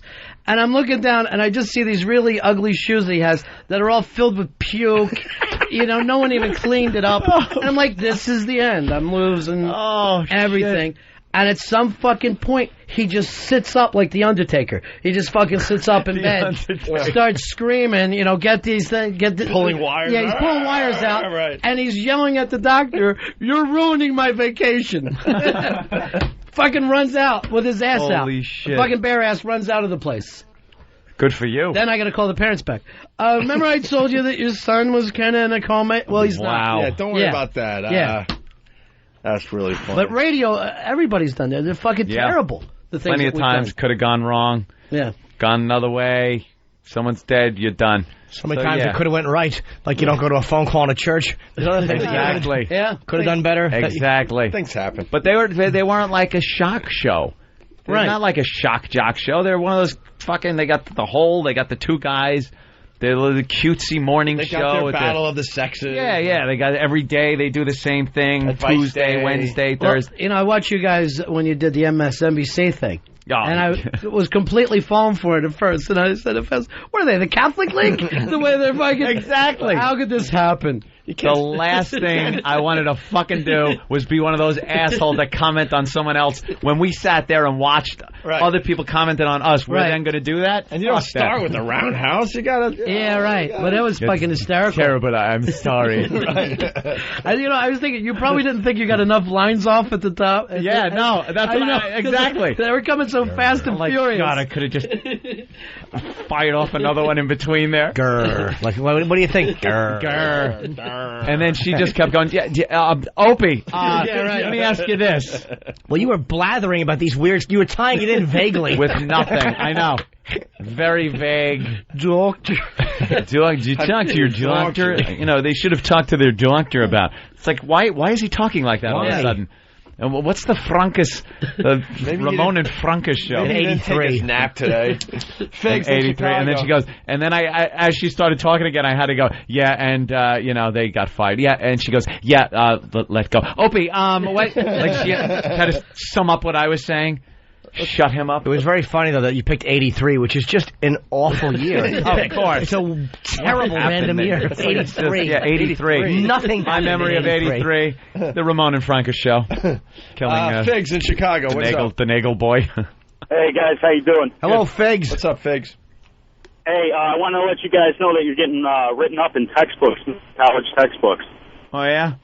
For what? Yeah, for your Sex for Sam thing, the textbook talks about how you guys got one of the biggest fines by the FCC and how you guys are the first popular jocks to go to satellite radio in 2004.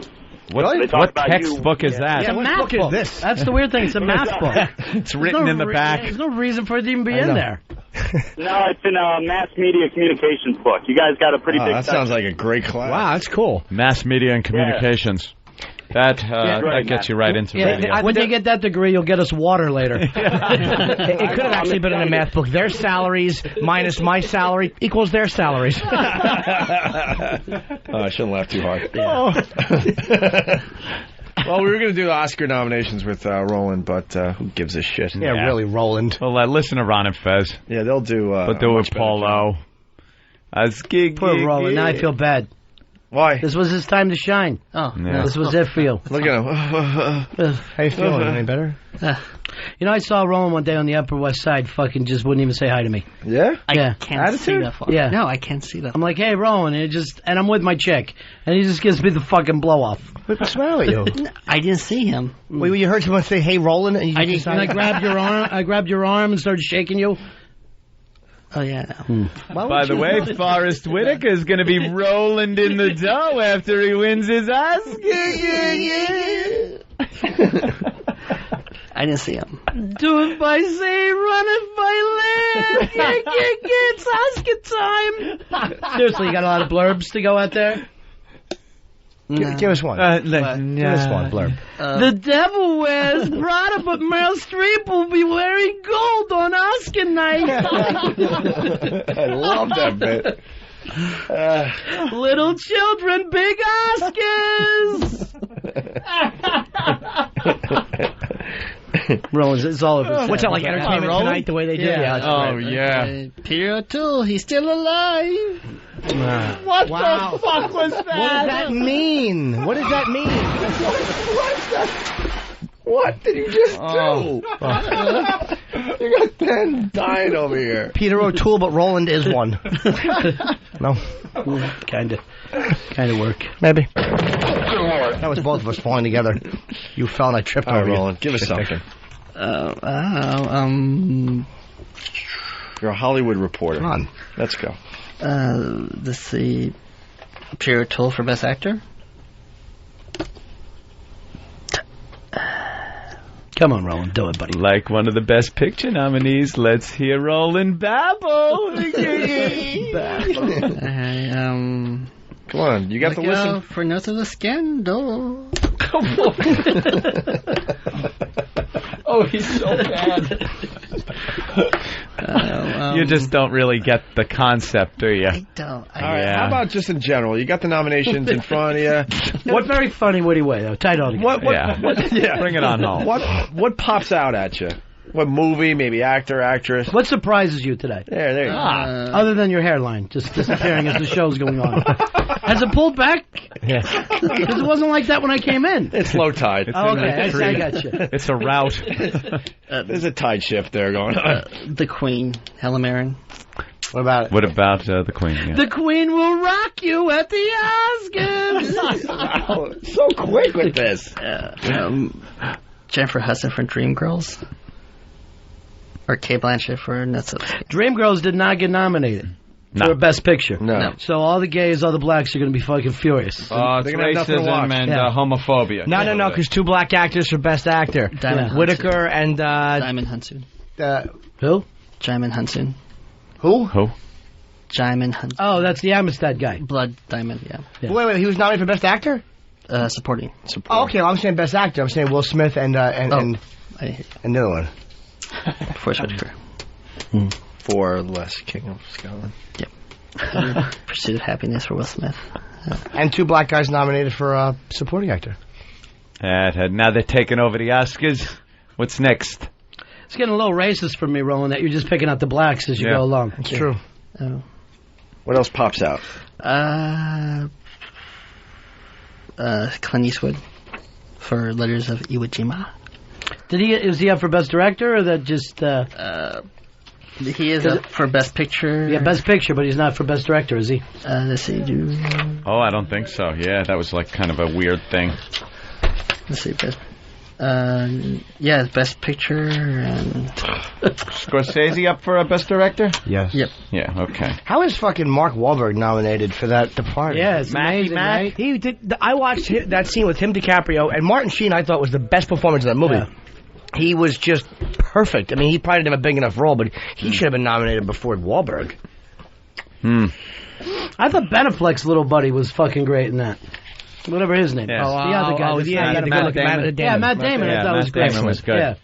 Yeah, why didn't he get nominated? But Mac did. Yeah, the other one guy did. Wahlberg was okay. He wasn't great. He just played angry. Wahlberg was overlooked for the Funky Bunch years ago, and it's time to fucking time to make up. Right, you got to make good. It's to make good, yeah. Oh, that's real nice that Free FM's working with us. We got to walk all the way over there for their stupid meeting. Holy shit! Doing that yet? No, we don't meet. You don't do any meetings? No, we don't meet. What, you want to? Right now we have Earl telling them we're not here. It is basically there's good. already bad Earl news from them because all the hate has gone to Earl. Good for you. Yeah. Wonderful. Yeah. How is Earl enjoy working with Earl's breaking down. Tom Chiusano? Or... Earl's really at the end right now. Is he? He doesn't sleep. He doesn't eat. He looks terrible. He passes out. Yeah, he's a fainter. Al's standing in the wings there. He's ready to go, though. Oh, he's ready to get the dump guy back. Al's ready to go. Would you let Al do it again if it wasn't for Earl? Oh, yeah, we'd beat Al to a fucking pulp like the old days. I mean, the worst thing you could do is become our producer. It's just exhausting. That is like one of those jobs you just don't want. Yeah. Why? Are you a yeller? Hazard pay. No. Just constant putting on the spot until the person admits things that they don't want to admit, and, you know. They get around to saying, yeah, when I was little I ate shit, and then people fucking beat on them that for 6 months, they fall apart. That's cool. Someone's red-faced over there. Ron is brutal. Yeah. He's brutal. It's sad. He's very perceptive. That's what it is. What's you weird? See these weaknesses and you hurt people. Yeah, I can't. What's weird is you go over to Free FM. All these guys that were our interns are like running the place now. Oh, absolutely. How bizarre is that? Yeah. I'm having like they're upper management. I'm having a radio conversation with Chris. I'm like, didn't you get Ron his coffee or something? Yeah, Olive. Yeah. He used to be there when Pharrell was throwing his clothes out of a fucking hotel room without paying. It was fucking Olive that was down there driving the getaway van. Yeah. And now he's like, really second in charge over there now. 2 years later. Yeah. That happened. Yeah. There was a push.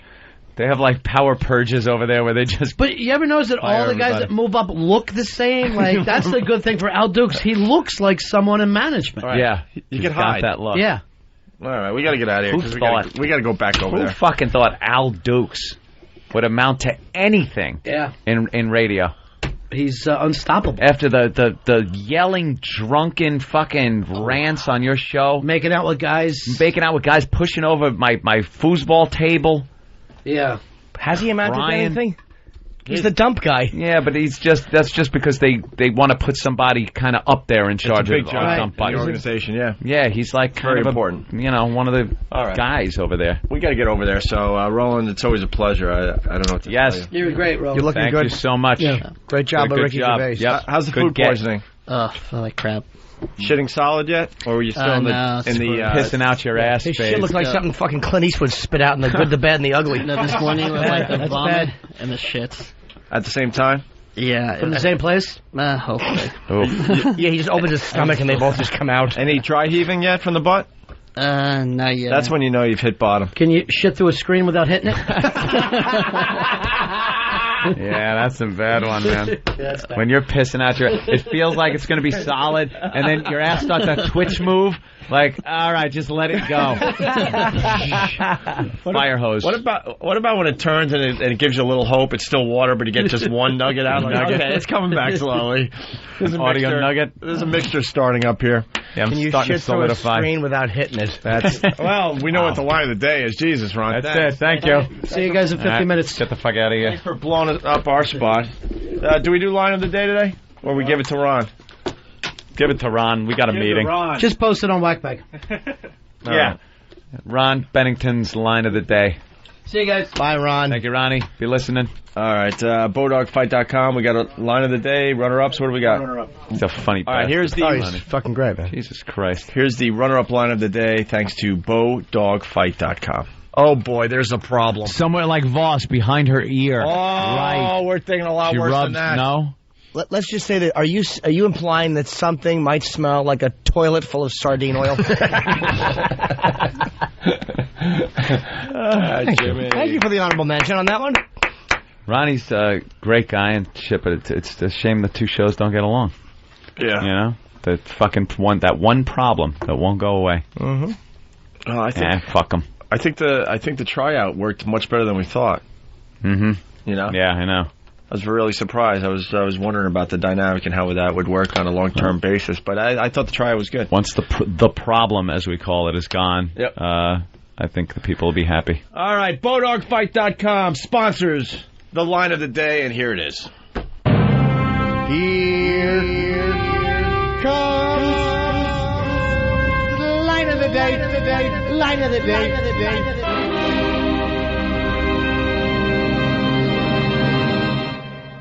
Mother Teresa, you called a cunt. Right, yeah. I remember that. That was all. She was a bit too good. Yeah. I didn't believe it. Yeah. There's something going on there. Too What- good. Yeah, She was too good. Yeah, what was she after? She was making up for something. What is she after? Yeah, and you never saw her with a guy. Same as that Gandhi. Right. Yeah. Both of them making up for something. She wasn't a they cunt. did. She was a cock tease. There's a big difference. Fucking hell. I lied with Catholic Church. There you go. I wouldn't say that was line of the day, though.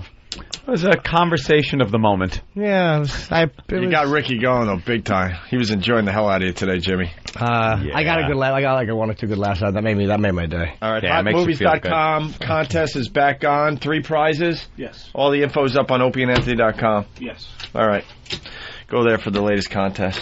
All right, we got to now go over to back over. Holy shit. And then And they see no problem with this. They do nothing over there. The least they can do is walk a block so we can meet with them. it's a sponsor thing, so they don't want them to walk. We have to go over there. Suck this cock. Suck this cock. Fucking cock's bigger than yours. We got to do it. All right. Why is Kenny cordially invited to this too? Do we know about that yet?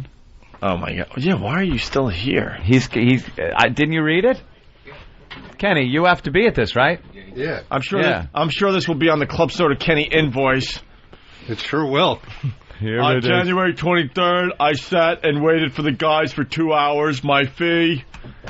Did you ever get a late notice from Kenny? Yeah, I got the first one today. You got a late notice? Yeah. I've never had to. Those are scary. You're so polite No? about it. I've never had to. Why? Kenny, because Kenny works hard for a living, and when he needs his money, Let me see if I can. I send it to him. The company actually, you know, that the reimbursement part of it, I see the late notices from. But I've always paid Kenny on time. I think the first time I didn't. But there was confusion. Right. Now I have you right in my account. You sure do. All I have to do is pull them up, put in an amount, and hit send. Did you see my little email yesterday? I did. That was very nice. Yeah. What was it?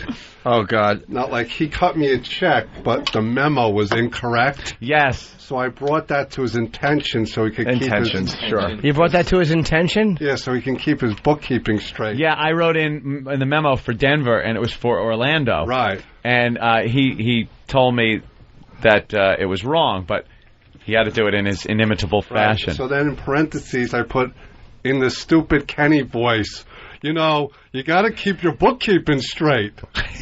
Like, you know, this might cause problems around tax time. You could get audited.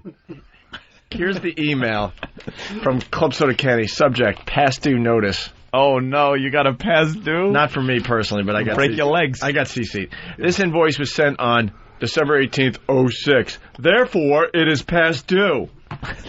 In good faith, I will allow a grace period before the late charge is imposed. He's charging late fees now. You gotta watch him. Accordingly, your immediate attention would greatly be appreciated. Blockhead video. And please acknowledge receipt of this correspondence. Thank you. How does he sound official? It just makes you want to fucking set him on fire. Yeah. I know, because you always read his emails in that voice. So it's like you can't get that official sound to it. He's a humanoid. Yeah. Let's not be late either. Oh, really? True. Yeah. Good point. That way we are early to leave. Yeah, because, you know, you're walking 2 blocks to make a phone call. Is it a phone It's on a conference or are they going to phone? be there? No, I think somebody's going to be there, a representative of the sponsor, and then there's going to be a phone conference also. Shit in your Oh, hat. Fezzy! Did I miss Ricky Gervais? You missed them completely. I'm always the one that's here on time. What happened? You are always, well, relatively early. Right. And today you're very early, but we're done. He left. You got the Ronnie. memo. Gone? You got the memo to be here at 11, right? Yeah, but That's when he left. he's gone? See, that's... Ask Ronnie how it was. He'll fill you in. Ronnie was here for it? It was great. Ronnie gets everything. Everything. Gonna lose my mind. He's never here. Like, he's here. He shows up 10 after 12 every day. I know, and he doesn't have any filing to do. No. You. That's an excuse. Paper or nails? What do you do? Exactly. I do all the filing. I miss Ricky Gervais. He was great. Listen to the replay on the Opie and Anthony show. The Opie, Anthony, and Ron show. Right. Just send me on another homeless shopping spree, why don't you? Aww. The new show is going to be... The face of the homeless. The new show is going to be called The Or Show. Don't be sad. It makes my girlfriend cry when you're sad. Yeah, it really does. Yeah, let's cry. You really... She's the only one who cares. You really screw things up, man. She's the only one who cares. Poor Fezzy, he's crying. Well, she should be upset today. Aw. It's all bad. It's all bad for Fez. I heard the hypnotism thing didn't go too well. No, I had a couple breakdowns under hypnosis. Jesus. I'm not good in any realm. Even in, like, the plane of existence of hypnotism, you don't work well there. You would think that would be fine. I'd be safe under hypnosis. Nothing. No. Again, another crying jag. Jag. You know, both your chicks yell at me to be nicer to him. I both know. Of your chicks. Yeah, well. Every time I go out, be nicer. I know. So sweet. Be nice. Wouldn't hurt. I get home, and my girlfriend goes, were you listening to the show? And I assume it's not the one I was on. Right. So it's, your guys. And I go, Where's yeah, the show? I was listening. She goes, Ronnie is so mean to Fez. And now Fez is all upset. And she's like, almost like I should call Ronnie and go, Ronnie, lighten up on Fez. Chicks love him so much. If he took the cock out of his ass, he'd get so much pussy. Oh, my God, right? He would. Well, you know my theory on women. They're all ugly and stupid. Every one of them. Ron and Fez up next at noon. We'll play some stuff you've heard a million times to get you to noon, and we'll see you guys tomorrow. Thanks for listening. They're practicing being cruel and unusual. The Opie and Anthony Show. Line of the Day is brought to you by Bodog. If you'd like to vote on any of the weekly show polls, go to I Like to Listen.